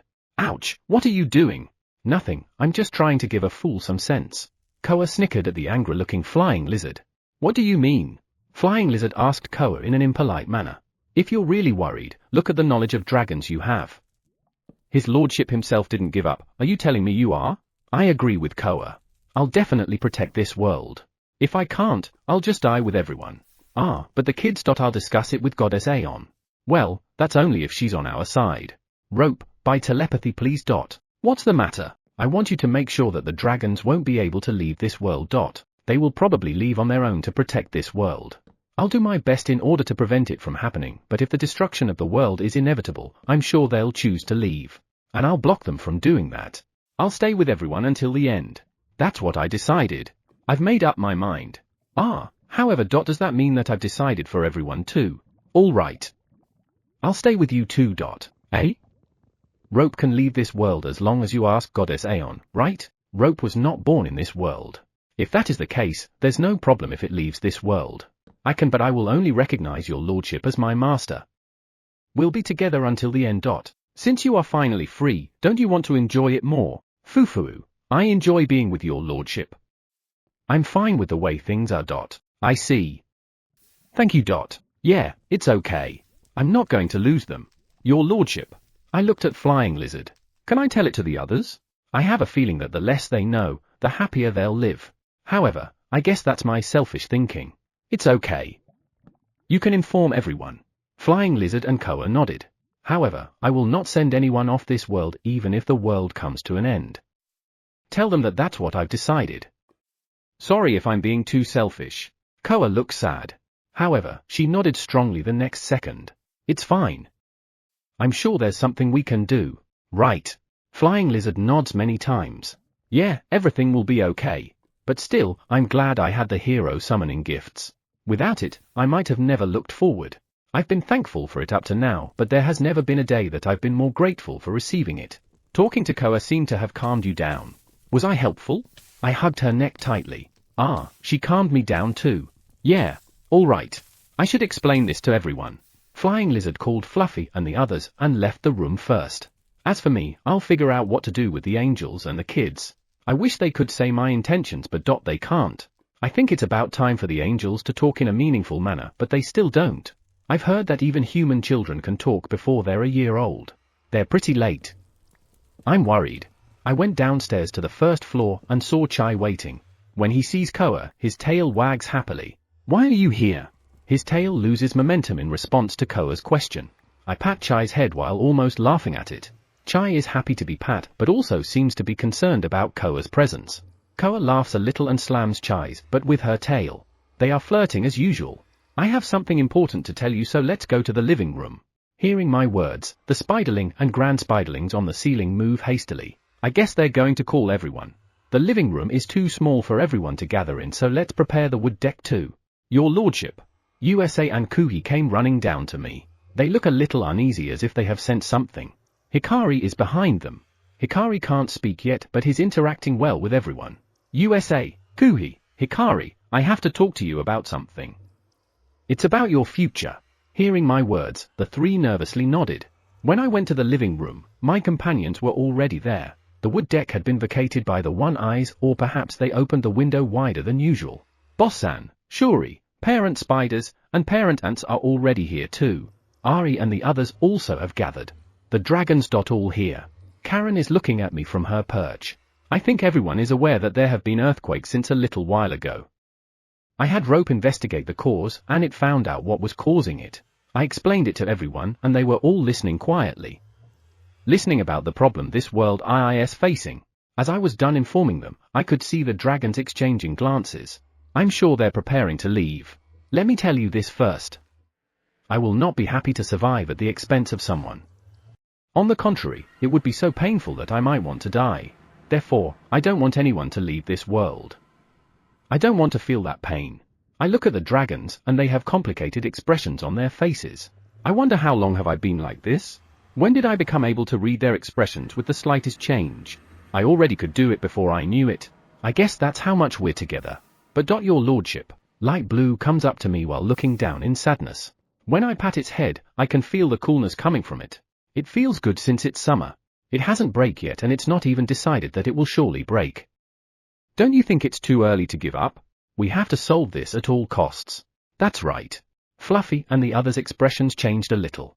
Hikari, USA, and Kuhi, I'll ask Goddess Aeon too. Hikari will be fine, but USA and Kuhi were born in this world. They might die if they leave this world. I'll stay with your lordship. Me too. Kuhi and Hikari agreed with USA's words. There is no sadness in their expression. I see. What should I do? Should I tell USA and Kuhi? When I look at them, they look straight at me. Sorry, USA and Kuhi. You two were born in this world, so you might not be able to live in other worlds. Understood. USA and Kuhi replied as if they didn't really care. That made me a little confused, but USA hugged me tightly. Then, let's stay together forever. I pat USA's head and she smiles happily. Yeah, together. Someone pulled me. When I look who it is, I find Hikari pointing at me. Hikari will stay in this world too. Hikari smiles as Kuhi says that. Isn't it still too early to decide what's ahead? Hikari wasn't born in this world, so I thought he could live in another world. Hikari shakes his head. I look at Hikari and he looks at me. I understand. I'm sorry for making you stay with me. I pat Hikari's head as he shakes it. The others are Taiyu and the others. They are still too young. I'll ask Goddess Aeon to take care of them. And the angels too. Ah, and let's get the pitch black egg leaves too. Speaking of which, when is that egg going to hatch? I turn my gaze to the bed in the living room where the egg lies. I think it's about time for it to hatch. Maybe those are that one? Which one? Well, I don't need to think about that now. I wonder if that one's power is still too weak to hatch. Chapter 26 is Manual Book. Everyone's mood is getting better. That's good. Now, all we need to do is to work together to figure out how to keep this world from breaking. HNN? I saw a light gathering in the corner of the garden. It looks like Goddess Aeon has arrived. She came not too long after I asked Rope to send her a message. As I was about to walk toward Goddess Aeon, something flew by me. Fluffy? I followed what Fluffy threw with my eyes and saw that it was a mass of water flying at high speed towards Goddess Aeon. RA? What is it doing? As I tried to speak out to Fluffy to stop it, I saw a fireball and a block of ice following the mass of water. The next moment, I saw Goddess Aeon being attacked by water, fire, and ice. Eh? Hey, what the? What? The attack continued amidst Goddess Aeon's cry. As expected of a goddess, all attacks are either nullified or evaded. However, attacks are still ongoing. Suddenly, lightning struck, earth stuck out from the ground, and flames struck at her escape route. What an amazing coordinated attack. No. I can't just sit back and watch. Wait! Everyone, stop! The attacks stop as I shout. Perhaps they thought that Goddess Aeon knew what was going on and left it alone or something. Just like what God Demi did. However, even though I have only known her for a few months, I know that Goddess Aeon is not the type who'll do something like that. For a moment, I also thought that she might have left it alone. However, thinking about it calmly, that didn't seem right. That's why I wanted to speak with her first. If the dragon's fears are right, do it to your heart's content. What's happening? Why did they attack me? A battered Goddess Aeon comes to me. Hello. Goddess Aeon was stunned with my greeting. I'm sorry, I didn't know what to say. Are you okay? Why do I have to ask that if she is obviously battered? What do you mean hello, why was I attacked? Goddess Aeon looks at me curiously. They think you knew that this world was on the verge of breaking and you didn't inform anyone. Oh, so that's why HNN? On the verge of breaking? What do you mean? Haven't you sold the troublesome things left by the apprentices? I'm not sure what to say with this reaction. It's possible that she's lying. I stare at Goddess Aeon. Seriously, what happened? I could feel that Goddess Aeon is using her divine power. It seems like she's investigating.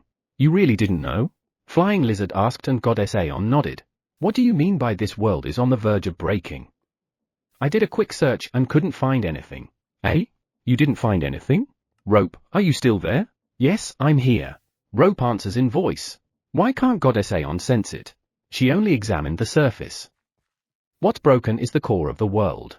That means it's worse than the surface being broken. The core? The words that Rope said made Goddess Aeon look pale. Given her reaction, it seems to be very bad. It looks like Goddess Aeon didn't know about it. Koa concluded. If she knew, she deserves an acting award. Or rather, why is she still stunned? Goddess Aeon. God, ouch! Goddess Aeon, who was headbutted by Light Blue, pressed down her head. The bonk was too loud. Even so, it's amazing that she wasn't blown away even though she was headbutted by a dragon. Goddess Aeon is strong as expected. Well, she still seems to be hurt. You should have hit lighter, Light Blue. Akira, that's the wrong way of scolding. You should have said don't do it. Ah, right. So want to sit down? I had come out to the middle of the square to stop the dragons from attacking. I'd rather sit down and have a long talk than continue standing here. This would be a long one. When I looked at the wood deck, the one-eyes were already preparing tea and sweets. It seemed that Boss-san and the others were already having snacks. I wondered what happened to the tense atmosphere earlier. They are so relaxed. Well, that's better than panicking. Ah, my head and arms are tingling. Arms? Goddess Aeon held her left arm and let out a sigh. Was she hit by the dragons earlier? But there's no visible damage, so it should be fine. We enjoyed the tea and sweets prepared by the one-eyes. The sweets taste better than usual today. I must be tired. Goddess Aeon, do you know what to do when the core of the world is broken? Goddess Aeon showed agony in my question. I guess she doesn't. Not even one? Do we have to Dejiza or something first? Which is it? If the core of the world is the problem is related to the fruit of the world.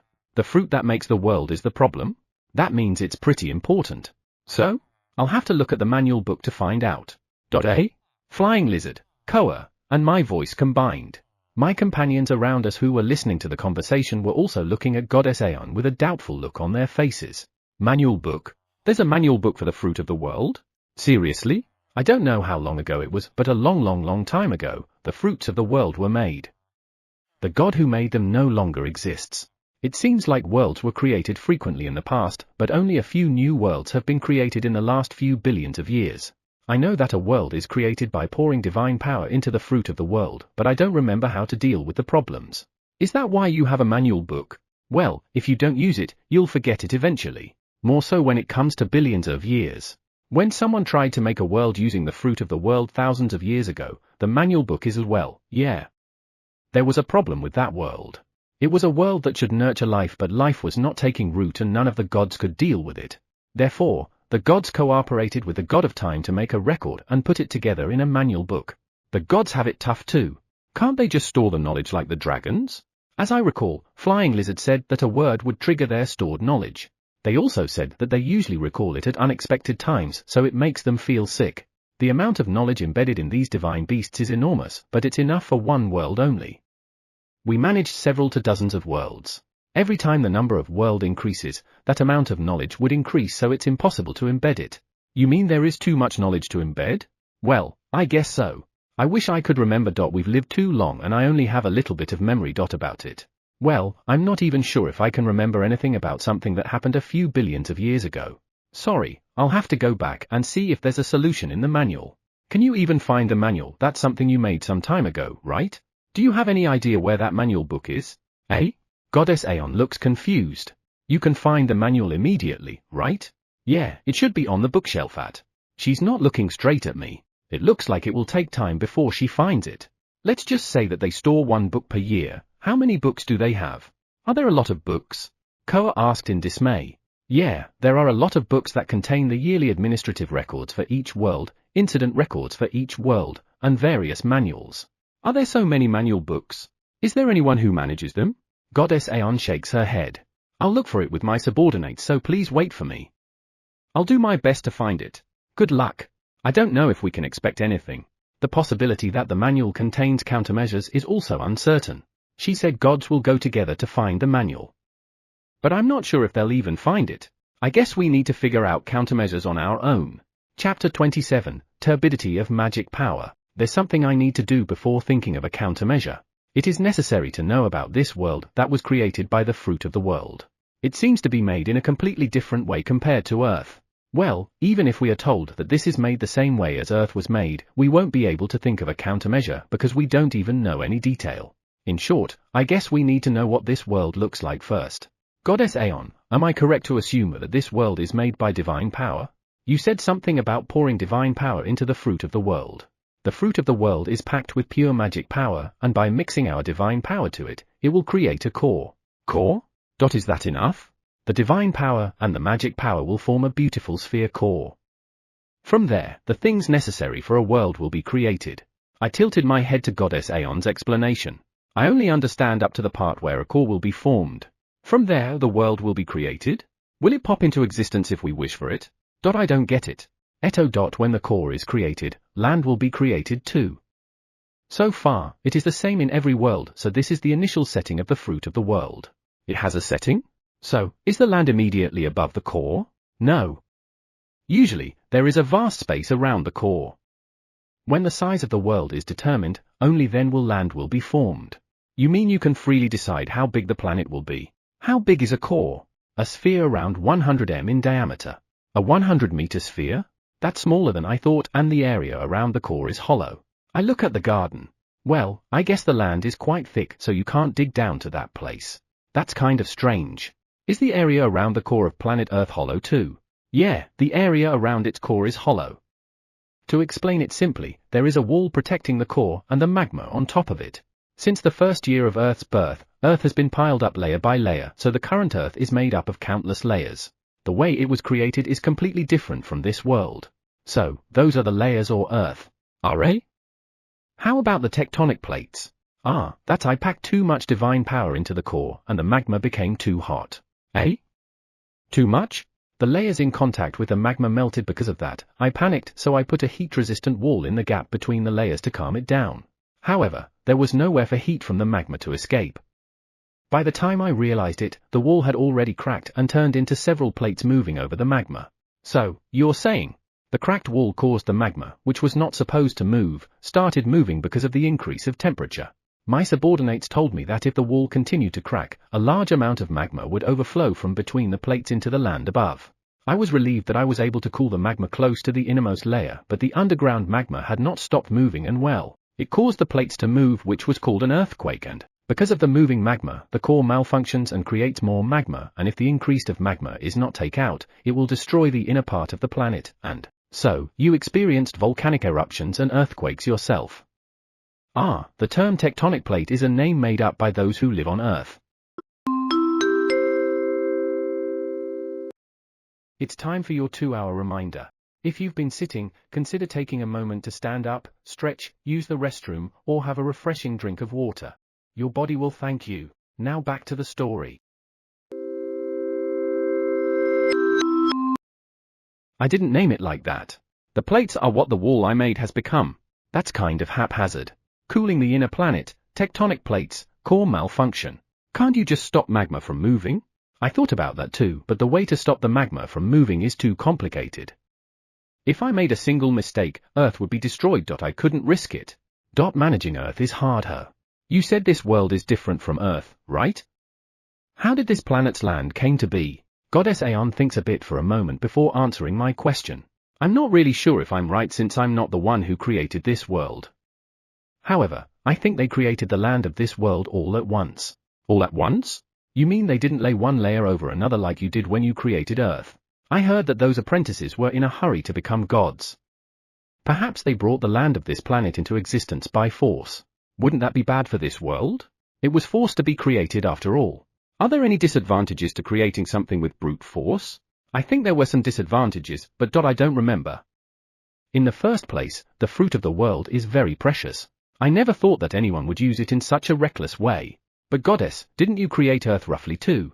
I guess she doesn't think so. Well, Earth has nothing to do with this anyway. I guess I need to know more about this world.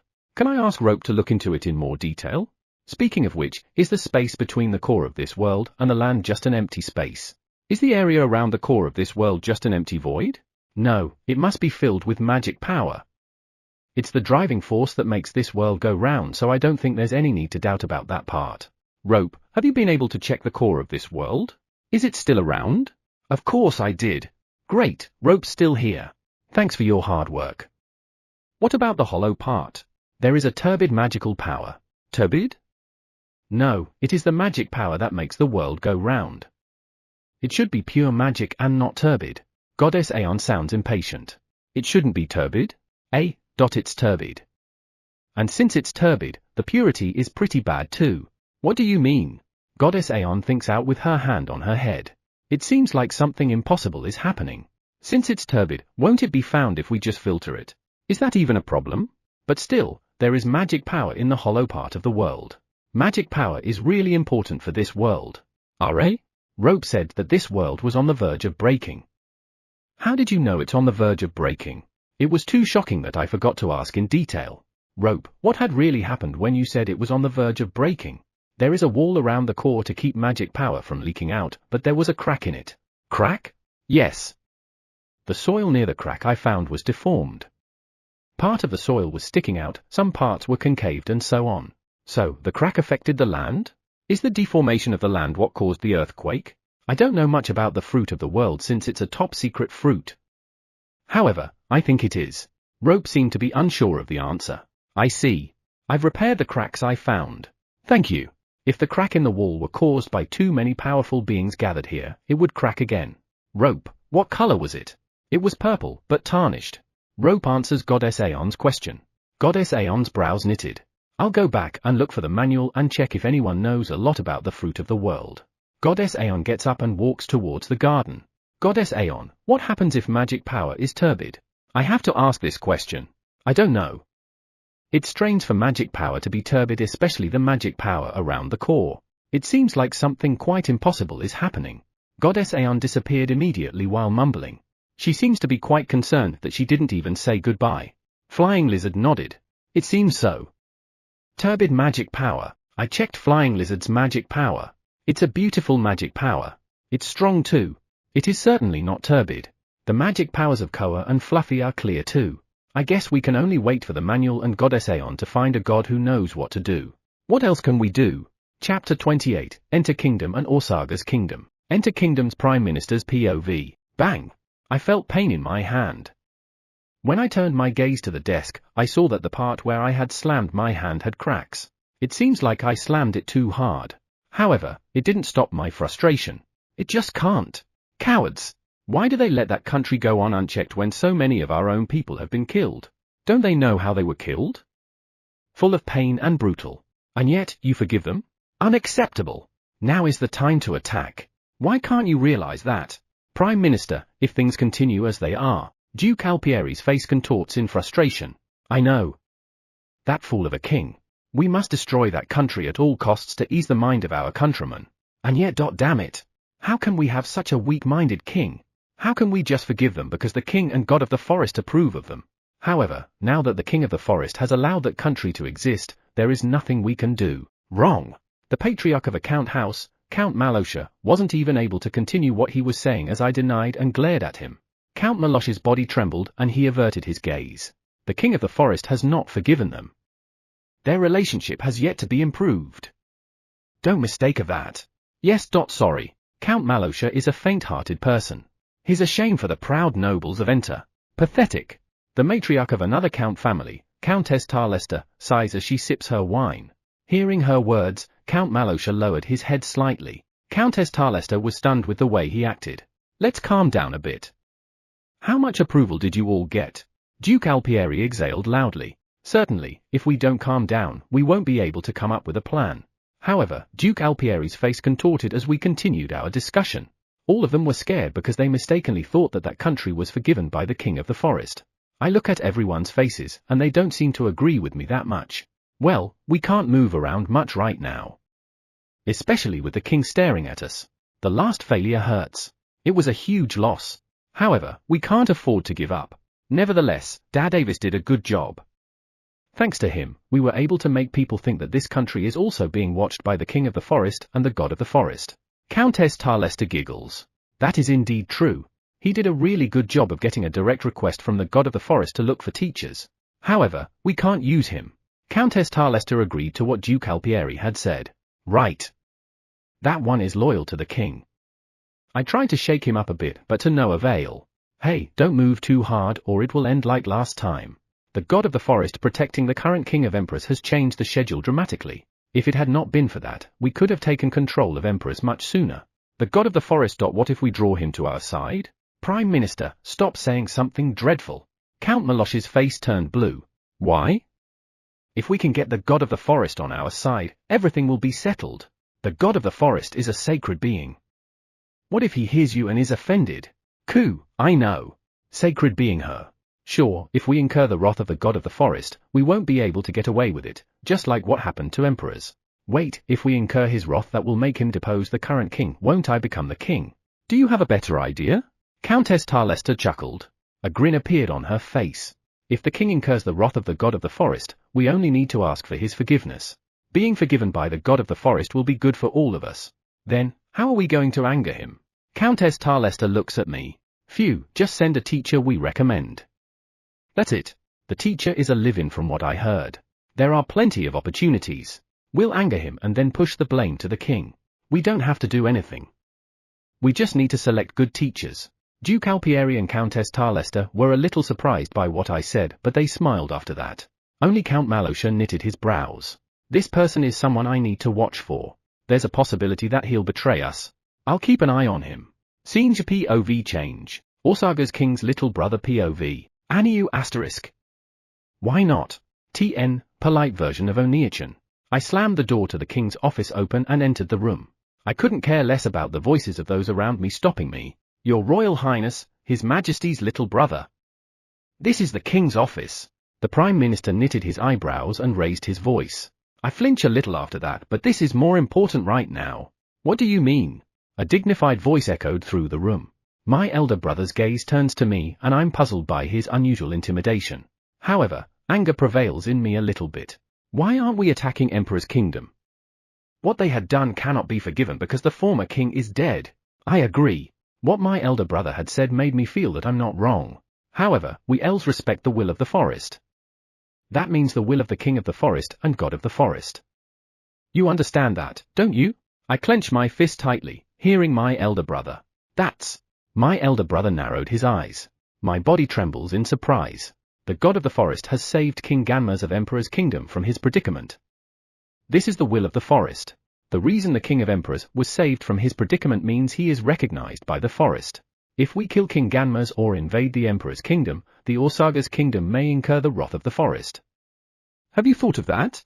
Hearing what my elder brother had said, I was at a loss for words. It is true that the god and the king of the forest recognize King Ganma's. However, Emperor's kingdom has not been able to get in contact with the forest. That's a fact too. Emperor's kingdom seems to have sent emissaries to the forest, but there's no information that they have made contact with them. Enter Kingdom has successfully contacted the forest via the Third Night Order Commander Davis. You are saying that, but so is our country, eh? What do you mean? Haven't you noticed? Our emissaries have not yet succeeded in contacting either the king or the god of the forest. Come to think of it, they have retreated from the forest after failing. But why? Why are they rejecting the emissaries from Osaga's kingdom even though we are respecting their will? Speaking of which, who sent you here? Eh? For a moment, I look at my elder brother's face, not understanding what he's asking me. I was relieved to see my elder brother's usual gentle expression instead of the intimidating one he had just shown me. Who told you that Emperor's kingdom failed to make contact with the forest? Oh, I heard it from the Knight Captain Commander. I see. Are? What's happening? I thought I saw disgust in my elder brother's expression for a moment.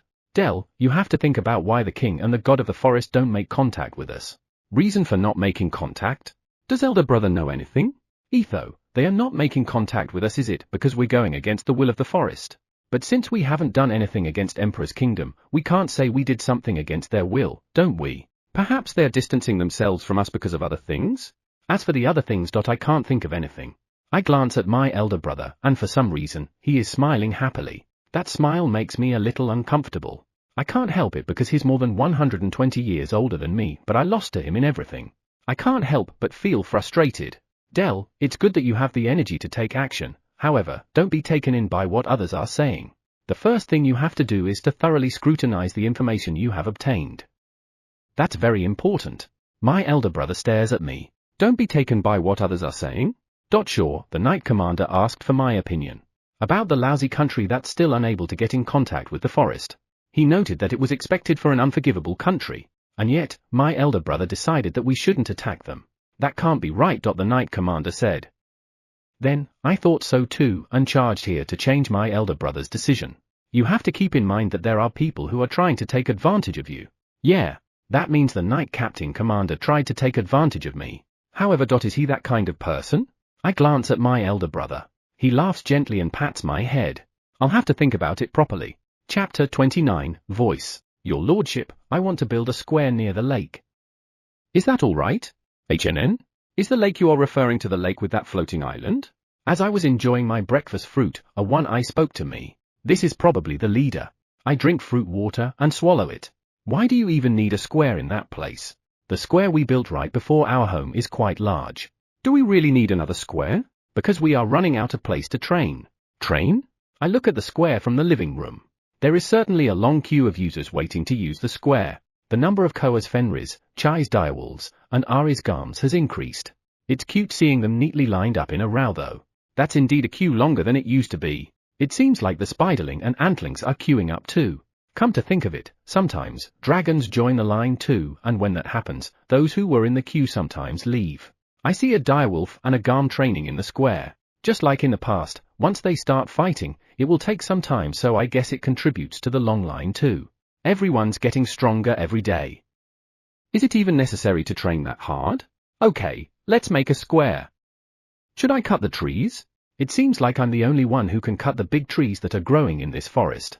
The one I said they could process cut down trees, but they couldn't cut one no matter how hard they tried. I look at the one eye who looks quite disappointed but secretly made a guts pose since I finally have something to do. How big are you going to build? We need to make sure it doesn't affect the forest. It's okay.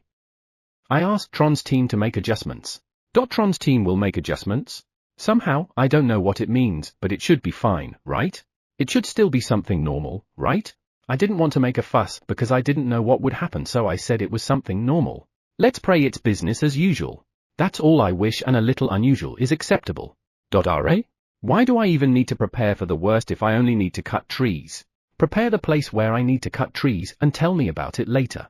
Understood. Oh, you sound happy. I eat what's left of my fruits. Speaking of which, USA and Kui had finished eating breakfast early today because they were going to participate in the training. I'll check on them later. After breakfast, I look at the plaza from the wood deck. Various kinds of magic are flying around. It's still amazing as ever. Ah, there's USA, she must be getting strong. Is that a Garm that she is fighting now? I'm pretty sure that ash grey fur is a Garm's fur. 1-on-1, and they are almost evenly matched. No, USA seems to be at a little more advantage. Come to think of it, both USA and Kui have suddenly grown taller. I'm still taller than them, but when I think of all the beastkins I've met, I'm sure they'll soon surpass me. Kui's body is getting a lot stouter too.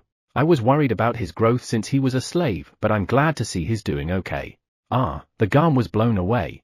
USA seems to be good at close combat. But still, she blew a Garm away with a kick? That's amazing. Ah, your lordship. USA's smile at me was as cute as ever as she waved her hands to me. As I waved back, the Garm, who had just flown, came back in tatters. USA is like a daughter to me, but I feel a bit complicated. I can't tell her not to be too strong, can I? Well, it's time to go to the lake to cut down some trees to make a square. Your lordship, are you going somewhere? Light Blue? They want to build a square near the lake and I'm going to help them. Light Blue's tail wags as it hears what I say. I heard that dogs and cats show their emotions through their tails. Can I go with you? Of course. Let's go. I ran through the forest toward the lake. I noticed that Fenris were also running around me. They are probably my guards. It looks like I still can't move alone. Ah, whoa, something changed again. The number of floating islands has not increased, but one of the floating islands has grown big. How big will it get? It shouldn't be growing as big as this lake, right? Your lordship, this way. The one eye calls me to come to the left side of the lake. The one eye who called me pointed to the far side of the forest, so I turned my gaze to that place. In the distance, I can see flags swinging from side to side. You want me to cut the trees in between? Yes. Yes, is it? But I can't even see the one eyes who were holding those flags from here. How big of a square are you planning to make? Are you sure this will be fine? It's pretty big. Are you sure there won't be any problem? Affirmative. The river over there has been moved, so nothing should be affected. The river over there has been moved? Speaking of which, there should be a river around there and it's gone. A river can be moved? The one eye looks confused. The river was moved by the water spirits and earth spirits. The one eye looks at me with a curious expression. The river in this world can be moved freely if the spirits will it. I imagined a river being carried and moved by amoebas. Maybe not. Definitely not like that. Okay, so, I just need to cut those trees. Come to think of it, when the forest was changing, the river was changing with it. I was surprised during that time. Suddenly, rivers appeared and flowed in all directions of the forest. If they ever move another river, I wish they'd show me. Now, let's cut them. I look at the flags. That's pretty vast. How many big trees do I need to cut? I can't help but look at it. Let's work hard. Cut the big trees of the forest with magic. I reconcentrate and cut. The big trees we cut did not collapse like before because the parent spiders and parent ants moved them immediately. However, the flags are still far away no matter how much I cut. Can we take a break? Speaking of which, where are they taking the cut trees? I followed a parent ant, who was moving a big tree, with my gaze and saw the one eyes were already waiting for it. Then, they started processing the big tree that was sent to them. What are they doing? It looks like they are attacking the big tree. After a while, the big tree was turned into planks of various sizes. Then, the one eyes waited for the next big tree. As I stared at them, they stared at me. I shuddered. For some reason, my body trembled. I gently averted my gaze and stood up. Okay, break is over. Let's get it on. Shake shake. Earthquake. It's been a few days since we had one. I asked Rope to let me know if it found the exact location of the source of the quake. I'm sure it will identify the location soon. Pop, pop, Pop. HNN? The sound of the lake was kind of strange. It sounded like something was coming from below. I looked over and saw that a part of the lake was full of air bubbles coming up from below as if it's boiling. What's happening? Pop, pop, pop, pop, pop, pop, pop, pop, pop, pop, pop, pop, pop, pop, pop, pop, pop. Could the cause of the earthquake be under the lake? Should I look it up? How? It's not like the water will run out. As I approach the lake, it turns black in an instant. Hey! Pop! Unlike before, a big bubble floated in the lake. Gya! Hi, what the? What was that? A scream resounded the moment the bubble popped. The voice sounded quite distressed, and although it was only for a moment, I would refrain from continuing to listen to it. That's the kind of voice it is. It sounded like the scream of those people who were trapped in this world. The pain voices I heard from the cave. The voice reminded me of that one and made my body tremble. I have a very bad feeling about this. Chapter 30, Let's Look for Cracks. TN, just for clarification, it literally means a fissure and not that kind of crack. What was that? Light Blue approaches the lake warily, peering into the lake. That looked dangerous. The One Eyes followed Light Blue and approached the lake and looked around the lake. It sounded like a scream. Phew. I took a deep breath to calm my troubled heart and stood next to Light Blue to look into the lake. It's a little turbid. The water is usually clear and clean, but now, it looks kind of turbid. Was it because of that thing we saw earlier? Still, it was terrifying. It was only for a moment, but I felt something down to my core. Come to think of it, I think I felt something like that before. No, it was only for a moment, so it could have been just my imagination. Your Lordship, there's something wrong with those who are living in the lake. Eh? I looked into the lake once more. Indeed, something's wrong. Normally, they would immediately come out of the lake, but today, not a single one of them came out of the water. What's going on?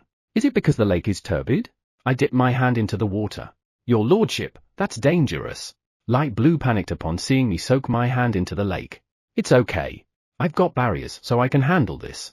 Light Blue glances at me with a very pitiful expression on his face. I'll stop as soon as I feel it's dangerous. I understand. Light Blue's voice is a little disapproving and I can only smile wryly. I'm glad you're concerned, but I felt something stinging. This is isn't this? Magic? No, it's not. Not divine power too. HNNN? What is it? A power is rejecting me. Are? What is this power? Something's not right. And I felt something like this somewhere before. Where was it? I'm sure I'll figure it out soon. Pop, pop. I quickly withdrew my hand away from the lake and looked in the direction where I heard the sound. It seems that the same bubbles as before have come up from the bottom of the lake. It looks like those bubbles are the ones that polluted the water of the lake. Every time a bubble breaks, the surrounding water becomes murky. One by one, small bubbles rose to the surface of the water. When the bubble pops, the water around it will quickly turn black and blend in with the surrounding water. Pop, pop. Unlike before, the bubble is not as intense, but it shows no sign of stopping. We have to do something about those bubbles. If the bubbles don't stop, I have a feeling that all the water in the lake will be ruined. If that happens, it will affect all the creatures living here. We have to do something to stop it. Rope? Are you there? My guess is that those bubbles are magic power around the core. It said that the magic power around the core was turbid. If so, hasn't Rope already fixed the cracked wall? If Rope can help, I'm sure we will be able to close the crack in no time. Not there? Rope? I should have asked how to fix the crack. The problem is that I didn't ask how to contact it in the first place. Now, what should we do? Cracks in the wall. In order to fix it, the first thing to do is to find out where the crack is. Under the earth. How far down should I search? That's a little daunting, isn't it? Well, I guess I have to do it. Your Lordship, what are you planning to do? Light Blue asked as if it sensed something. If we don't stop those bubbles, the lake will be done for, so I'm going to find out the cause and stop the bubbles. Light Blue agreed. Your Lordship, is there anything we can do? The One Eye stare at me. Right. I would like you to be vigilant. If something happens, you can deal with it based on your own judgment. The One Eyes will not harm this world. It's okay to leave it to them like that. By your will. HNN? In front of me, there are 2 One Eyes. But I heard 3 voices. I looked around and saw another One Eye holding a flag. This one should be the one holding the flag over there. I guess we're going to stop making the square for a bit. It's okay. We can just resume once the bubbles are dealt with. Yeah, I want to take a break. For some reason, I feel like I'm being told to start building the square again as soon as I'm done. Yeah, after we take a break. Why are you tilting your head? I need a break, you know. I don't think you need a break. No, I need a break. I must be firm. This is necessary. It can't be helped. I'll get you some tea and sweets. Isn't that the one that I haven't had much chance to talk to before? The pace of its speech is a little different from the others. It's like, something's off. Well, I don't have to check that out right now. Also, I'll be happy to have a tea and sweets. I should be able to enjoy a slow break. You're going to let me, right? Thanks. I need to look underground first. Is magic okay? Or should I use my new power? Magic power is needed to fix the crack, right? If so, would it be more convenient to use magic power to search? That will make me able to fix it as soon as I find it. I don't know how to fix it, but let's figure out something. Now, I stick my hand on the ground and let magic power flow straight down. I imagined a single strong line that keeps going down and down and down. The line of magic power reached quite deep, but nothing particularly worrisome came out. Does that mean that the wall is still deep? Phew. I made the line longer and longer, and made it down further and further. HNN? I feel like the magic line is being pulled by something. What should I do? I'm not sure where it is going, but even if I keep trying, I may not be able to reach the wall. I think I'll just let it pull the line a bit and see what happens. Okay. I imagine something entangled at the end of the line, and it's connected to the pulling force. However, before I could activate the magic, the line was pulled down at an unprecedented speed. Whoa! The pulling force is quite strong, and now I'm worried about the strength of the magic line. It is made of magic power, so if I keep supplying magical power to it, it will probably never break, but I'm worried. Yes, let's strengthen the magic line to a wire. It might not be necessary, but it will at least relieve my anxiety. I imagined strengthening the magic line into a wire. Wire strengthening. Now, the magic line and the magic wire became entangled according to what I imagined. The magic power wire floating in my head suddenly glows white for a moment. Perhaps I've succeeded. Anyway, it looks like it's still heading down. As I let the pulling force take over, I suddenly felt an enormous power. Then, the pulling force disappeared. So this is as far as it goes. Is this enormous power the wall? It's like I can't think of anything in particular, but it's the strongest power I've ever felt. Magic power? No, this is divine power. A wall of divine power? RA? I thought Rope said that it repaired the cracks with magic power, but was I mistaken? A wall of divine power can't be fixed by magic power, right? Your lordship, are you okay? I nodded silently to Light Blue. I learned for the first time that it's surprisingly tiring to keep supplying magic power consciously. I usually do it unconsciously. In addition, the magic power wire I imagined was thin, so I needed to supply it with magic power little by little.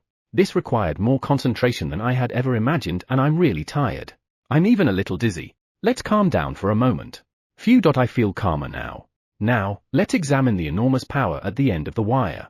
I pour more magic power into the wire and change the tip into something like a hand. A hand at the end of the wire.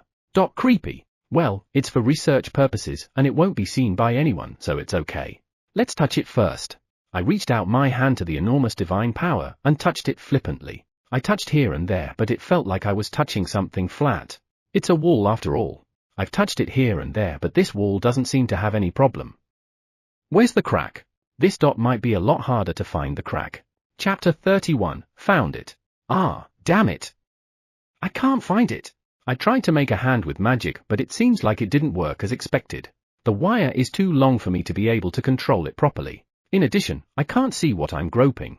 Maybe I should turn it into something else more useful and check it out. What would be better? Things will be better if I can see it rather than feel it. HNN, right.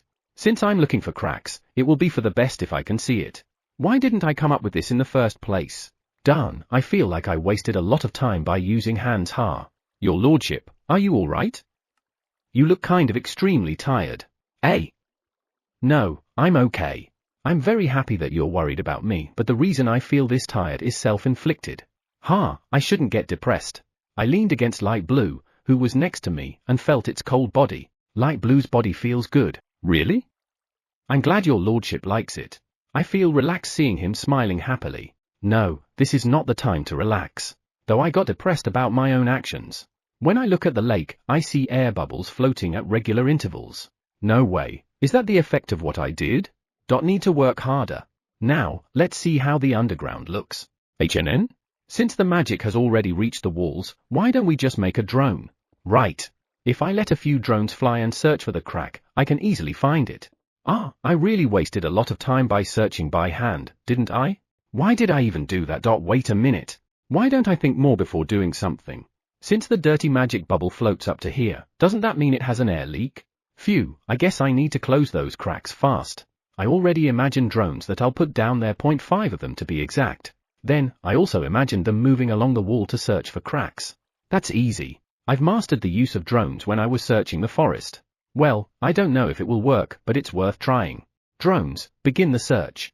With the activation of magic, 5 images appeared in front of my eyes. Whoa, I was surprised. Light Blue was surprised to see those images. I realized I had forgotten to explain again. Sorry. I wanted to see what's going on underground. I made it with magic, so it should be fine. Hearing me, the One Eyes approached the images with great interest. I can certainly feel your lordship's magic power in this. Are those images from the underground? Yes, I think so. The images showed a dimly lit space. Is that the wall that's covering the magic power at the bottom? It's pitch black. Or does it only look like that because it's dim? Can I turn on the lights of the drones? Or would it be easier to just imagine another magic to illuminate the whole place? It seems to be easier to imagine a new light source. Light. Those bright lights at the ballpark. That would illuminate a wide area, right? Let's see, how many lights did that one have? 9? It's hard to imagine since I've only seen them on TV. But, well, as long as it will brightly light that place, I should be able to make it work. I imagined 9 lights shining from above, lighting the wall. Well, one light can only illuminate one direction. I imagined a pole and put 9 lights on each side of it. Then, invoke the magic. Light on. The images from the drones brighten up. Ooh-wah. I did it again. Your lordship, it's brighter now. This makes things easier to see. A One Eye happily points at the screen. It doesn't seem to mind that I started it. Good. That means I've succeeded. I look at the 5 screens. They were much brighter and easier to see. The wall, which I thought was black, was grey with a darker hue. It spreads across all the screens. However, none of the drones seemed to find any cracks. No cracks.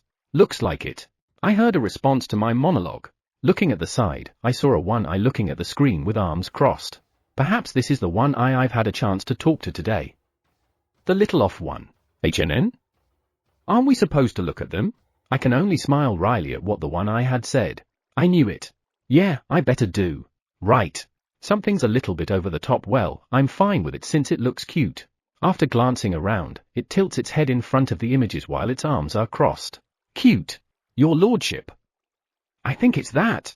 Hearing Light Blue scream, everyone gathered in front of an image. Yes, that should be it.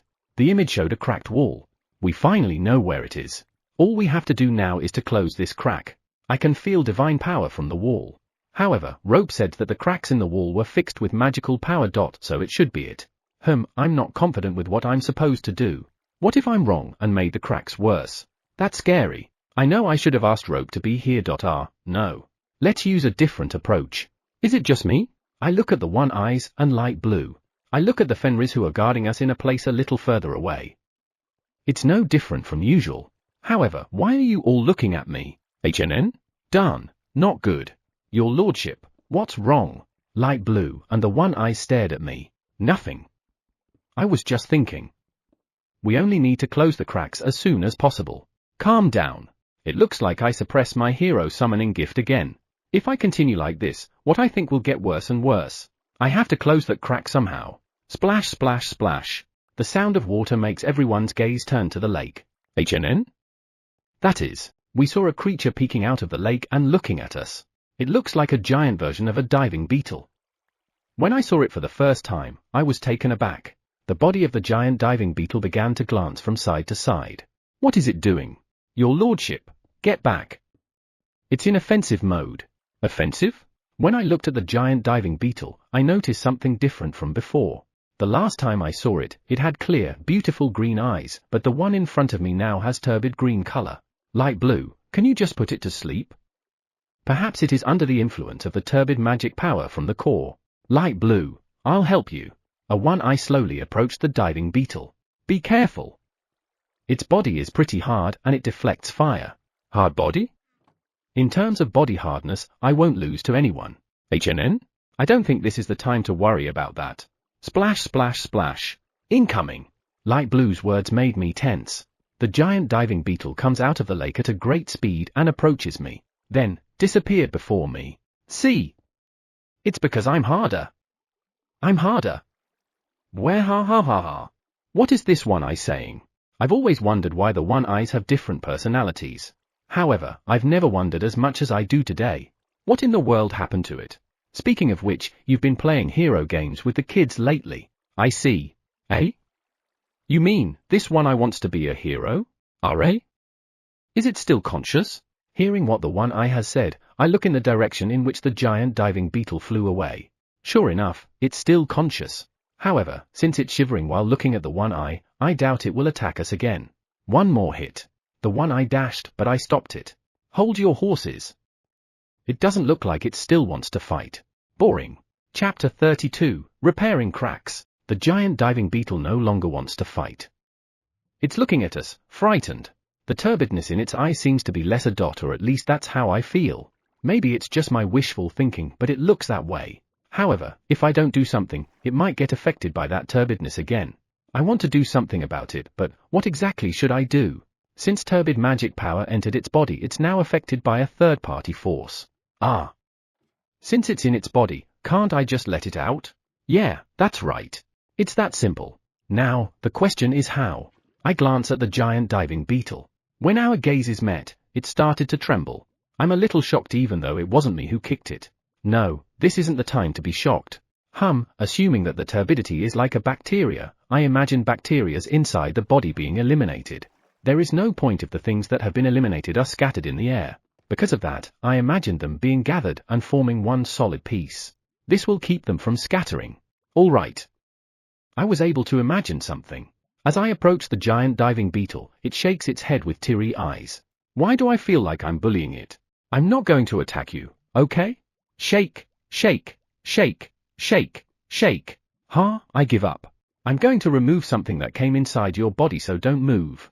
When I touch the giant diving beetle with my hand, it shakes violently. I can only give it a wry smile. Removal. The giant diving beetle glowed and I heard something fall with a thud. Looking at it, I see a black object. It was probably the mass of something that I had removed. Kiu. When I heard a cute squeak, I looked into its eyes and saw the original, clear and beautiful eyes of the giant diving beetle. I'm glad. And even though it met my gaze, it is not trembling. By the way, how do you breathe? Do you have lungs and not gills? I wonder if it has lungs since it doesn't look like it's suffering even though it's not underwater.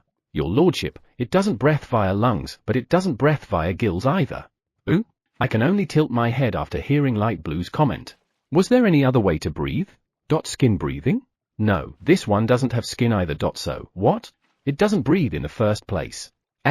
It's not breathing? I look at the giant diving beetle. Come to think of it, it doesn't have a nose. No, I don't know where the nose of a diving beetle is. I mean, does it have one? It's not breathing but it's alive? I stare at the giant diving beetle. It's moving all right. It's a living thing, isn't it? Of course it is. Good, it's a living creature. Then, what kind of being is this little guy? I find it weird for something to live without breathing. It's a being of magical power. It will suddenly be born one day. It will continue to live by absorbing magical power around it. So, you're saying that this little guy is a lump of magic power? I gently reach out my hand and touch the giant diving beetle. Yeah, it's true. I can feel magic power throughout its body. This is similar to my magic power. Is it because my magic power is drifting around the forest? Normally, it is rare for a lump of magic power to have a will, but I tilted my head hearing Light Blue's words. All the creatures in this lake seem to have their own wills. When the amoebas splash water on me, some of the other creatures like this one join the fun. Perhaps the magic holy soul is different in this world because it was born from your lordship's magical power. Magic holy soul? A magic holy soul is born of magic power, has no will, and is susceptible to the magic power of the world it's in. Magic holy soul is born because of magic power. Is it really alright to call it magic holy soul then? Hearing Light Blue's explanation, the one eyes also look at the giant diving beetle curiously. Seeing the diving beetle being slightly frightened looked adorable. Don't scare it too much. Yeah, it's okay. No, it doesn't look okay. It's definitely scared. But still, it normally doesn't have a will? I stared at the giant diving beetle. It's being poked by the one eyes, and it looks like it doesn't like it. It has a will on its own, all right. Stop that. It's going to cry. Its eyes are already teary from being poked by the one eyes on both sides. I felt sorry for it, so I stopped them and it happily snuggled up to me. Visually, it looks like a giant diving beetle. It's almost reaching my waist. Are all the creatures in the lake magic holy souls? Or are they different creatures? No, it's very rare for a magic holy soul to be born. In this lake, aside from this one, there's another one. The rest are monsters that live in water. Light blue peeks into the water, but it seems that the turbidity is worse than before and what's below can no longer be seen. They were monsters So, both the water strider-like and lobster-like creatures are monsters? They were a little different from the monster I imagined. Is the other magic holy soul as big as this little guy? No, it's smaller. The magic holy soul will resemble the first thing it sees when it is born. Wow, that's amazing. Does that mean there's no unique form of magic holy soul? Q, what's the matter? The magic holy soul looks at the lake. Right. I was trying to fix the crack. I had completely forgotten about that because of the giant diving beetle. I look at the images sent by the drones. As usual, the crack is full of black muddy water. I fixed cracks in walls before using mortar. I wonder if I could fix it by transforming magic power into something like a mortar and applying it to the crack? I don't think I can answer that no matter how much I'll think about it. Alright, let's just stick magic power like a mortar. Q. I suddenly heard a pained squeak while I was looking at the screen. Then, I saw a lobster-like creature crawling out of the lake. The water in the lake made a splashing sound as it flopped and flailed in agony. Is it suffering from the turbid magic power too? Let's clean up the water in this lake before fixing the crack. It will get turbid again, but at least it will buy time. I kneel and put my hand on the lake. I imagined the turbidity that is mixed in the water of the lake gathering and solidifying.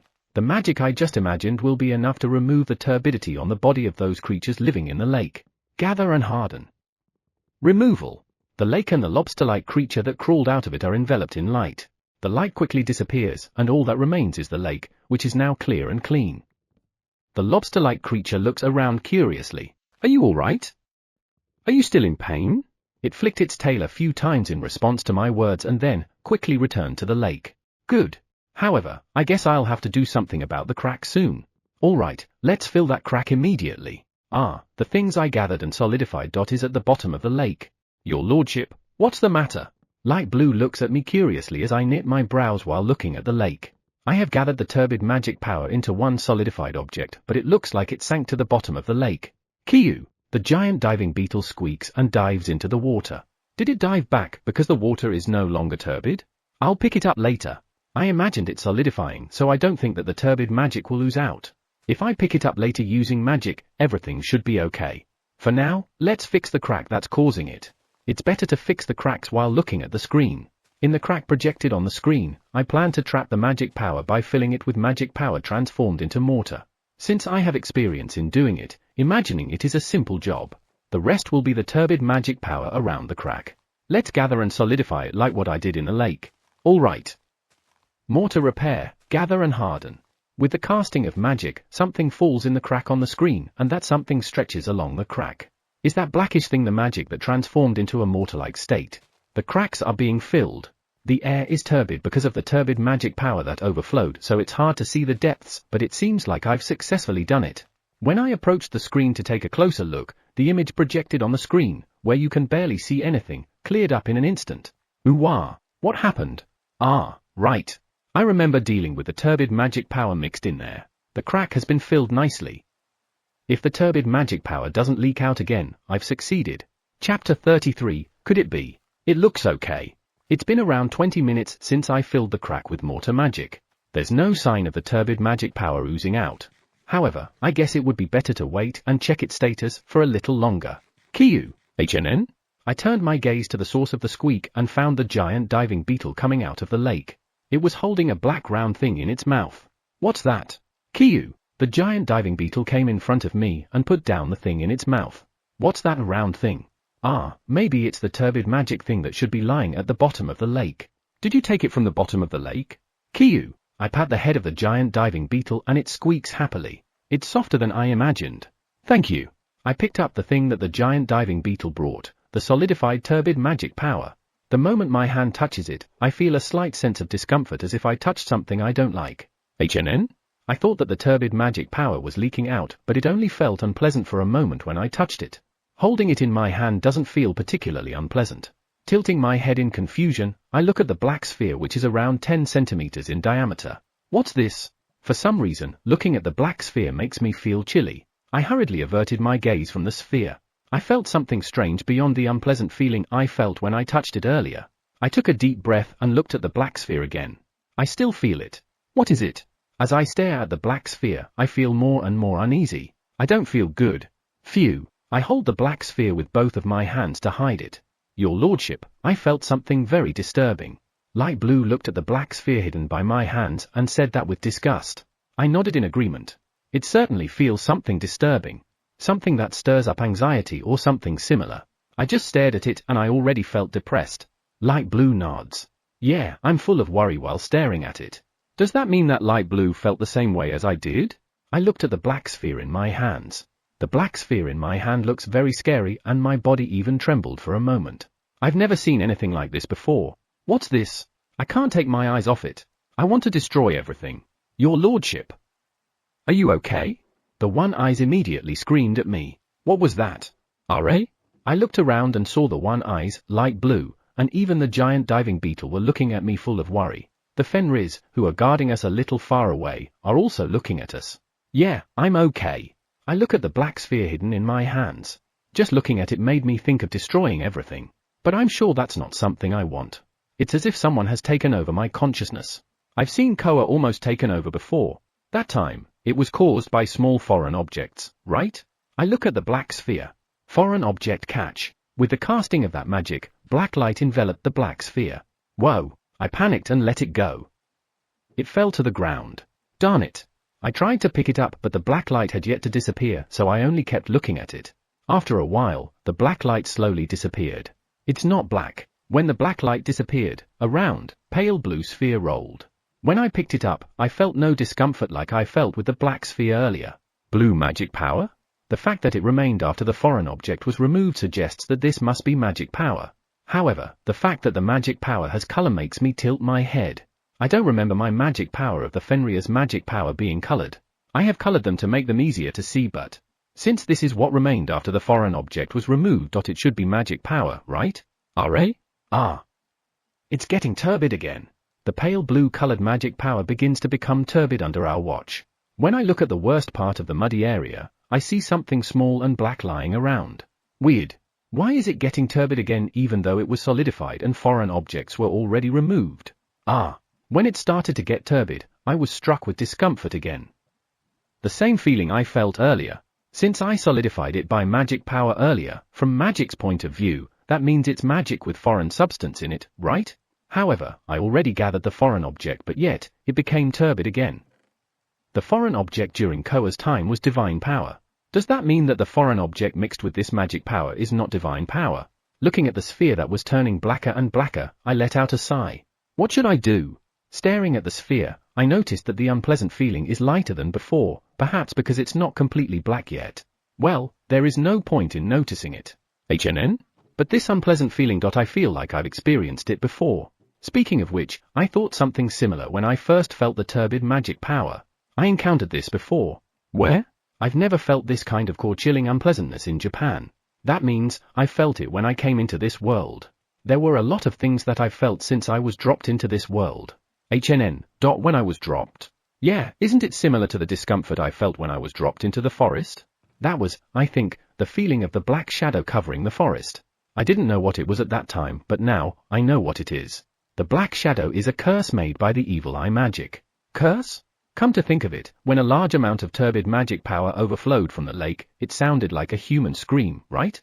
What if it was really a scream? I turn my gaze to the lake. The crack has been repaired nicely and no air bubbles have risen. I look at the blackened sphere in my hand. Purification? Why did I cast it like a question? Ah, a pale white light enveloped the black sphere as it floated in the air. It floated. I reached out to take it but retracted in the end, fearing that it might be in the middle of purification. Light Blue and the One Eyes were staring at the floating sphere curiously. Your lordship, what did you do?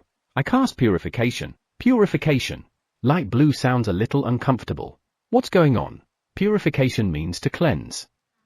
It means to purify.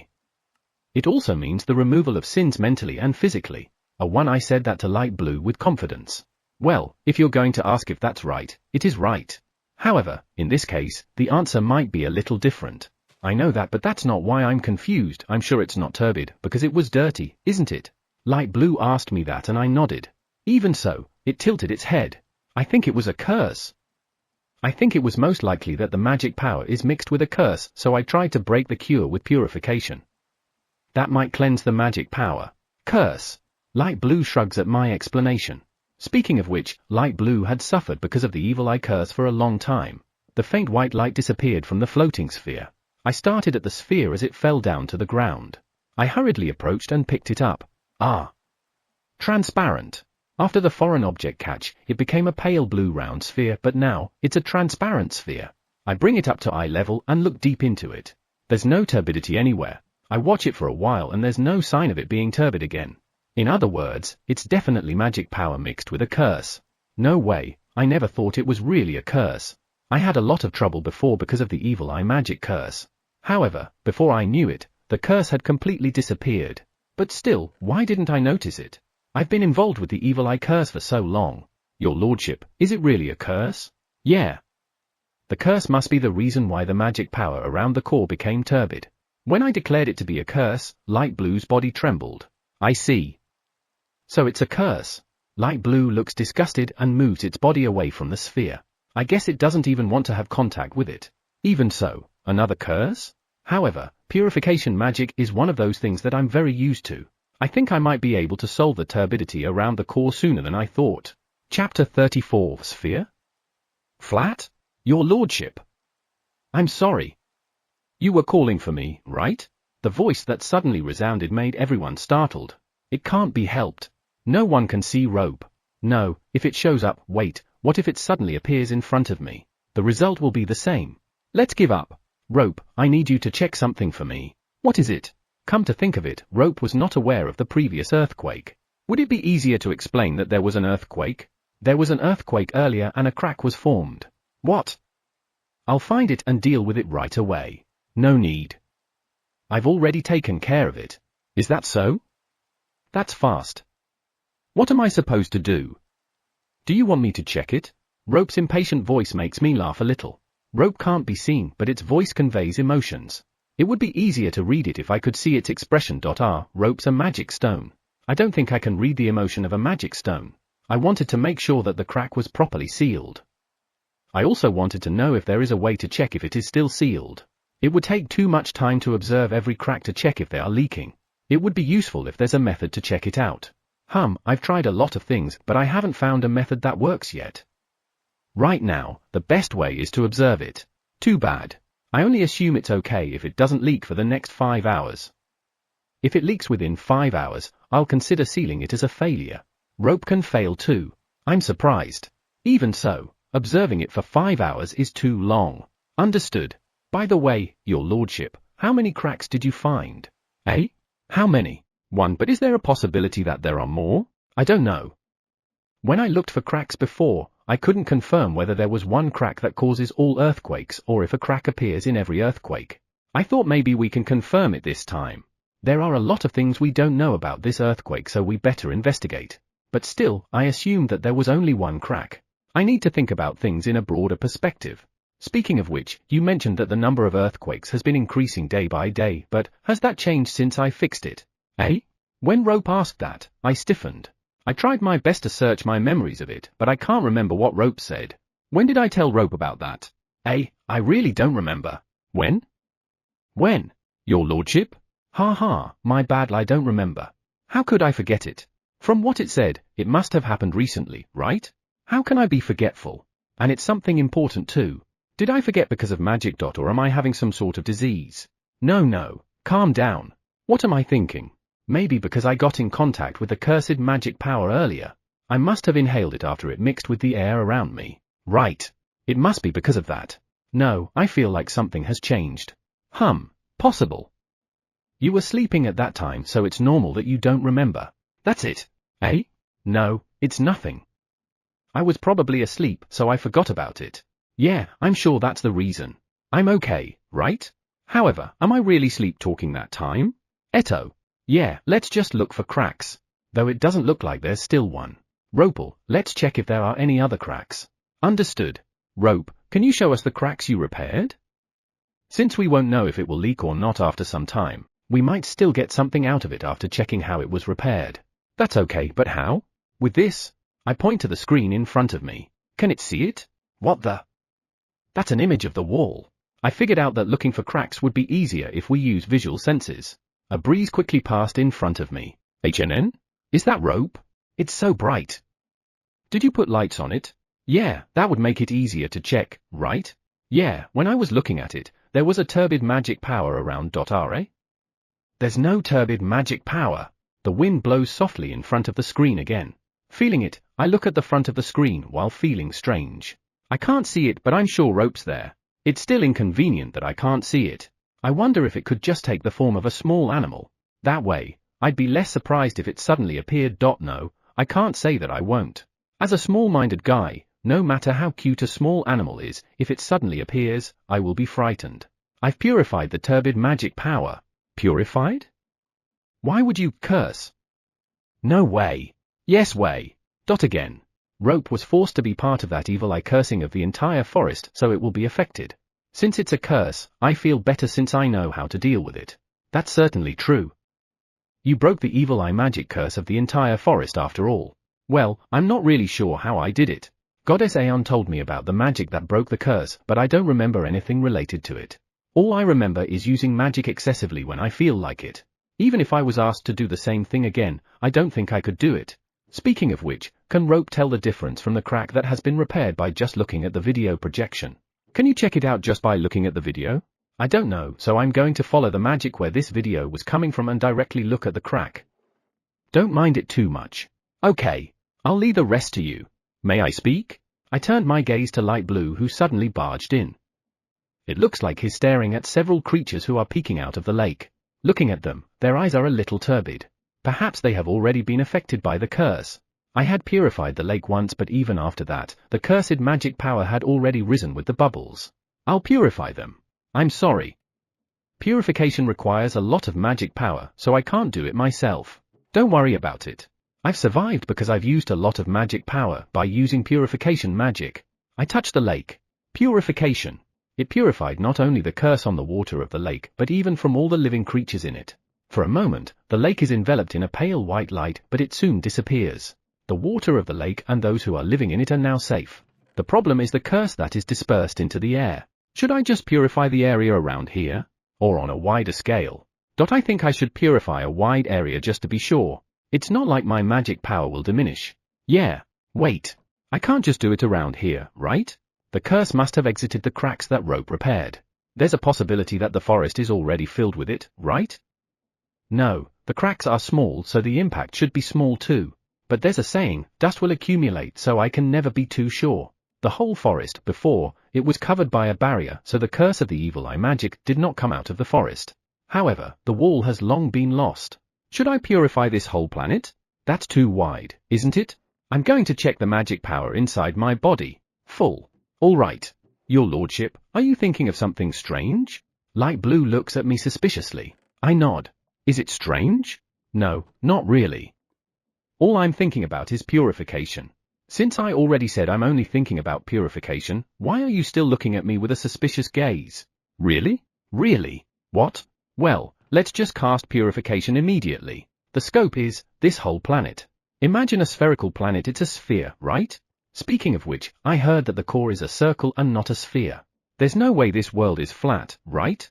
I'll just use sphere. Even a flat surface would be manageable if we purify it using sphere. Imagine a planet like Earth. This would purify Earth. I shook my head and changed what I'm imagining. Make this world seen by a drone. Then, imagine it as a sphere. Difficult. Impossible. Another easy way. Imagine it traveling around the world from where I am. If I imagine the wrong size, it might jump out of the planet. Let's see, make it smaller. Imagine wrapping the world in a spherical wall and purifying everything inside that wall. Yeah, I've done it. World purification. I knew it. HNN? I thought I heard Light Blue's voice. Whoa, all my magic power disappeared from my body in an instant. I'm not used to this feeling.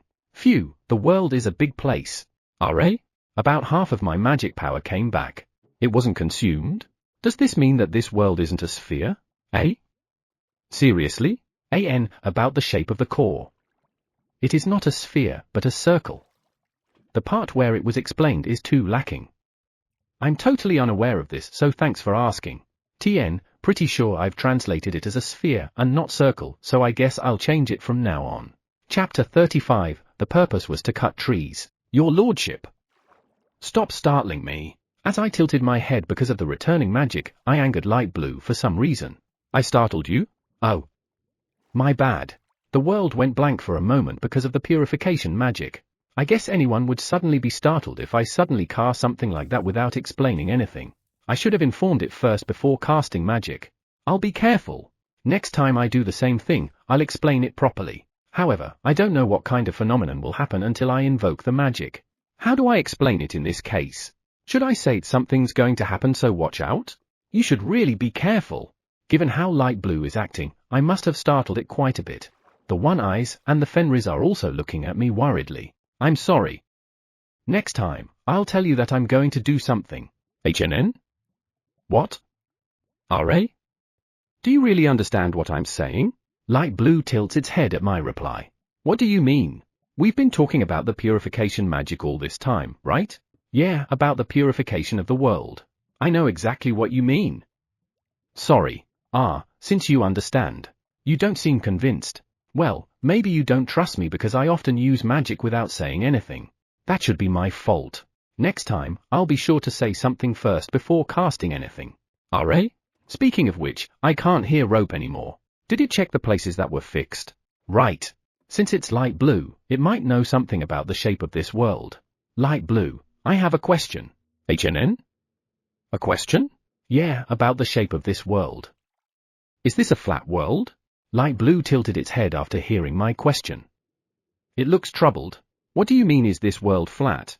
I used purification magic, but for some reason, magic power came back. It came back. Given Light Blue's reaction, anyone could tell that it was puzzled. I guess it's really unusual. The world is supposed to absorb any extra magic power, so it shouldn't come back. Alto, the world is supposed to be a sphere. It shouldn't be possible to create a flat world. Or, it may just be that I don't know enough about it. Light Blue's comment made me want to shake my head. The fact that the world didn't absorb it means there's a cause. Doesn't this mean that there are other problems besides the magic around the core? We have to find it out, don't we? However, I'm not very good at it, so I better stop trying to solve everything at the same time. Let's purify the magic around the core first and then look at the other problems in this world. If we solve the problems one by one, we will be able to solve them faster. I hope it's not a big problem. Your lordship, I think it is very weird for magic power to return. Yes, I think so too. However, I'll think about that later. My current priority is purifying magic power surrounding the core. Understood. I'll ask others if they know anything. You don't have to. The next time an earthquake occurs, let's try to purify the magic around the core from the crack. I don't know how much magic power is around the core, but this is something I have to do. All right. Now that we solved the problem, shall we go home? I guess so. You've used so much power. Aren't you tired? Hearing Light Blue worried, I pat its head. Thanks for your concern, but I'm okay. My magic is bottomless. If I use magic power, it will be consumed, but magic power will be supplemented soon. While looking at the image sent by the drones, I extend my arms up and stretch to the side. It looks like it's going to be okay. If magic doesn't leak out at this point, it means I've succeeded. Now, all I have to do is to look for any other cracks. Let's have the drones look for cracks aside from the one showing the crack I've repaired. Looking at the other images, I see that the drones are already moving. RA? Did I even give them an order? Well, I guess it's okay. Ano. Your lordship, the forest clearing. I forgot. The purpose of me coming here was to cut down trees to make a square. Looking at Light Blue, I guess it forgot about it too. I look at a distance and pretend I'm confused to cover up. Sorry. Eto, let's continue cutting down trees. Hey, are you okay? We don't mind continuing tomorrow. I shook my head to the one eye. I'm not tired. My magic power has already been restored. It really came back so fast. Let's cut down trees and make a square now. Hearing my words, a one eye runs through the forest. I followed it with my eyes and saw that it was already waving a flag at a distance. That means we're going to cut trees up to there. That's far. Shall we? The trees won't be cut if we just look at it. Let's work hard. I cut trees straight to the one eye waving the flag, but there's a lot. Now, if we work hard, it should be over soon. That's what I'm saying to myself while cutting, and cutting, and cutting. Ha ha ha, we're halfway there. Bending over, I look around. A lot of trees have been cut down in a very large area. And yet, we're only halfway there. I wonder how vast the square they are trying to make. Well, it's a square that is supposed to withstand their training. And yet, we're only halfway there. No, we're already halfway there. Only half left, so we should be okay. The other half will be over in a blink of an eye. Assumptions are important. Finally, it wasn't in a blink of an eye at all. Simple task is tiring. Really tiring. Thank you for your hard work. Are you okay? The one-eye's word of appreciation for my labor stung my heart. I'll be rewarded. Are you tired? It can't be helped. Let's take a break and have some tea and snacks. The one-eye's even said it can't be helped. I looked at it a little surprised and it tilted its head. It's the one eye that seemed a little off. Right, it said that we're going to take a break after dealing with the crack, right? Where's the break after fixing the crack? It didn't seem necessary, so I didn't say anything. Something wrong? Yeah. Thud. The leader of the one eye silently taps the head of the weird one eye. After being surprised by that, the one eye rubs its head. I forgot to say to take a break. I'm sorry. The glare from the leader makes it a little jumpy. Don't worry about it. Let's take a break and go home. Yeah, we'll be ready in a minute. Cunning. The one eye drags another one eye. It probably got scared of the leader. I made these rock dolls. I mean, golem? Well, whatever they are rock dolls, right? I'm beginning to understand that they got expressions on their faces, but did they really have such scary eyes? I followed one of the one eyes with my gaze and saw it sitting upright. Cute. That's not what I mean. Should I stop the one eyes? However, there should be a hierarchy among the one eyes like this world. Will they look at me with that gaze one day? They have their own rules, so I shouldn't interject. Yeah, let's just watch over them. HNN? Fluffy? I saw Fluffy sitting down on a tree stump nearby. When did it get here? You finally noticed. Fluffus in its small form brings its body closer to me. When I patted it, it made a happy sound. Sorry. I was so busy with cutting trees I didn't pay attention to my surroundings. Given the number of trees, I could only concentrate. That said, little dragons are really cute. That's okay. More than that. Your lordship. You pushed yourself too hard again. Pushed? Well, I sure worked hard cutting down trees. Ha, I'm fine. This is no laughing matter. I can't believe you used magic that requires such an enormous amount of magic power. Do you know how surprised we were? Magic that requires an enormous amount of magic power. Purification. That's because it's necessary. I heard about it from Light Blue. However, normally, you could have died if you used that much magic. Is that so? I think I could do it several times in a row given how I sensed it. Speaking of which, this should be the first time that I cast magic that affects the whole world, right? I'm only casting magic that affects the forest before. Are you listening? Fluffy's face is right in front of mine. I nodded silently, bending my back a little. Is it mad? Your lordship is really reckless. Fluffy says that and Light Blue nods. I don't remember doing anything reckless. I think I could cast that magic again. About a few dozens of times in a row. Considering the speed at which my magic power recovers, it seems that I could cast it more. Maybe my magic recovery will slow down on the way. Which means I'm not really sure that I could cast it a few dozens of times in a row. Your lordship is really abnormal. A wry smile appears on Fluffy's face while it said that. I'm not abnormal, or so I said, but my existence begs to differ. Don't get further and further away from the normal we know. Oh, is that so? But I can't think of anything abnormal about me. That made me a little agitated. Which part of me is abnormal? Everything. Chapter 36, Osaga's Kingdom, Half Night. Osaga's Kingdom's Lesser Night. Napisra's POV. I stare at the weapons collected in the cave and give out a sigh.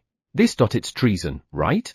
I never thought that the Captain Commander Orpal would really go against the king's wishes. I want to run away. Night, I want to stop being one. Well, it's not like I really can. I'm a half-elf and looked more like a human than an elf, so I have no place in this country. I touch my ear. Rounded ear, not a characteristic of an elf. Yeah. I know I can't do anything about it. However, if things continue as they are, we, the lowly ones, will be the first to go toe-to-toe with the Knights of Emperor's Kingdom, won't we? I don't want to die following the order of this country. Hey, have you finished checking the weapons? One of the knights comes into the space where the weapons are hidden. It's in the back of the cave. I managed to stop myself from sighing and bow. My apologies. Not yet. I'm the only one checking the weapons that are stacked up in a fairly large space. After being ordered to do so, I glanced at my watch and saw that it's been around 20 minutes.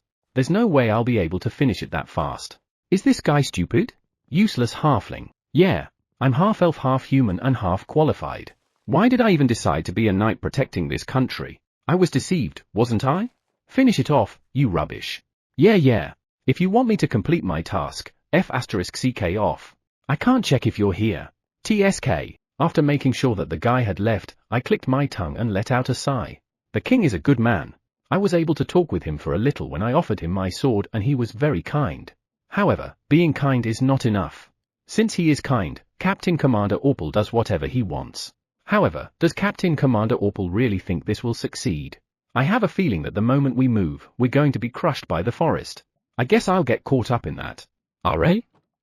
There are those weapons. The weapons that the king stopped from being manufactured since it's too lethal. Why are there so many of these things here? Don't tell me they made it. I guess this is already enough evidence of treason, isn't it? I knew he was doing something, but he was even involved in weapon manufacturing? I guess the king didn't think that Captain Commander Orpal would betray him. Well, when he's in front of the king, he makes it look like he's serving him like a vassal he is, doesn't he? If I could take out of these weapons, impossible. Even if I could take one out, who am I going to give it to? The knights are infatuated with Captain Commander Orpal, and I don't know anyone else aside from the knights. There's nothing I can do about it. I'm powerless. My actions will only harm my family and... I count the number of weapons in question and list them on a piece of paper. The next weapon is another problem weapon. I look next to that weapon. This one too. It looks like we're seriously going to invade Emperor's kingdom. What do they intend to do by starting a war? Sure, that country may have made a big mistake, but that was during the time of the previous king. It has been on the right path since the current king took over. Moreover, the current king is a king protected by the forest. King Ganmers, if I remember correctly. My father used to say, he's someone with good ability. It is nothing but foolish to start a war against a country with a king under the protection of the forest. I wish the king would realize the true nature of Captain Commander Orpal. Is it impossible? He's the younger brother of the previous king, right? Or is he the younger brother of the king before that? Gare, I opened a certain box and my heart just popped out. This is a sword with a curse on it, right?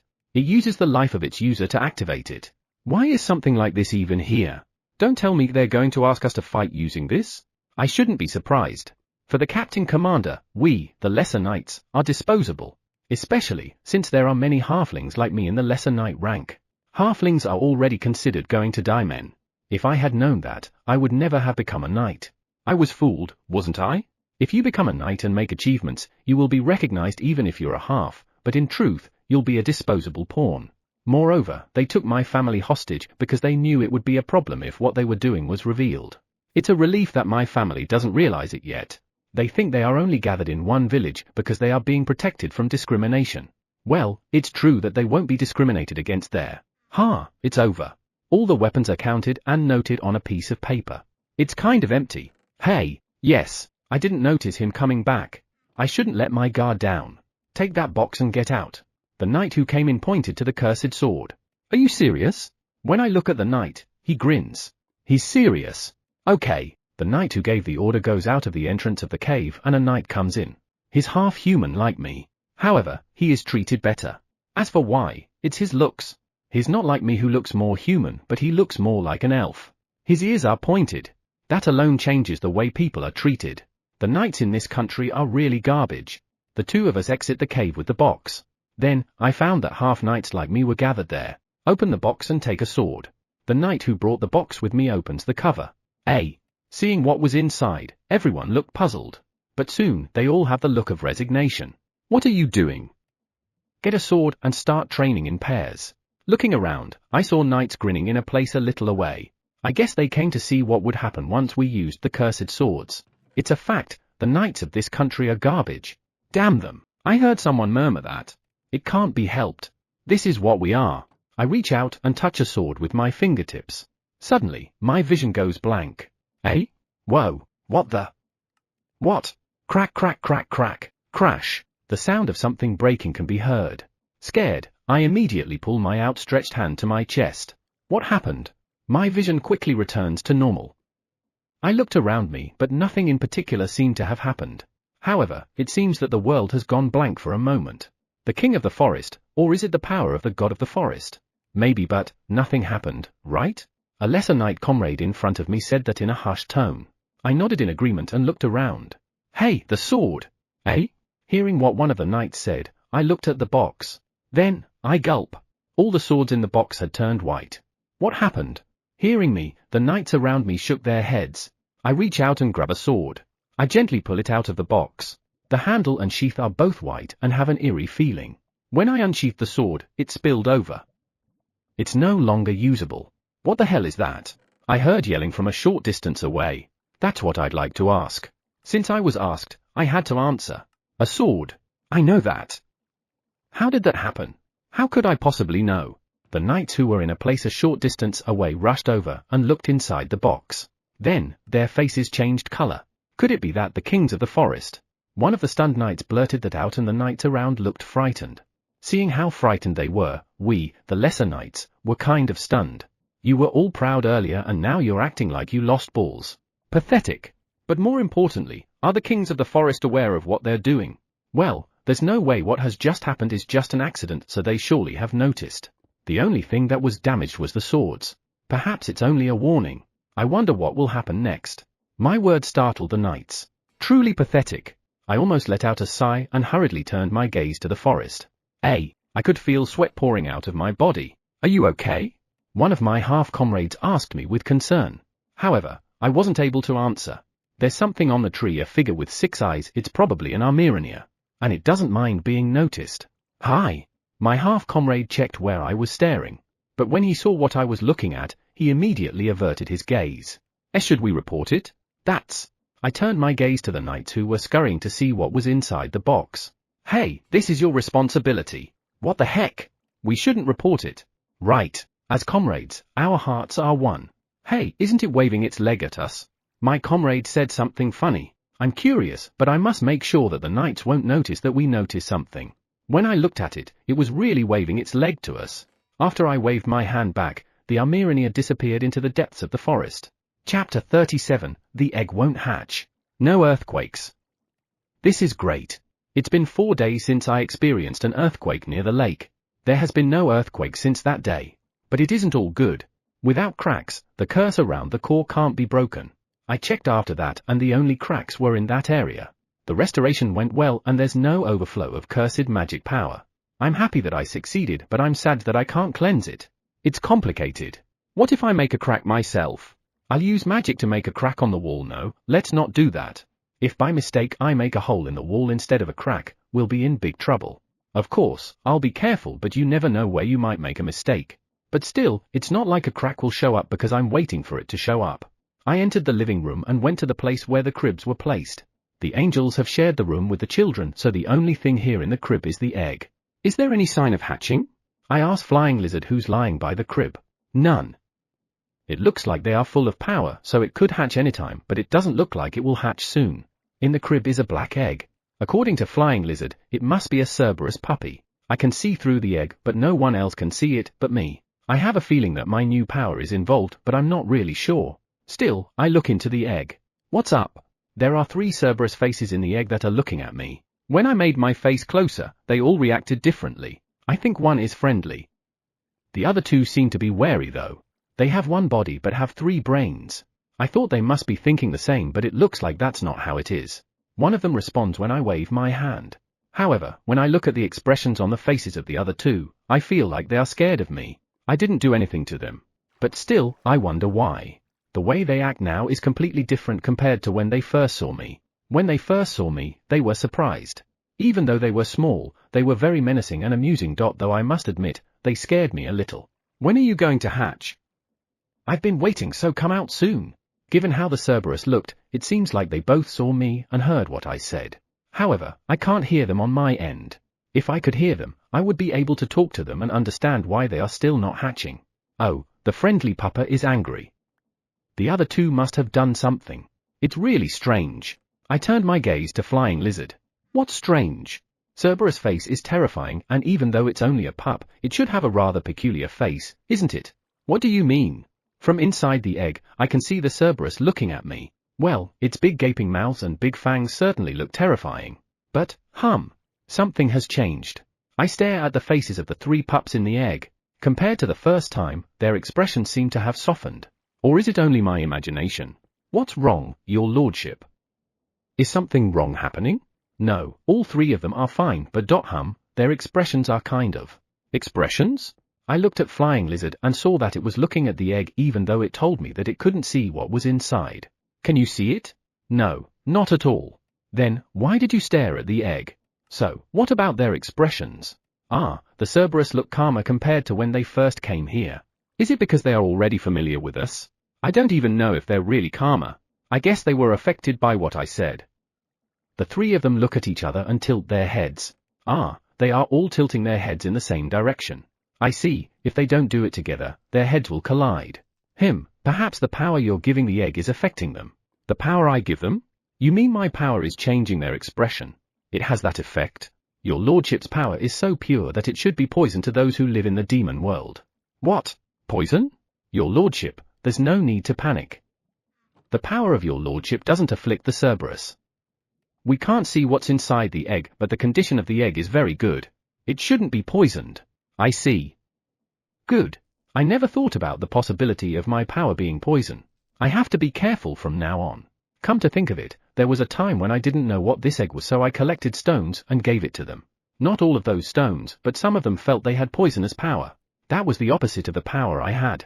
Is that the power these puppets need? I heard that Cerberus is originally in the demon world. In other words, the power that I felt that time, the power that I feel so poisonous, is what they need. However, I'm giving them my power, which is the opposite of that power. The cause of them not hatching isn't it because of my power? It's not poisonous, but it's the power that might have caused them problems. Flying Lizard, what's the matter? When Flying Lizard saw my expression, it showed a puzzled expression.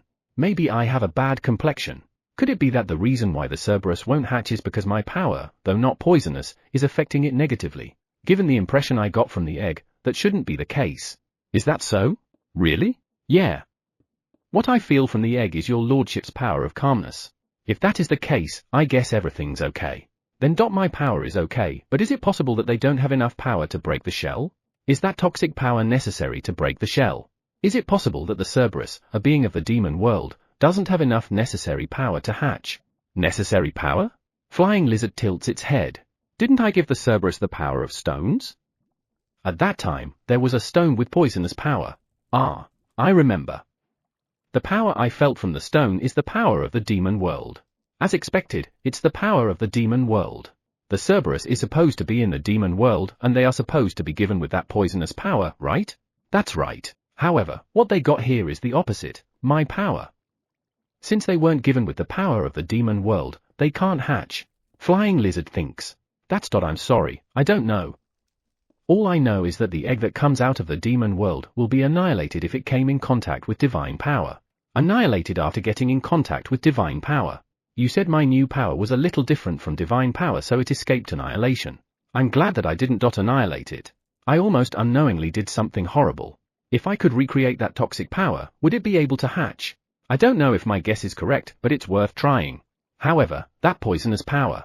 Just thinking of it already gives me the chills. No, I don't think so. Really? What Flying Lizard said disappointed me a little.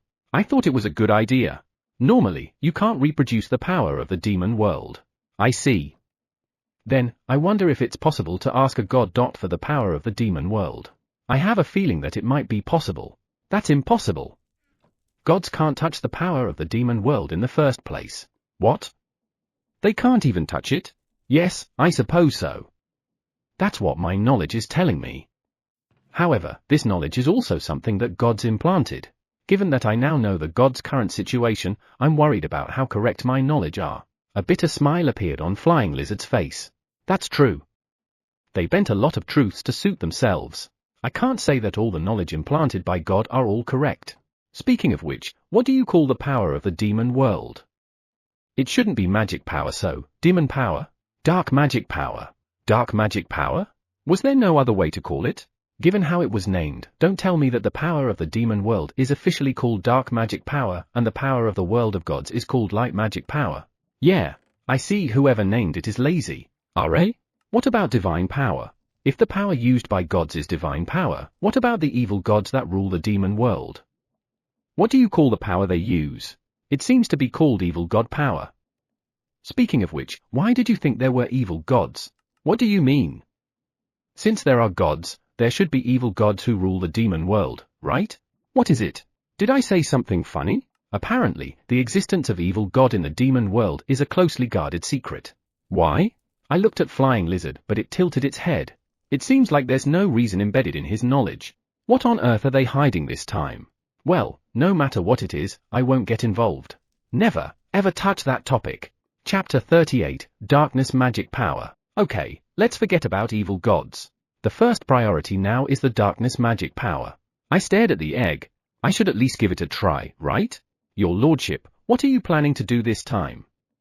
Are you going to do something big again? I look at Flying Lizard who's staring at me. Did I repeatedly do something that I already lost credibility? I don't remember. Oh, I was thinking of recreating darkness magic power. I felt sorry for the poor thing since it's still in the egg. If my power can change their expression, it means I can easily affect them. I honestly don't know if that's good or bad.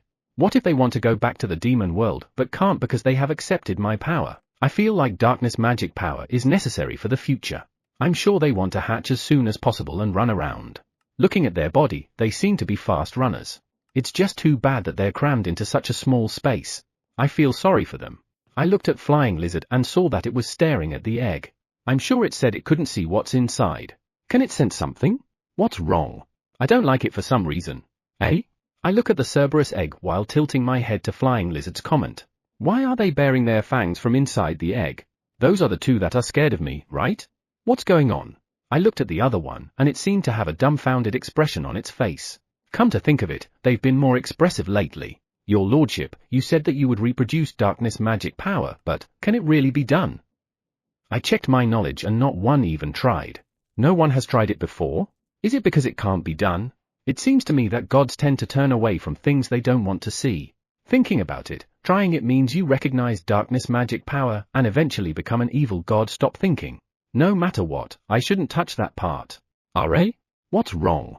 Goddess Aeon has been in this room before, hasn't she? I'm sure she already had tea in this room many times. Yeah, many times.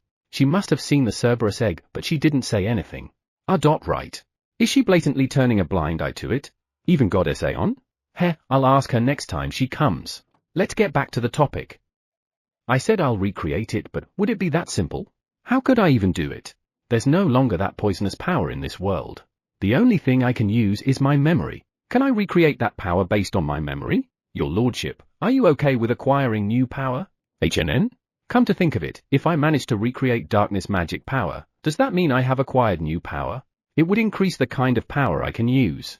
Wait a minute.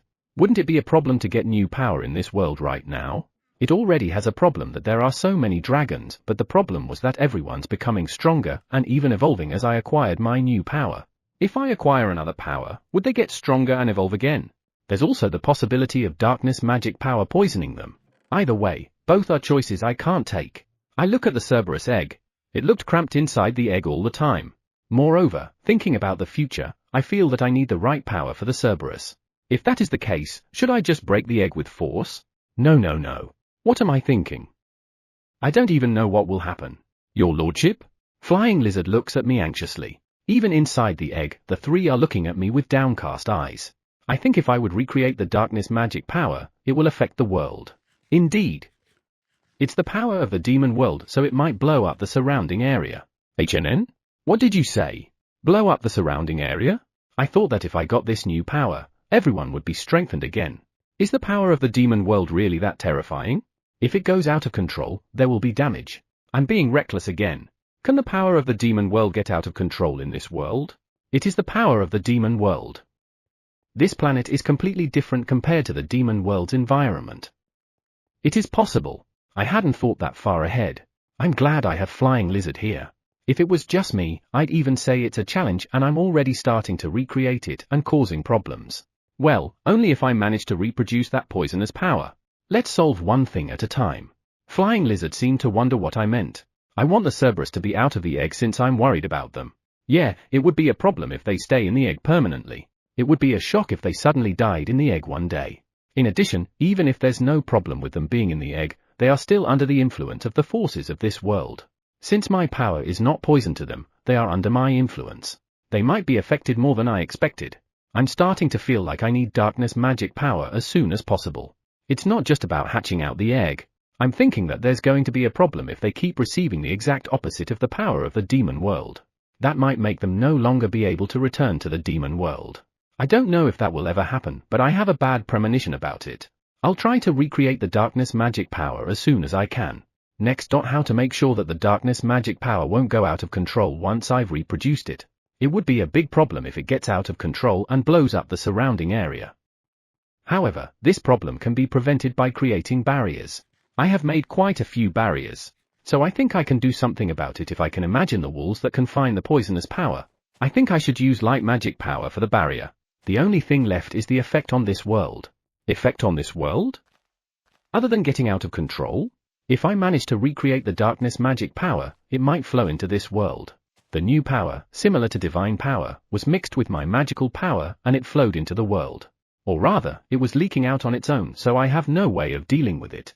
If I had known the effects of my new power earlier, I would have stopped it at all costs. I don't want this world to be destroyed. If I could reproduce the darkness magic power this time, it might also be mixed with the light magic power and flow into the world. The darkness magic power is the power of the demon world. It would be poison to those in this world. Right. I heard that my power could be poison to the Cerberus, so I thought the opposite was possible. Would it really be poison? Recreating it comes with a huge risk. However, the time they are awake in the egg is much longer compared to the first time. Considering that, it should have been hatched by now. But it won't hatch. Moreover, it's been receiving light magic power every day. It looks like they are not poisoned, but it certainly has an effect on them. I think they need the right power as soon as possible. What should I do? Can someone recreate darkness magic power for me? For me? Why am I trying to reproduce darkness magic power in the first place? If I reproduce it using magic stone, I don't need to house a new power in my body, right? How did I get my new power that resembled divine power? Did it change the power inside me? I don't remember anything at all. Wait, don't give up yet. When did I get my new power? I'm the one who gained it, so I should at least remember something. Why can't I remember? This is weird. Is it possible to reproduce darkness magic power using magic stones? The poisonous power is even in a stone. Was that a magic stone? Or some kind of other stone? Using magic stones? I feel like it's possible, but I'm not really sure. My apologies. I'm depressed. How was I supposed to know? I don't even have knowledge like them. Don't worry about it. However, I feel like it can. Light magic power, it can be reproduced if you transform it in a magic stone. Transform? Similar to how you can transform fire magic power to water magic power. Fire magic power? Water magic power? What are those?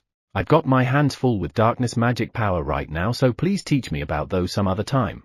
Yeah, let's do that. However, magic power can be transformed in a magic stone. If so, that means it can transform into darkness magic power too. Alright, let's use magic stone to recreate darkness magic power. Momentum is also important. You won't think of anything cumbersome. Chapter 39, done. For now, let's do it with what I remember. The key will be how much detail I can recall about that poisonous power. I felt like I needed the stones left by the apprentices for the Cerberus egg, so I searched and found them. How much do I remember? Stone. Black stone. Yeah, the fear I felt when I held it in my hand. It feels like something's crawling up from under my feet. Whoa, remembering is the key, but remembering it alone gives me the chill. I'm glad I remembered it well though. I definitely don't want to remember it unless something like this happens. Yikes, I'm shaking a little. I was desperate at that time, but I don't remember feeling so scared. I mean, I am shaking just remembering it, but is it safe to make it? No, it's necessary. Do your best, me. It should be dangerous to do it here. This is the living room where everyone gathers. If something were to happen, the damage would be great. So, where? I'll try doing it in the newly built square. If we cover the square with a barrier against darkness magic power, even if something goes out of control, there will be less damage. Right, let's do that. Flying lizard, I'll see if I can recreate it in the new square. I see. I'll go with you. Aren't you afraid of being in danger? Isn't his lordship the one who's in danger the most? I guess so. However, this is something that I can't leave to anyone. If I don't have to, I won't do something this dangerous. Cerberus, wait for me. I'll just make some darkness magic power. As I called out to the Cerberus inside the egg, I noticed that the three of them were looking at me anxiously. They seemed to be worried about me. They are creatures of the demon world, but they are kind, aren't they? Perhaps the demon world is also a fearsome place, but the people who live there are not that different from those who are living here. Don't worry, I'll make it work. I waved at them and walked out of the living room. Alright? Where's everyone? For some reason, there's no one in the square today. Usually, everyone trains in the square every morning. Maybe they are training at the square by the lake. Everyone went out to the forest today.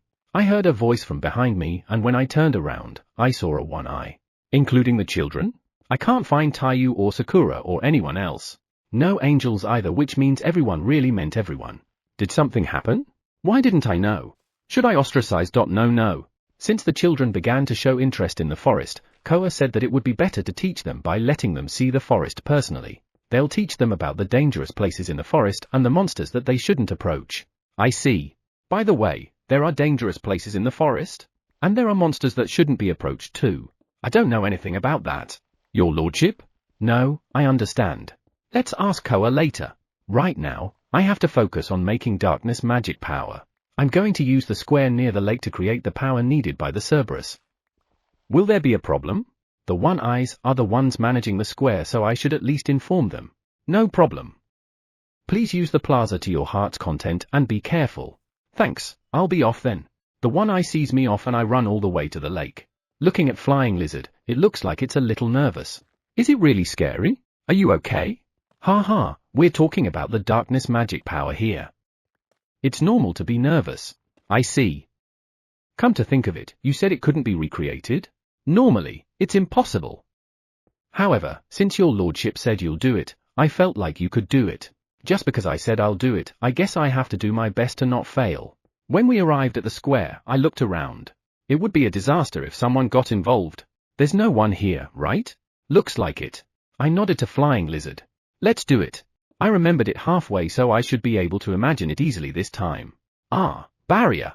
I almost forgot. I imagined a wall to confine darkness magic power that I'll imagine. If it goes all offensive when it goes out of control, will it be enough to confine it? If it goes offensive, counterattack. Let's not do that. I don't even know how powerful it is, and I don't want it to blow so much that it will break the barrier. Let's just absorb it.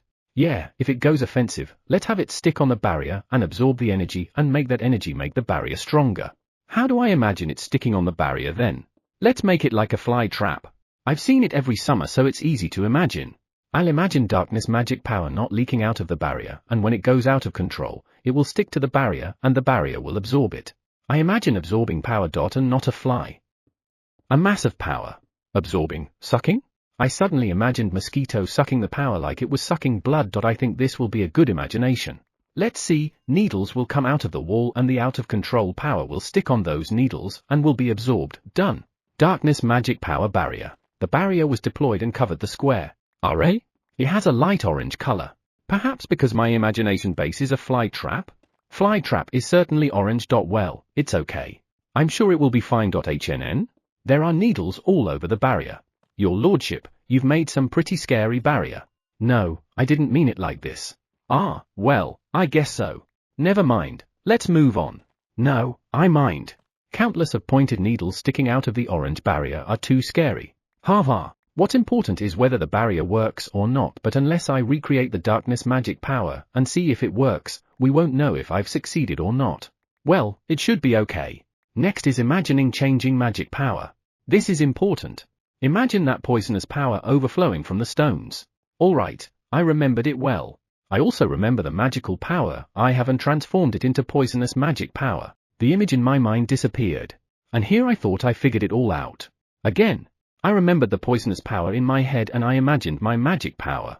When I tried to transform my magic power in my head, the image disappeared again. I see. So this is why Flying Lizard said it's impossible to reproduce. However, this is strange. The sensation of something I'm remembering disappearing on its own, disappearing against my will. Frustrating. I'm going to transform it no matter what. However, how can I do it? If an image disappears on its own, it means that it is under the influence of something, right? In other words, do I need to create an environment where I won't be influenced? I imagine the one affecting me as air and the space where I am is without that air. Ah, it worked. Okay, it's time to recreate it here. Once again, I imagined the poisonous power in the space. Next is my magic power. In the airless space in my head, I imagined the poisonous power and my own magic power. From there, I transformed my magic power into the poisonous power next to it. Impossible, it's too difficult to differentiate. Let's color it then. I imagine the poisonous power as red and my magic power as transparent. Imagine the transparent one becoming redder and redder. Slowly. Shoosh! For a moment, pain runs through my head. It seems that something's disturbing me as much as possible. Annoying.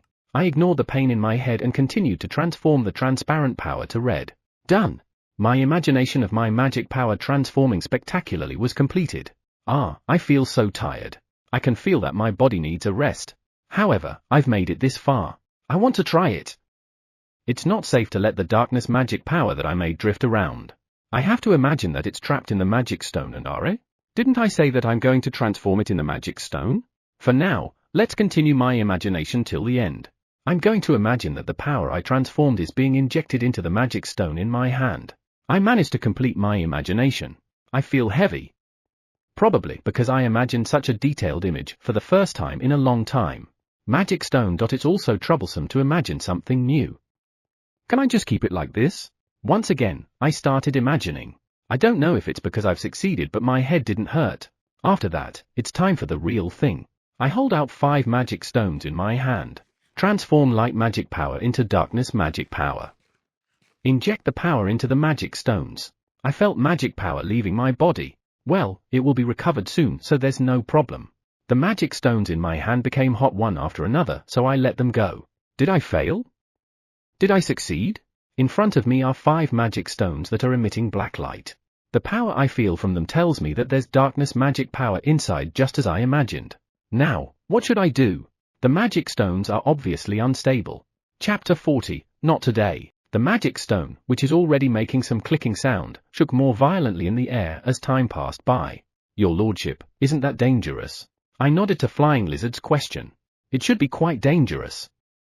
Let's get away from the magic stone. Me and Flying Lizard move back a little bit while keeping our eyes on the magic stone. Meanwhile, the stone shook more violently while the clicking sound it made got louder and louder. It's already striking fear to those who are around. I'm even shaking so much that I feel like my legs are entangled. Looking at the shaking magic stone, I suddenly felt that it was about to explode. If it was going to explode, I should do something about it, like making shield? If I put the darkness magic barrier I just created in front of us like a shield, it should cause less damage, right? I don't know how much it will work, but I once again imagined the barrier for it. Then, I imagined placing it in front of me and Flying Lizard. Darkness magic shield. A big shield appeared in front of me and Flying Lizard. Good. Will this shield withstand the impact of an explosion? It reminds me of an explosion scene I saw on TV. Impossible, right? What should I do? Your lordship, did you make an error in judgment? Looks like it. I had underestimated darkness magic power so much. It's unusual for your lordship to commit such an error. A bitter smile appeared on Flying Lizard's face. It's already a miracle that I've always succeeded. I think that's way beyond my natural capability. It just so happens that I've always succeeded in whatever I do until now. No, I'm pretty sure the hero's gifts include boosting luck, so that may be it. HNN? Then, is the effect of the hero's gift about to wear off? That would be very troublesome. That's not it. This isn't time to escape reality. We have a problem at hand. We'll be in trouble if we don't do something about it. My head is a mess. Calm down. Think. I should be able to do something. No, I should do something. Why is it unstable? No, that doesn't matter. If it's unstable, just stabilize it. Right. I only need to stabilize it. I looked around for a clue and my eyes met with 3 spiderlings. They are outside the barrier, but this place is still dangerous. Leave this place, it's dangerous. Perhaps they heard me as the spiderlings ran away in a hurry. Relieved by seeing that, the lake came into view. Water, it's swaying and unstable. Yeah, unstable. How to stabilize it? Freeze. I just need to solidify it. Imagine unstable, bubbling water, and then freeze, solidify, and stabilize it. All that's left to do is to cast it. I point my hand at the magic stone. Stabilize. I can feel my body being drained of magic power again. I'm used to this feeling by now, so I continue to point my hand at the magic stone. The magic stone in front of me gradually lost its black light and fell to the ground. Did I succeed? I want to check the fallen magic stones, but there are still 4 unstable magic stones. I don't have the luxury of time. Next! In turn, I cast the magic on the floating magic stones. 4 magic stones rolled on the ground. Alright. This is the last one. When I pointed my hand at the last floating stone, I heard a cracking sound from the stone. Crack? I have a bad feeling about it. Ah, it cracked. I wasn't able to stabilize the last one in time. I could see cracks forming in the magic stone before us, and black smoke is pouring out of the cracks. This is bad. I put a barrier around me and flying lizard once again. Darkness magic barrier. Boom. Almost at the same time as I erected the barrier, I heard that sound from the magic stone. Safe. Black smoke was pouring out of the magic stone. As I watched the black smoke spreading around, it began to move strangely. What in the world? When the black smoke gathers to a certain extent, it will solidify and form something. That can't be. I rubbed my eye since I can't believe what I'm seeing. I looked again, but what I'm seeing is the same. Your lordship, what are those? Ah, those are dot flies. Flies the size of softballs are forming around. How did it happen? How can darkness magic power form a shape like that? Perhaps it's because of my imagination. Ah, I look at the barrier that covers the square. I imagined it as a fly trap, right? At that time, I'm sure I had imagined flies. However, I never once thought of darkness magic power as flies. They're coming this way. It's okay. I'm sure if it hits the barrier, they will stick on it. It's a fly trap after all. I'll use wind magic to blow them to the barrier. I imagined wind blowing against the fly, blowing them away. Wind, blow them. A gust of wind blows inside the barrier and darkness magic power, that has taken the form of flies, was blown to the barrier. The flies are stuck and they were sucked by the needles sticking out of the barrier. It looks gross. No, I'm the one who imagined this. However, this is not the result I expected. It was a mistake to use mosquitoes for the absorbing image. And even the fly trap too. It looks like everything's okay. Yeah, are you hurt? I look at flying lizard. I'm fine. He's inside the darkness magic barrier and the needles are sticking outside the barrier. Looking around, it seems like the darkness magic power that has overflowed has been absorbed by the barrier. Barrier begone. The barrier on the square and on me and flying lizard disappeared. Alright? What is it? I suddenly felt a little discomfort in my body. Was it my imagination or was it because it's only for a moment? Your lordship, I just want to confirm something. What is it? I turn my gaze to flying lizard. What do you want to ask? What is darkness magic power? Darkness magic power? What do you mean what? You said dark magic barrier, didn't you? HNN? Dark magic barrier? If it's about that, I said that to set up a barrier that suppresses dark magic power. Ah, apparently, I think I'm goofing off today. I said darkness magic barrier when I'm supposed to say darkness magic power barrier. Looks like I misspoke. Your lordship, today. Flying lizard gives me a disappointed glance. Ahaha, I'll just correct my wording later. I pick up the 4 magic stones lying on the ground. I can slowly feel the poisonous power from the magic stones. Too many things have happened, but we succeeded. Is that darkness magic power? Isn't it? Alright? If that is the case, why did flying lizard ask? The poisonous power should be darkness magic power. However, could it be that it's not? Your lordship? Maybe? However, I think this is the power that the Cerberus needs. Yeah, that should be it. I have reproduced the power that was absorbed by the Cerberus. I'll cry if it's not. Let's go back home. Ah, ha ha ha ha. HNN? What was that? Have you seen my power? I look around but I can see anyone. All I know is that the voice is echoing through the forest. I'm more concerned about what situation it is in to laugh like that. Normally, no one would laugh like that. Evil King Bachu. I won't let you do whatever you like anymore. Ah, so that's how it is. It should be okay. They are playing heroes in the forest. But where? They seem to be playing that game a lot recently. Flying lizard can't help but smile bitterly. He was asked by the kids to play the villain once. I guess so. Is that all you have to say? Then, today, you'll be beaten. I can't see them but I can already imagine how cute they are. Last time in the living room, they played about rescuing a princess. 1 table and 2 chairs broke and the one eyes got angry. Is that why they decided to play in the forest? If you can beat me, then do so. However, I'm not going to let you guys take me down. Where are they playing? Spiderlings over there. Where are they playing? By the black cave. And where is that black cave? Can you take me there? Leave it to us. The spiderlings started moving immediately. I followed them behind. If we all work together, we can surely defeat them. Yeah. Anyway, what exactly are they referring to? Maybe someone from the One Eyes taught them. But still, their voices are resonating. Are they using some kind of tool? Chapter 41, suddenly, it's over there. I look in the direction that one of the spiderlings pointed out. The children are in front of the cave. However, I can't find any sign of the evil King Bachu. I look around to check who's playing the villain. Ha ha ha ha. To think you've gotten this far. Ah, there it is. Above the cave, I spotted a one-eye with arms stretched on both sides. I was a little surprised when I saw it. The one-eye was wearing a black cloak over its black clothes. I must admit, it really looked villainous. There are more villains. On each side of the one-eye, there are 3 antlings with matching black cloth around their necks. Cute. Are? That thing that the one-eye is holding, is that a megaphone? Well, it's true that there's a little distance between the front of the cave and the top of the cave, but is that really necessary? An evil king using a megaphone is honestly laughable. It will only be half scary. Yeah, let's stop them. I shouldn't just watch them leisurely. One Eye, Taiyu, and the others, tone down your voices a bit.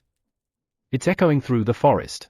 This cave is already far from the lake, but I still hear them loud and clear. I don't know how their voices resonated so far away, but anyone would be surprised if they suddenly heard them. Speaking of which, beastkins have good ears, right? They've been coming in and out of the forest, and I'm sure it will scare them if they suddenly heard a conversation like that all of a sudden.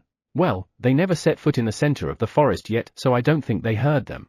Let's look around a bit later. Your lordship, it's okay. I've used wind magic so that everyone around can hear it. Wait, that's okay? And why did you even use wind magic to make your voice echo through the forest? Is there even a need to do that? Because it is I, your lordship. Evil King Bacha won't fall down easily. Interrupting the One-Eye Bacha's introduction-like speech, Futa said that in frustration. Taiyu, Rai, and Tsubasa also nodded repeatedly in frustration. But that's not what I'm pointing out. I look above the cave. Bachu, the hero game is over. Come down. By the way, is Bacha that One-Eye's name? It can't be helped. The hero's boss is here, so I'll end it here for today. No, don't give me the role of hero's boss on your own. In the first place, isn't it strange for a hero to have a boss? Your lordship, are you the hero's boss? Taiyu asked me with twinkling eyes. I shook my head in panic. No, I'm not. Ha ha ha ha. It's still doing it. Come down now. And while you're at it, don't use wind magic to spread your voice. What was that megaphone for if you are using wind magic? What's that megaphone? It's the weapon of the evil King Bachu. Tsubasa answers cheerfully, but I'm a little surprised by what he said. A megaphone is a weapon? Well, I don't want it wielding a sword, so I guess that's fine. Perhaps it chose that as a weapon because it's not dangerous, or is there any other reason? Your lordship, what's the matter? No, nothing. They are talking normally. There's no echo or anything. I was at the square by the lake and I heard your voices there. The kids looked embarrassed as their cheeks dyed red when they heard me. Are they thinking that I'm scolding them? Evil King Bacha said that everyone must know the existence of heroes, so we got nervous because he spread out our voices he. After Tsubasa said that, the other children nodded shyly. Cute. I see. Ah, you're wearing hero uniform too. Looking at them, I noticed that they were wearing matching pants though the colors were different. Taiyu is wearing red pants. Futa is wearing blue pants. Rai is wearing yellow pants. Tsubasa is wearing green pants. I guess these are the colors you often see in Sentai shows. As I recall when I was watching the show, there should be a pink one. It brings back memories. Who's the pink one? Pink is Sakura. Orange is Tsuki and crimson is Koyo. It wasn't 5. All of them are playing the roles of heroes. I see. Where are Sakura and the others? Looking around, I can't see any of them. They were caught and are in the cave. Caught? Then, let's hurry up and help them. In the cave. It's dark so they might be scared. They are okay. I turned around from the source of that voice and saw Shuri coming out of the cave with the 3. Sakura, Tsuki, and Koyo happily waved when they saw me. I was relieved seeing they were okay. Thanks for watching over them. You 3, weren't you scared inside the cave? We're okay, the cave is big. It's just that our hands are tied. Bachu, come here. Why? The One-Eye Bacha looks at me curiously. You really don't know? You can't tie them up. HNN? Really? Really? It stares at me and nods. It seems to understand that I'm serious. Still, I'm a little concerned about the megaphone. No, I shouldn't really mind it. Are you done with your field trip around the forest and checking monsters? Where are Koa and Chai? I'm sure Koa said she'll guide them. We did. They told us not to go to the forest border because there are humans and beastkins there. It's dangerous. I patted Rai's head as he answered cheerfully. What do you mean it's dangerous? Shuri, if they find the children, what could they possibly do to them? Are there dangerous people coming into the forest? They won't be able to do anything. The kids aren't good at adjusting yet, so even their playful attacks are powerful. If a human or beastkin gets injured by them, they might worry. That's the reason why we told them to stay away. Oh, are they? It's important to be careful. So, that means it is the humans and beastkins who are in danger. I see. Understood. We've seen monsters too. I heard that we should be careful with poisonous things. Footer dangles on my arm. Well, poison is scary after all, so we have to be careful. Can I take that as a serious answer? Right. So, we told them not to wield venomous or poisonous monsters. If they wield it and swing them around, it might cause damage to those around them. Wielding monsters? This is the first time I've heard something like that. Shuri, how strong are the children? From what I've heard, they seem to be quite powerful. But I'm too afraid to ask. However, as their guardian, I have to know. Aside from very unusual mixtures, they should be able to hunt without any problem. Mixtures. If I remember it correctly, they are monsters that look different and have several abilities. If the monster doesn't have any special ability, does that mean they can hunt it? They are that strong? I think I kind of grasp it, but also don't. Seeing me like this, Shuri thinks for a moment. Even if 5 of my children attack them, the children won't have any problem. Eh? I've seen how powerful the antlings are. They can easily take care of 5 antlings. How come they become so strong suddenly? In their special training a month ago, they didn't feel that strong. And yet, their growth rate is amazing. Flying lizard comes over. Amazing growth rate? Is it too fast? Yes, they've gotten so strong in the last few weeks. Shuri nods. Though I can see that there's a slight confusion in them. Perhaps they were surprised when the children suddenly became strong too. I see. Thanks. Sudden growth. The children, like me, are victims of hero summoning. They are originally adults that became children. Because of some circumstances, their memories disappeared. Goddess Aeon said that they might even get new power like me. What if there were other similarities? For example, physical abilities. My physical abilities have increased like crazy since I've come to this world. If it's the same for the children, however, suddenly getting stronger is weird. Taiyu, Footer, Rai, Tsubasa. Yes. Have you ever felt something is wrong with your body? The children tilted their heads. Sorry, I'm not very good at explaining. However, I don't know how to explain it. Ah. Someone said I must protect. You must protect? I look at Tsubasa and he nods. Who said that? Tsubasa shook his head. I'm tired. As Taiyu said that, the other children nodded. After the field trip and playing in the forest, they will really be tired. I don't have to talk to them about it right now. Shall we go back and have a snack? The children got excited about what I said. Can we join? The girls on top of Shuri asked anxiously. Of course you can, let's all have snack together. The girls smile happily. However, must protect. Where did they hear that from? Chapter 42, Special Investigation Unit Commander Morove, 4. Emperor's Kingdom Special Investigation Unit Commander Morove's POV. Having finished disposing of the rubble of the village that had been attacked by mixtures, we moved on to investigate the mixture in the forest. We experienced the miracle of encountering the king of the forest and the god of the forest as soon as we entered the forest, and we were so excited that we could not work on that day at all, and even the next day. We managed to calm the crew down and began our investigation. We did not expect to find mixtures right away, but contrary to our expectation, we found them immediately. While we were investigating their ecosystem and looking for ways to eradicate them once and for all, something a little unplanned happened. We found out that mixtures reproduced faster than we had imagined. No matter how many we took down, their numbers did not seem to be decreasing. Commander, excuse me. That voice, that should be Vice Commander Pice. I lifted my gaze from the papers. Come in. Vice Commander Pice, who had entered the tent, looked a little tired. From the look on his face, you can immediately tell that the result was not something he wanted. Thanks for your hard work. So, how was it? We were able to confirm that the 2 monsters we saw yesterday were mixtures, and we were also able to confirm that there were cubs. As expected, they were mixtures. And they even have cubs. Normally, monsters reproduce once a year. Some monsters reproduce every few years. However, we have confirmed mixtures that already reproduced thrice. If they continue to increase, the forest will lose its balance. We'll take them down tomorrow. Inform everyone. Understood. Thanks. After you're done, take a break for today. I watch Vice Commander Pice walk out of the tent and I slump against my desk. I'm tired. I want to go home. I want to complain to someone. But if the commander is weak, the morale of the whole squad will shoot down. I need to be patient. But, excuse me. I immediately sit down straight and fix my messy hair with my hand. Come in. Adjutant Abar enters the tent. How was it? It is as we expected. I see. If you stay in the forest for too long, it is easy to get sick. Humans, in particular, are less adaptable to the forest compared to beastkins. Even if it's not a problem under normal circumstances, it can be fatal if you're in the forest. I had told them to report even the slightest change in their condition, but many of the members of this team don't do so. Perhaps because they are trying too hard. For this reason, I asked Abar to check on them regularly and we were right. How many of them? If many of us get sick, we have to think about getting out of the forest. 3. I already asked the doctor to check on them and he said they were all sick due to fatigue.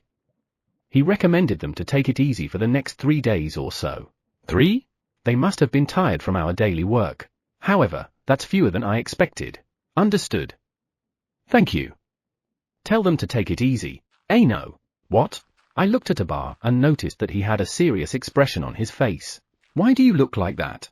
Stop being silent. Is it really that hard to say?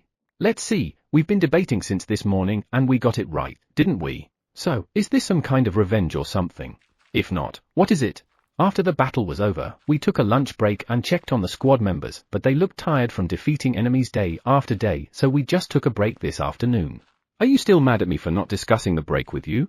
No, given Abar's personality, he won't be angry for something like that. But I can't think of anything else. Several members of the squad want to apologize to Commander. What do you want me to do?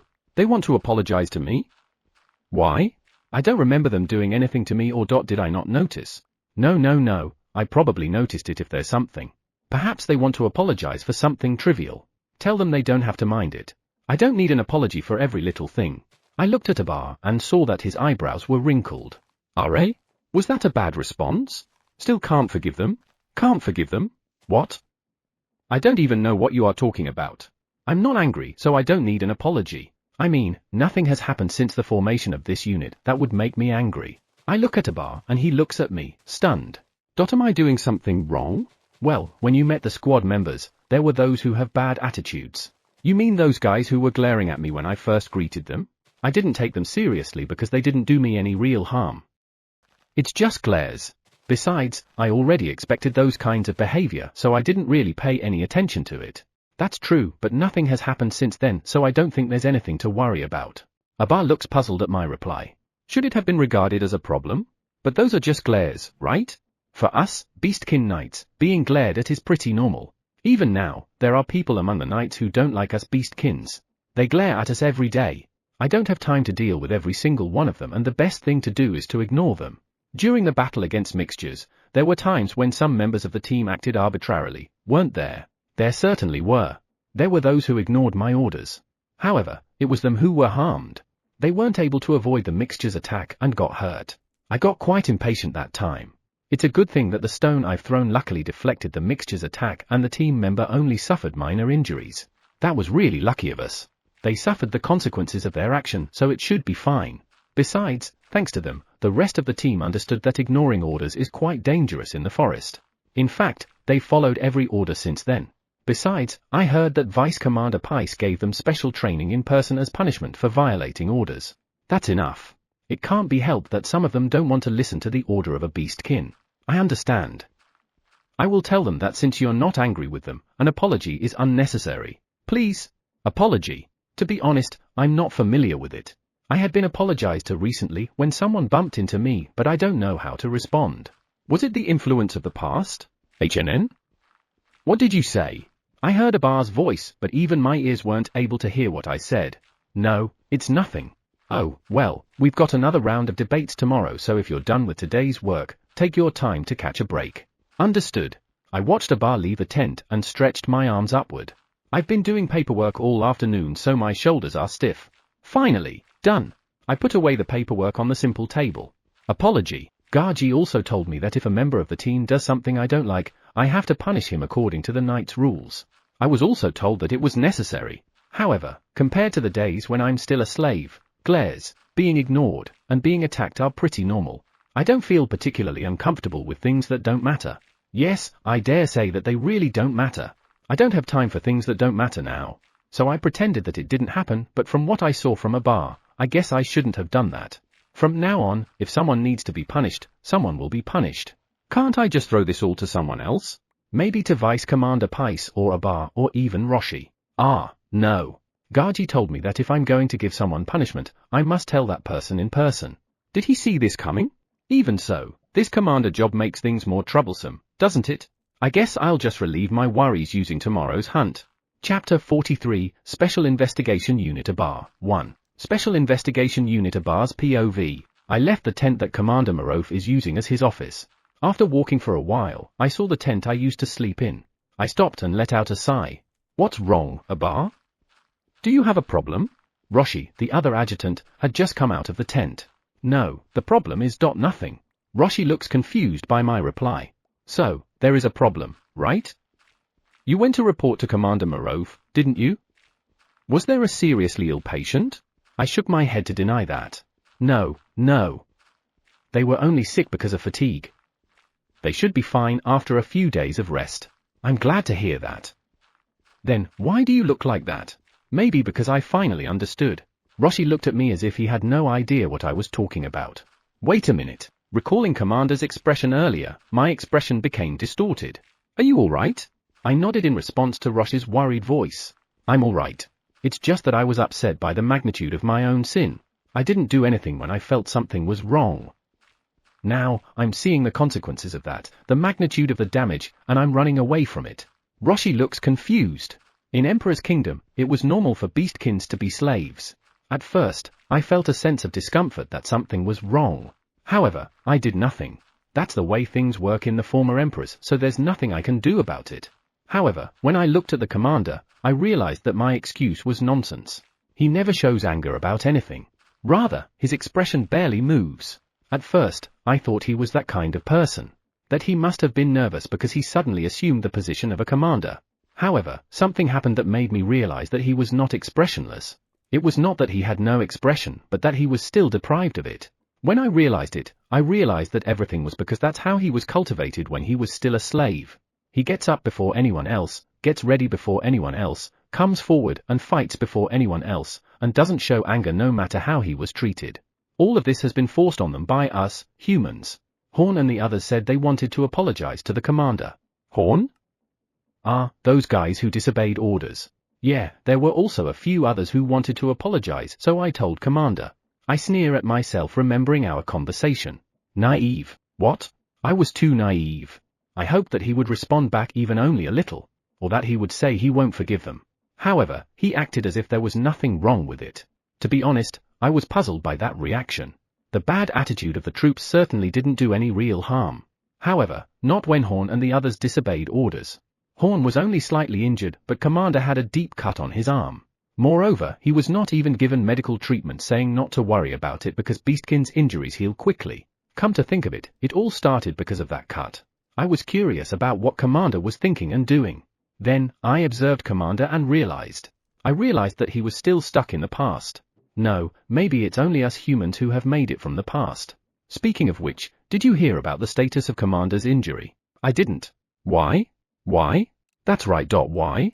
I didn't even think to ask. Why? I don't know. This is unusual. I never thought Abar would be lost in thought. Am I? I don't think so. I just don't want to admit something. Don't want to admit something? What? I see. That day, the day he denied to be treated.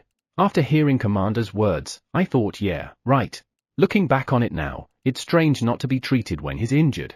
And yet I thought, yeah. I thought since he's a beastkin, it's okay for him to get injured. I'm the worst. Eh? I see. It's not just the commander who has been trapped in the past. Me too. And I didn't want to notice. It's my fault he's keeping his distance from us, isn't it? What are you doing? We turned our gaze when we heard someone suddenly barging into our conversation. We found that it was Vice Commander Pice. Speaking of which, I forgot to go into the tent and talk. Eto, we were just talking. In front of the tent? Roshi can only give out a dry laugh to our second-in-command who looks confused. Right now, my head is a mess. I've never been so sure of myself as I am right now. Did something happen? Vice Commander turned his gaze to me. For some reason, I can't look back at him straight. I quickly lowered my gaze and I sensed that even Roshi was confused. It's pathetic, but I'm ashamed to admit it. Behind the scenes, there are still supporters of slavery. Even though I deny it, I'm not different from them. What is Vice Commander Paice doing? Roshi speaks to the Vice Commander in a slightly cheerful voice. He must have been helping me because I was acting strange. I clench my fist tightly. I thought Horf and Mafe are overworked, so I thought I'd limit the number of kills to 1 per person. Ooh? 1 per person? And Horf and Mafe are overworked? They're beastkins just like Commander. Or maybe limit it to 2 kills per group. Anyway, I thought of limiting those 2 guys a little bit and letting the other guys work. Speaking of which, is there anyone here who isn't feeling well? Vice Commander hands me a document which I take. I see that there are a few checks on the list of names. Muro will need to rest for 3 days. What do these checks mean? These are the men Horf and Mafe teamed up with today. I plan to spend more time working these guys down tomorrow. They took it easy today after all. Easy? What do you mean? They worked hard today too, didn't they? I agree with Roshi and look at Vice Commander. I remember the work of the squad members today, but they don't seem to be taking it easy. Haven't you noticed?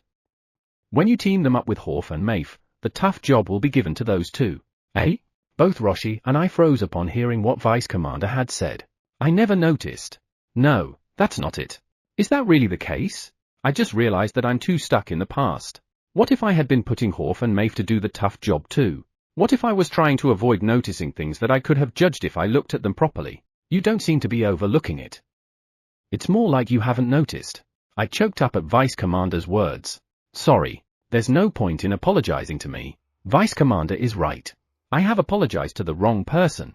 But, well, I'm sure Commander, Horf, and Mafe will end up with some strange look on their faces. I'm sure they will. My apology will probably won't get through them. But still, Vice Commander is watching everything closely. Vice Commander Paice, when did you notice? What? That Commander and the others are still stuck in the past? Hearing my words, Vice Commander looks at me. They are not the only ones who were trapped in the past, are they? I was at a loss for words when Vice Commander said that. That's okay. As for your question, I felt uncomfortable when we arrived at the village attacked by the mixtures. That soon? I wanted to be needed by Commander Marof because I couldn't do anything for them in the old days. I was only watching. That is true for many of us. If only I had been able to do something more back then. It's already in the past, so don't blame yourself. Already in the past? I stared at Vice Commander as he spoke. At that time, it was the norm in Emperor's Kingdom. You can't overturn it. That might be true. The king was a terrifying being. In front of the king, we have to be careful and keep a low profile to make sure we won't stand out. However, it's different now. So, I'm trying to figure out how to change the status quo. Chapter 44, Special Investigation Unit Vice Commander Paice. Special Investigation Unit Vice Commander Paice POV. Is that Abar and Roshi? What's going on? What are you doing? I called out to the 2 men who were talking in front of the tent with serious expressions on their faces. What's going on? I looked at Abar and he had a look on his face that he usually doesn't have. Something definitely happened. What should I do? These 2 have lower ranks than me, but they are my senpais. They each have the ability to handle the order on their own. However, I feel that Abar's behavior is a little different from before. Roshi is pretending to be normal, but he seems confused. I think we got to know each other quite a bit because we were assigned to the same unit, but how far should I get to know them? Should I talk to them a little more before deciding? Did something happen? This is the first time Abar blatantly averted his gaze. At times like this, it's probably a good idea to wait and see. What is Vice Commander Paice doing? Now, should I go with Roshi's story? Maybe this is the chance for this special investigation unit to change. Though it's only my hunch. I thought Horf and Mafe are overworked, so I thought I'd limit the number of kills to 1 per person. Ooh? Well, there's no way we can do 1 kill per person in a chaotic battle. However, in order to change the status quo, even though I think it's impossible, I'll just say what I have to say. Anyway, that's what we are currently talking about after all. Everyone pushes their job to Horf and Mafe because they are beastkins and everyone's acting like it's normal. That's the problem. No one thought it shouldn't be the case. On the contrary, even those 2, who are being forced to do the others' jobs, have accepted it like it's normal. And the same can be said for the commander. I want to change that. I understand that the amount of work is different given everyone has different abilities. However, the work that goes to the commander, Horf, and Mafe were not distributed depending on their ability. The job for low-level people was given to them just because they are beastkins. That shouldn't happen.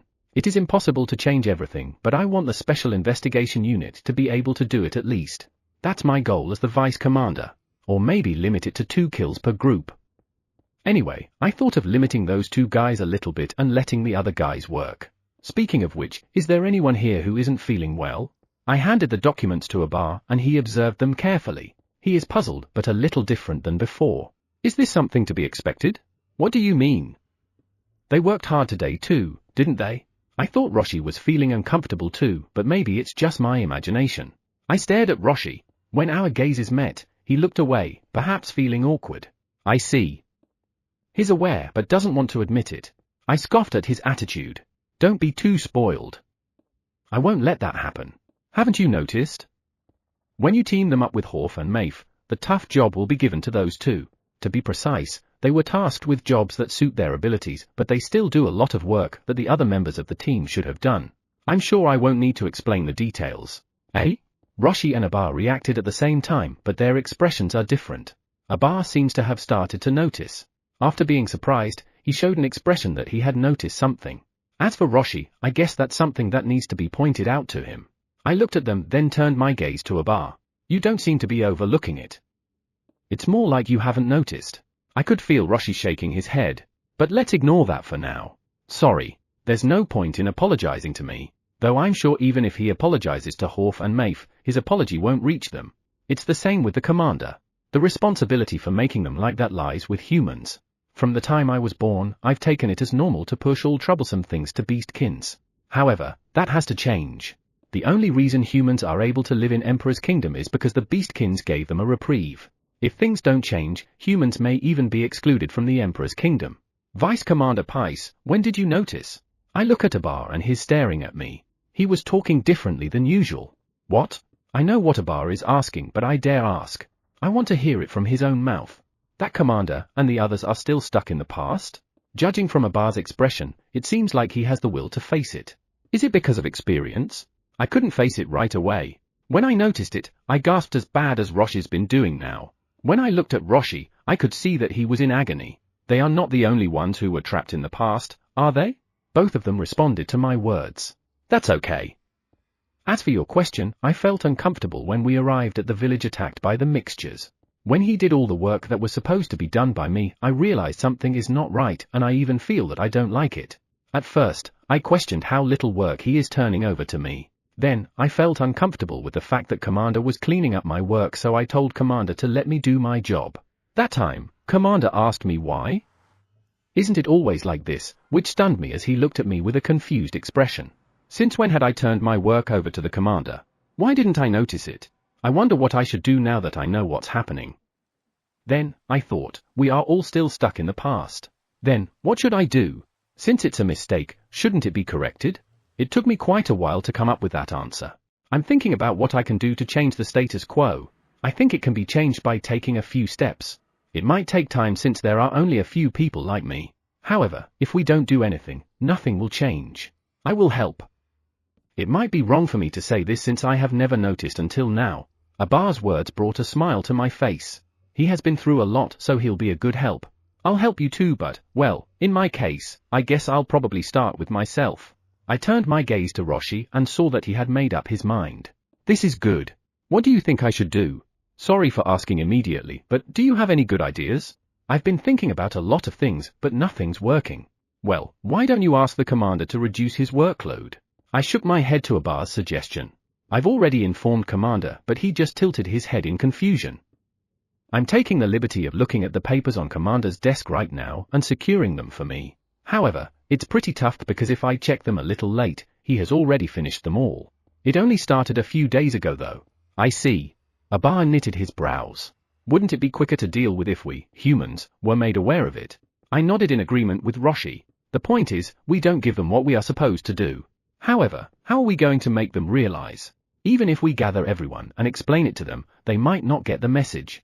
As Roshi says, it can be interpreted in such a bad way if we only convey it with words. No one wants to think that they're treating their comrades as slaves. Why don't we meet everyone individually and ask them to answer our questions? I was confused with Aba's suggestion. Have them answer our questions? That would allow them to reflect on their actions. I see. That might be a good idea. Okay, let's try that. I don't think this alone will solve the problem, but it's a start. Chapter 45, you call that education? I look at the sleeping faces of the children. As expected, they were tired today. After the snack, they fell asleep one after another. What's this? The house has become quiet for the first time in a long time. Speaking of which, how about Hikari? I haven't thought of him since I was with Taiyu and the others. He still hasn't come home yet. Hikari should be in the forest with Koa and the others, training. I looked at who spoke and saw Ari, who had just returned from the forest, probably. Well, he got leaves on his body. Is that so? Welcome back. I'm back. The children must have gone to bed. Ari approached the place where Taiyu and the others were sleeping and sniffed to check what was going on. Nia, who came back with Ari, looked like she wanted to check them out too. It's been a while since it was this quiet. Right, Ari said with deep emotion. I smiled a little since I felt that his words were full of emotion. I'm not sure, but maybe they are being overworked by them? Do you find it hard to take care of the kids? Eh? I mean, it's hard but it's fun. Ari thinks for a moment before answering, and Nia, who's next to him, nods. I see. If you have any problem, just let me know. Ari and Nia wag their tail happily. When I pat their heads, their tails wag intensely. Normally, they're quite reserved when Koa and the others are close by. Cute. Looking around the room, I saw that the two dogs had finished cleaning up and were leisurely chatting while eating snacks. Maybe it's time to talk. Given what happened today, I have to speak with the One Eyes. I'll do my best not to be talked down to. One Eyes, I want to speak with all of you, so call everyone. Hearing my order, the leader of the One Eyes gathered everyone. We went out onto the wood deck in order to not disturb those who were sleeping. Thank you for taking care of the children today. First of all, I have to thank them properly. I've been leaving them in their hands for a while now. Hearing what I said, the One Eyes shook their heads. No, that's our duty. The words of the leader brought a wry smile to my face. They look happy when I ask them for favors, but I have to make sure that I don't overindulge. If not, I'll be like a freeloader. Thank you. I just want to ask you for a favor. If you're going to play hero, play only in the house or the garden. Also, please don't let your voice reverberate around. The One Eyes looked at me with a strange atmosphere. Wouldn't you be surprised if you suddenly heard voices reverberating around the forest? Remember that there are beastkins and humans who are going in and out of the forest. Hearing what I said, one of the One Eyes clapped its hands. Then, there's no problem. I didn't send the voices to them. HNN? Didn't you say you spread your voice using windmagic.re? Are you saying you didn't? Your lordship, the only reason I used wind magic today is to make you know about the children's achievements. I see. Is that the reason why I heard your voices loud and clear? I'm sure everyone else heard it though. Is that so? By the way, why did you suddenly start playing hero? This is something I've been wondering about for a long time. Before I knew it, the children were already running around the house as heroes. I looked at the One Eyes, and they stared back at me for some reason. Your lordship was concerned about the children's education, so we looked into it. The leader of the One Eyes puts a lot of energy into its voice. The leader of the One Eyes has the most powerful voice among them, and it made me flinch a little. I see. You have it hard. Eto, what do you mean you started playing heroes because I was having trouble with their education? What does playing heroes have to do with education? As your lordship feared, the children are a little too childish for their age. Is that so? No, I didn't even notice. However, they look like 8-year-old children, so aren't they supposed to be really childish? Are they even acting childish? I'm not really sure since I haven't interacted with the children in a long time. Thus, we're trying to stipulate their emotional growth. I don't know what's happening, but this conversation is heavier than I thought it would be. I heard that playing pretend games is good for emotional development. For that reason, we decided to introduce hero play. I heard that fantasy is good for children's development. I didn't know that. The children were a little selfish. They were a little self-centered. Because of that, we wanted them to learn the importance of friends through playing heroes. Come to think of it, I've been seeing them working together a lot lately. Just a while ago, they would immediately take someone else's things and start fighting.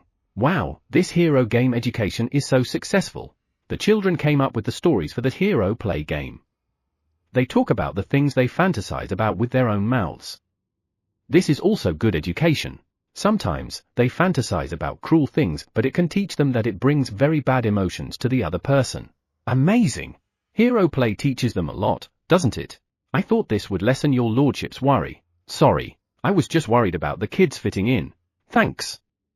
You've done well, One Eyes. I mean, you're really great. You did something very important. Thank you very much. I saw some of the One Eyes clench their fists. Are they doing some guts pose? Cute. No, if we could just educate them on the importance of power, the first stage would be complete. Power, yeah, that's definitely important. Children today are kind of. Are they? First stage? You mean there's next? There's a second stage? Of course. It's about developing their respective areas of expertise. Developing your own strengths. Yeah, that's certainly important. Very important. That's the reason why we're rushing to fill them with all kinds of knowledge. And the third stage is to make the children's dream come true. Dream. Yes, when they grow up, they will all leave this place to pursue their own dreams. That's saddening, though it's still a long way off. Rest assured, we will train them well to be your lordship's supporters. Good that you're planning ahead, HNN. Did I hear something wrong in the end? I think I heard something like for your lordship's supporter. That lordship is me, right? Support me? As soon as they leave the forest and make names for themselves in their respective fields, each of them will spread your lordship's splendor that will make everyone have faith. Stop! What do you mean by faith? No way, that faith? No, what the heck are you planning? Well, maybe there's faith that has a different meaning or something. What do you mean by faith? To believe in God or Buddha and to worship them. In short, to believe in your lordship and have everyone worship you. It's that faith after all. I'm having a headache. Eto, that's not good. You don't have to get everyone to have faith in me, eh? The One Eyes looked surprised. Even the ones that don't talk, I can tell they are surprised. I mean, since when was there any talk about faith? I don't want to be worshipped. I let out a sigh and look at the One Eyes. I'm glad we talked about it today. It would have been horrible if I hadn't known. That can't be. I heard a voice that was certainly not one of the One Eyes. I checked who spoke and found Shuri looking at me dumbfounded. What's wrong? We can't worship you? I have a bad feeling about this. The way she asked me sounded like she was already worshipping me rather than she was planning or starting to. No way. I opened my mouth but no voice came out. This is the first time I've really thought I didn't want to hear the answer. However, I have to ask. Are you worshipping me? Of course we do. Your lordship is the most precious being in the forest. When Shuri said that, all One Eyes nodded in agreement. Someone, help.